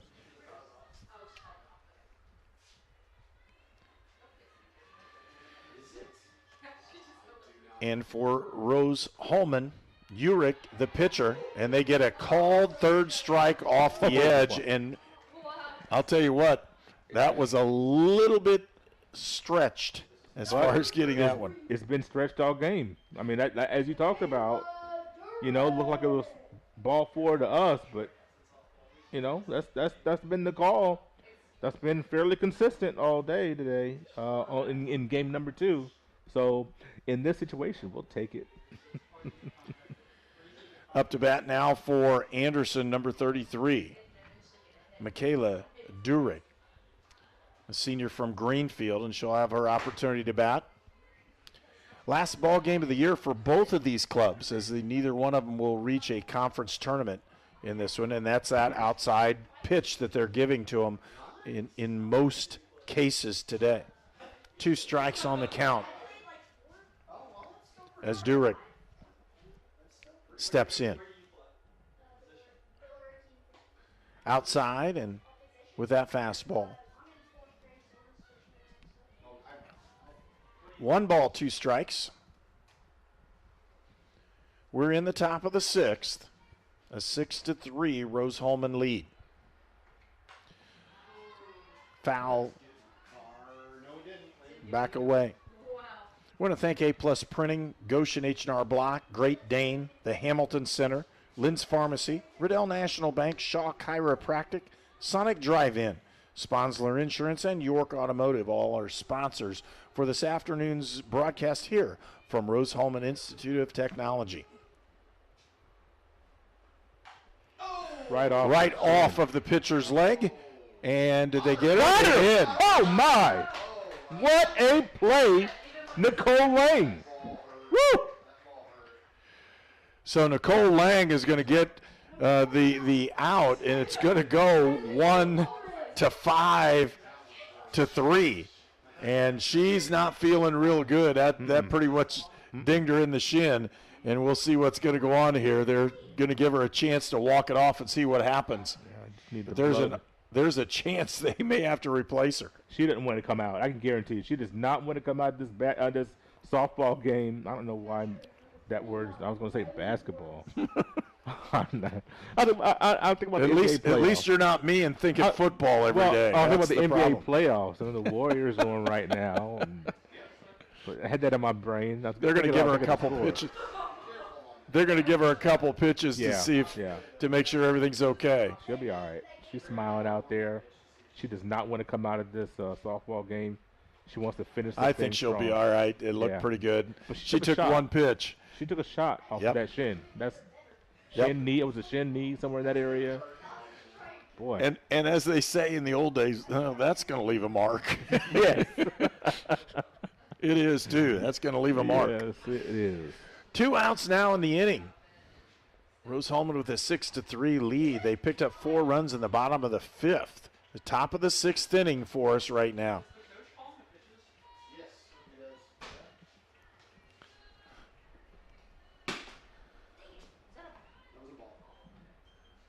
One ball in the count.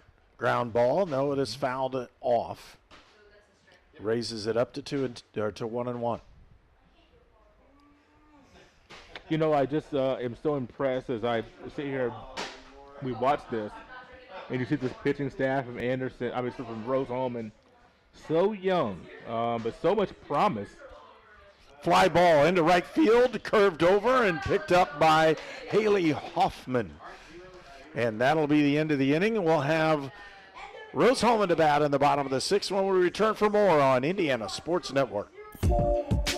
If somebody's kind of on the fence of going into a recruiting office or just reaching out to a recruiter, I would absolutely encourage it, if anything, just for the information.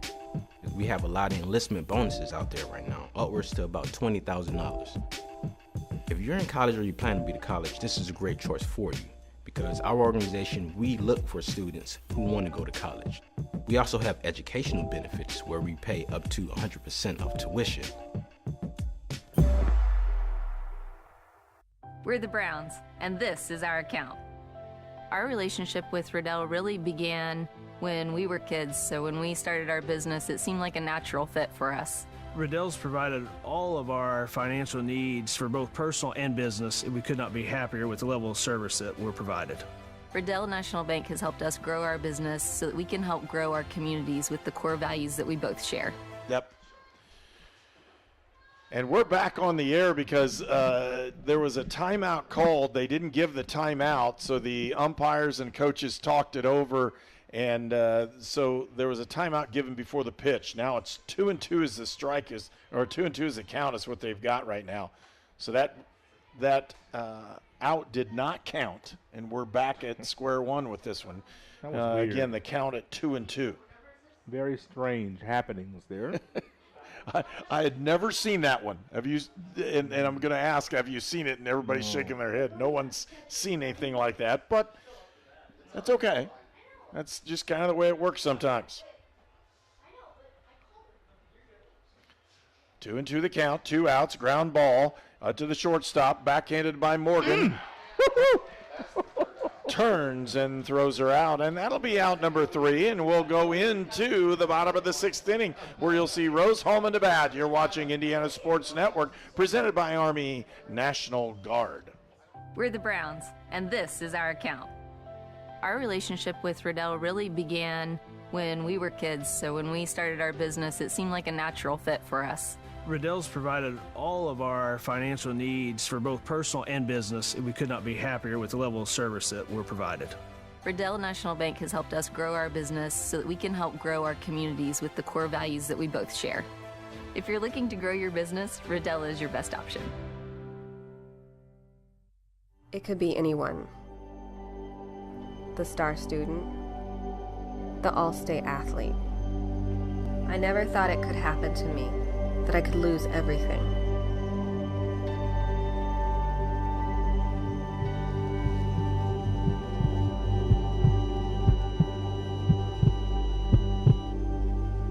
I found help, I found hope, I found recovery.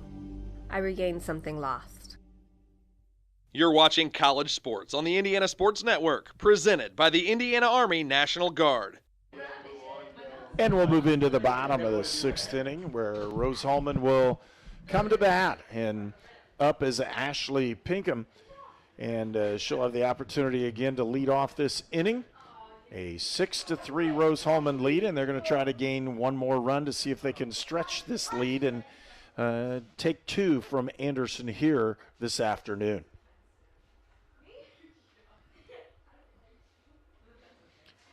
And she brings in that changeup and it doesn't hit with it. It's one ball. We've seen quite a bit of sunshine in game number 2, a lot more than we saw in game number 1. So that's been nice. Still overcast a little bit, but you see the sun peeking out between the clouds and see some blue sky from here and there. You know, it's nice. Well, I know you had a lot of rain here where I was yesterday. Yeah. I got in a whole set of youth football, flag football games yesterday. Wow.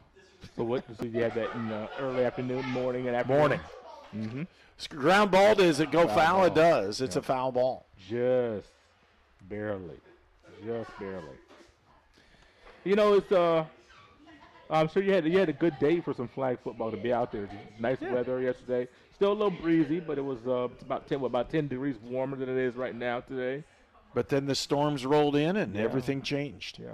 And with the schedule of when this ball game was supposed to be played yesterday, or these set of ball games, there's no way we would have been able to play them. Sure. For both the safety of the players and fans. Right. And it's nice to have the opportunity, because you're playing on the weekend, to actually move the doubleheader to the next day. And, you know, you look at, you know, it being this weekend as opposed to next weekend, which you do not want anything moved to a Sunday. I doubt they would do that. I think they would figure out something else. I don't know what the contingency plan would be, but that being Mother's Day, of course, you don't want to. Got to have those games in on Saturday. Full count. And another pounded ball foul down the left line. That third base line is getting a workout in this ball game.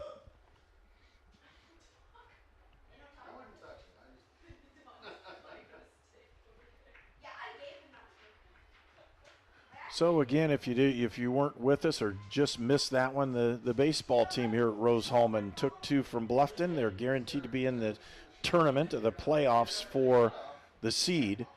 And again, Pinkham pops this one up, called for by the shortstop. She makes the play, and Faith Muterspa redeems herself. She had a tough one earlier in this ball game, and she's smiling, laughing, and having a great time. 2 hands this time makes a big difference. Well, I don't think the wind was blowing quite as bad as as it was early in the ball game.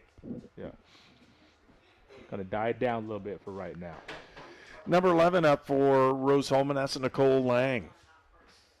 Boy, I tell you, Derek is having a hard time. This last couple of pitchers have had a hard time with, whether it be Derek for Anderson or Urick for Rose-Hulman. We've seen some balls being rolled up to the plate accidentally. Well, it's also not like baseball. Usually you have the one pitcher that everybody hangs on in softball. Yeah. And to the credit of both of these coaches, they're trying to build programs. And so they know that this game is really not going to mean a great deal. Yeah, you want to win the ball game, but you're getting some valuable experience and showing players you really care about what they're doing as a softball player. Nice scoop and throw that time by Molly Buck, as she's been a tremendous player for Anderson today. And she really, no errors by her. She scoops the ball up, throws well, has batted well. Again, you can't say enough about how Molly Buck has played in this set of ball games today. And hate to tell everybody in the South there that is not an Anderson fan, Molly Buck's only a freshman.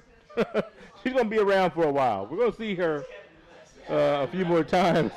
This young lady can play. I mean, she really plays third base exceptionally well. And she handles the bat well also. It's just, boy, she's a solid player. Very impressive. Bailey Urick up, a freshman from Fort Wayne Carroll High School. Again, there's a lot of youth, like you said before, a lot of youth on these teams, and you also know that the coaches are specifically making sure they get a chance to play. And there's multiple reasons, but the biggest one is they don't want to see those kids get discouraged so they would potentially transfer. They want to make sure they know they're seen and they care about them. Pop up over to Kylie Lowry, and she hauls that one in for out number 3. And we'll go to the top of the 7th inning, where Rose-Hulman leads Anderson 6-3. It could be anyone. The star student, the all-state athlete. I never thought it could happen to me, that I could lose everything.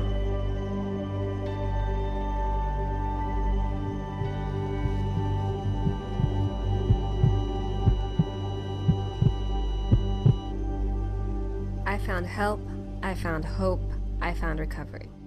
I regained something lost.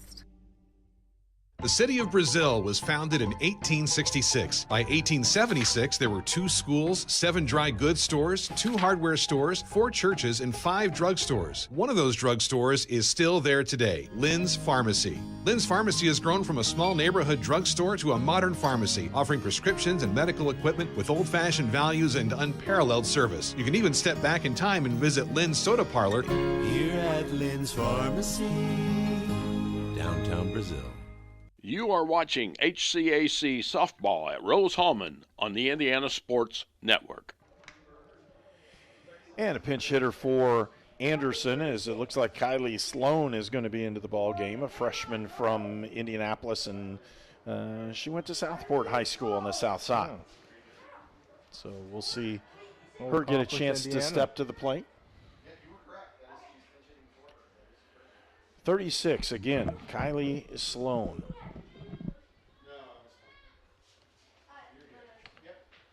Urick is the pitcher for Rose-Hulman, and again, a left-hander with some speed, and she can put it right in there and does a little bit low as she doesn't get the strike call on that one. Sloan is got a whale of a batting average, just not very many ABs, 13 at-bats, and batting .615 in those limited at-bats. Just supposed to bat on the ball there. Ground ball, and hits it right to Mackenzie Morgan, who throws her out, and for out number 1. Yep, there. Get your hacks. You know what I'm saying? Like get your swings in. Freshman, limited ABs. Hey, get your swings in. Not like that. Be up there aggressive. At bat now is number 10, Kayla Dillinger.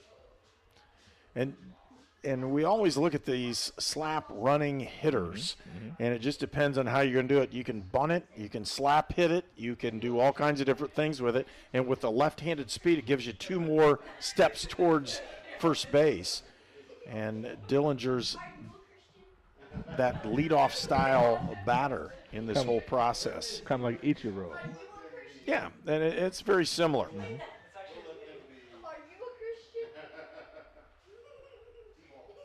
When you watch it happen, it almost looks like the game of cricket, to be honest with you. Yeah, it does. It looks very similar. Yes. Which I know very little about, by the way. That's the only comparison that I can make between cricket and softball. I know I have exhausted my knowledge of cricket right there. You're going to have to watch some Downton Abbey. I just play with a racquetball. It looks like the size of a racquetball. I mean, it's like how, Oh, a hot box got it right back to her, and Lang throws and gets her out. Really nice play by Nicole Lang. Boy, I tell you, Lang has just been solid as a rock. I mean, we've seen some exceptional play out here by our 2 third basemen, Lang and Buck. Oh, just phenomenal. And Anderson down to their final out as they ball's hit foul by Taylor Johnson. Johnson, the leadoff hitter for Anderson. Anders really plays that left field position so well today. They called strike on the outside. Why not? It's been consistent. Yeah. That's all we can say. Yeah. They call strike for one, strike for the other. Yeah. That's all you can ask for. Hello. Hop, skip, and a jump as she doesn't let it hit her. She moves away from it. 1 ball, 2 strikes. 2 outs now, and they're down to the final out for Anderson. If you're at a Cubs game, they'd all be standing and cheering. They would. Got some folks standing up here. Urick with that pitch puts it down. Comebacker to her. Does she throw her out? Nope, No. she does not. And that'll be just one thing that when you're looking at Urick, one thing that she'll work on is building a position. We've seen her make a throwing error earlier, kind of short-armed their throw to first base.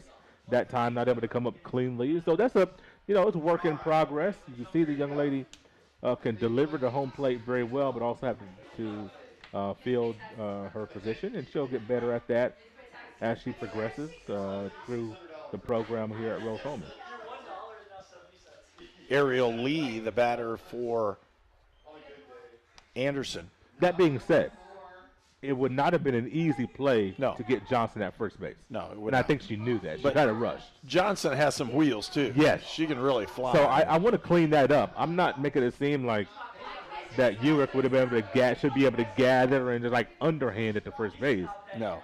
Johnson can flat out fly, so it would have been a tough place even if she fielded cleanly. So I want to make sure and say that. Well, I'm going to say more of a tough play for a left-hander than it would be a righty in that's right. where that ball was hit. Mm-hmm. On the third base side of the pitching mound, rubber, I guess pitching rubber, pitching area. What do you call it in softball? It's not a mound, obviously. Base hit up the middle. Lee picks up the base hit. They'll hold it to a single. Now stepping up is Molly Buck, and the best hitters for Anderson are right up here. You had Johnson, Lee, Molly Buck, and after Molly Buck would be Wheeler. So you put these two together, and they have a chance to get right back into this one. They're 3 runs down. Top of the 7th, they desperately need 3 to extend it or 4 runs to take a lead.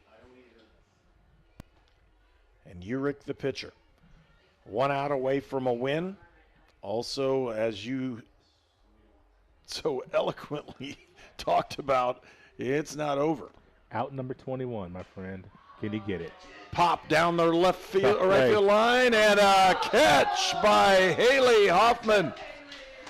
Haley ends the ball game with a tremendous catch right on the line, and Rose-Hulman picks up 2 wins today here against Anderson University. And again, both teams came in with a 3-11 record in conference play, and with the 2 wins, Rose-Hulman wins 5 ball games in conference play. And for the seniors that played in their final ball game today, we want to say congratulations on your college career, and hopefully you have a great opportunity to end up in the work world and do something fantastic with the education you've received from these 2 fine institutions. Again, this next week, we will be on the air, a 2 o'clock start, with Defiance College playing against Rose-Hulman in a doubleheader in baseball, which is one of those things we genuinely love to do. Come to Rose-Hulman, do a doubleheader in baseball, and see what's going to happen. And as they're walking away, if we could get a picture of what just happened, I'm telling you, Gabby Davidson was out with the Rose-Hulman players, and they were arm in arm heading out towards their last huddle as a senior ball club member. Gabby Davidson ends her senior career here, senior day, and she had a great ball game. She goes out with 2 wins, and I know she's happy for that. And for Rose-Hulman, they went out winning 4 out of their last 5 ball games. 5 out of 6. Excuse me, 5 out of their last 6 ball games. You're right. Yeah. And for Rose-Hulman, this young ball club, they can only feel good about that as they have an opportunity to really get better for this next season. Same thing with Anderson. A lot of young players. We've seen some talent on both of these ball clubs. We wish them the very best, and the best for the seniors, again, on both of these ball clubs as they move forward with their lives and in their careers outside of college softball. For my partner, Walter Gordon, I'm Herb King. We're going to say so long. And again, this has been a production of Indiana Sports Network, LLC. And we thank you for watching all our sports here at Rose-Hulman as broadcasted by Indiana Sports Network.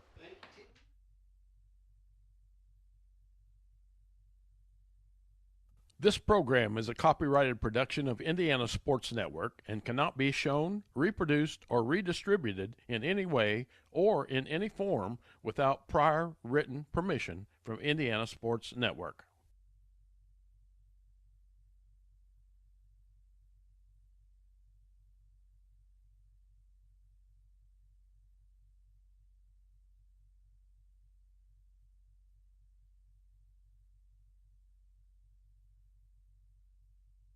You are watching HCAC softball at Rose-Hulman on the Indiana Sports Network.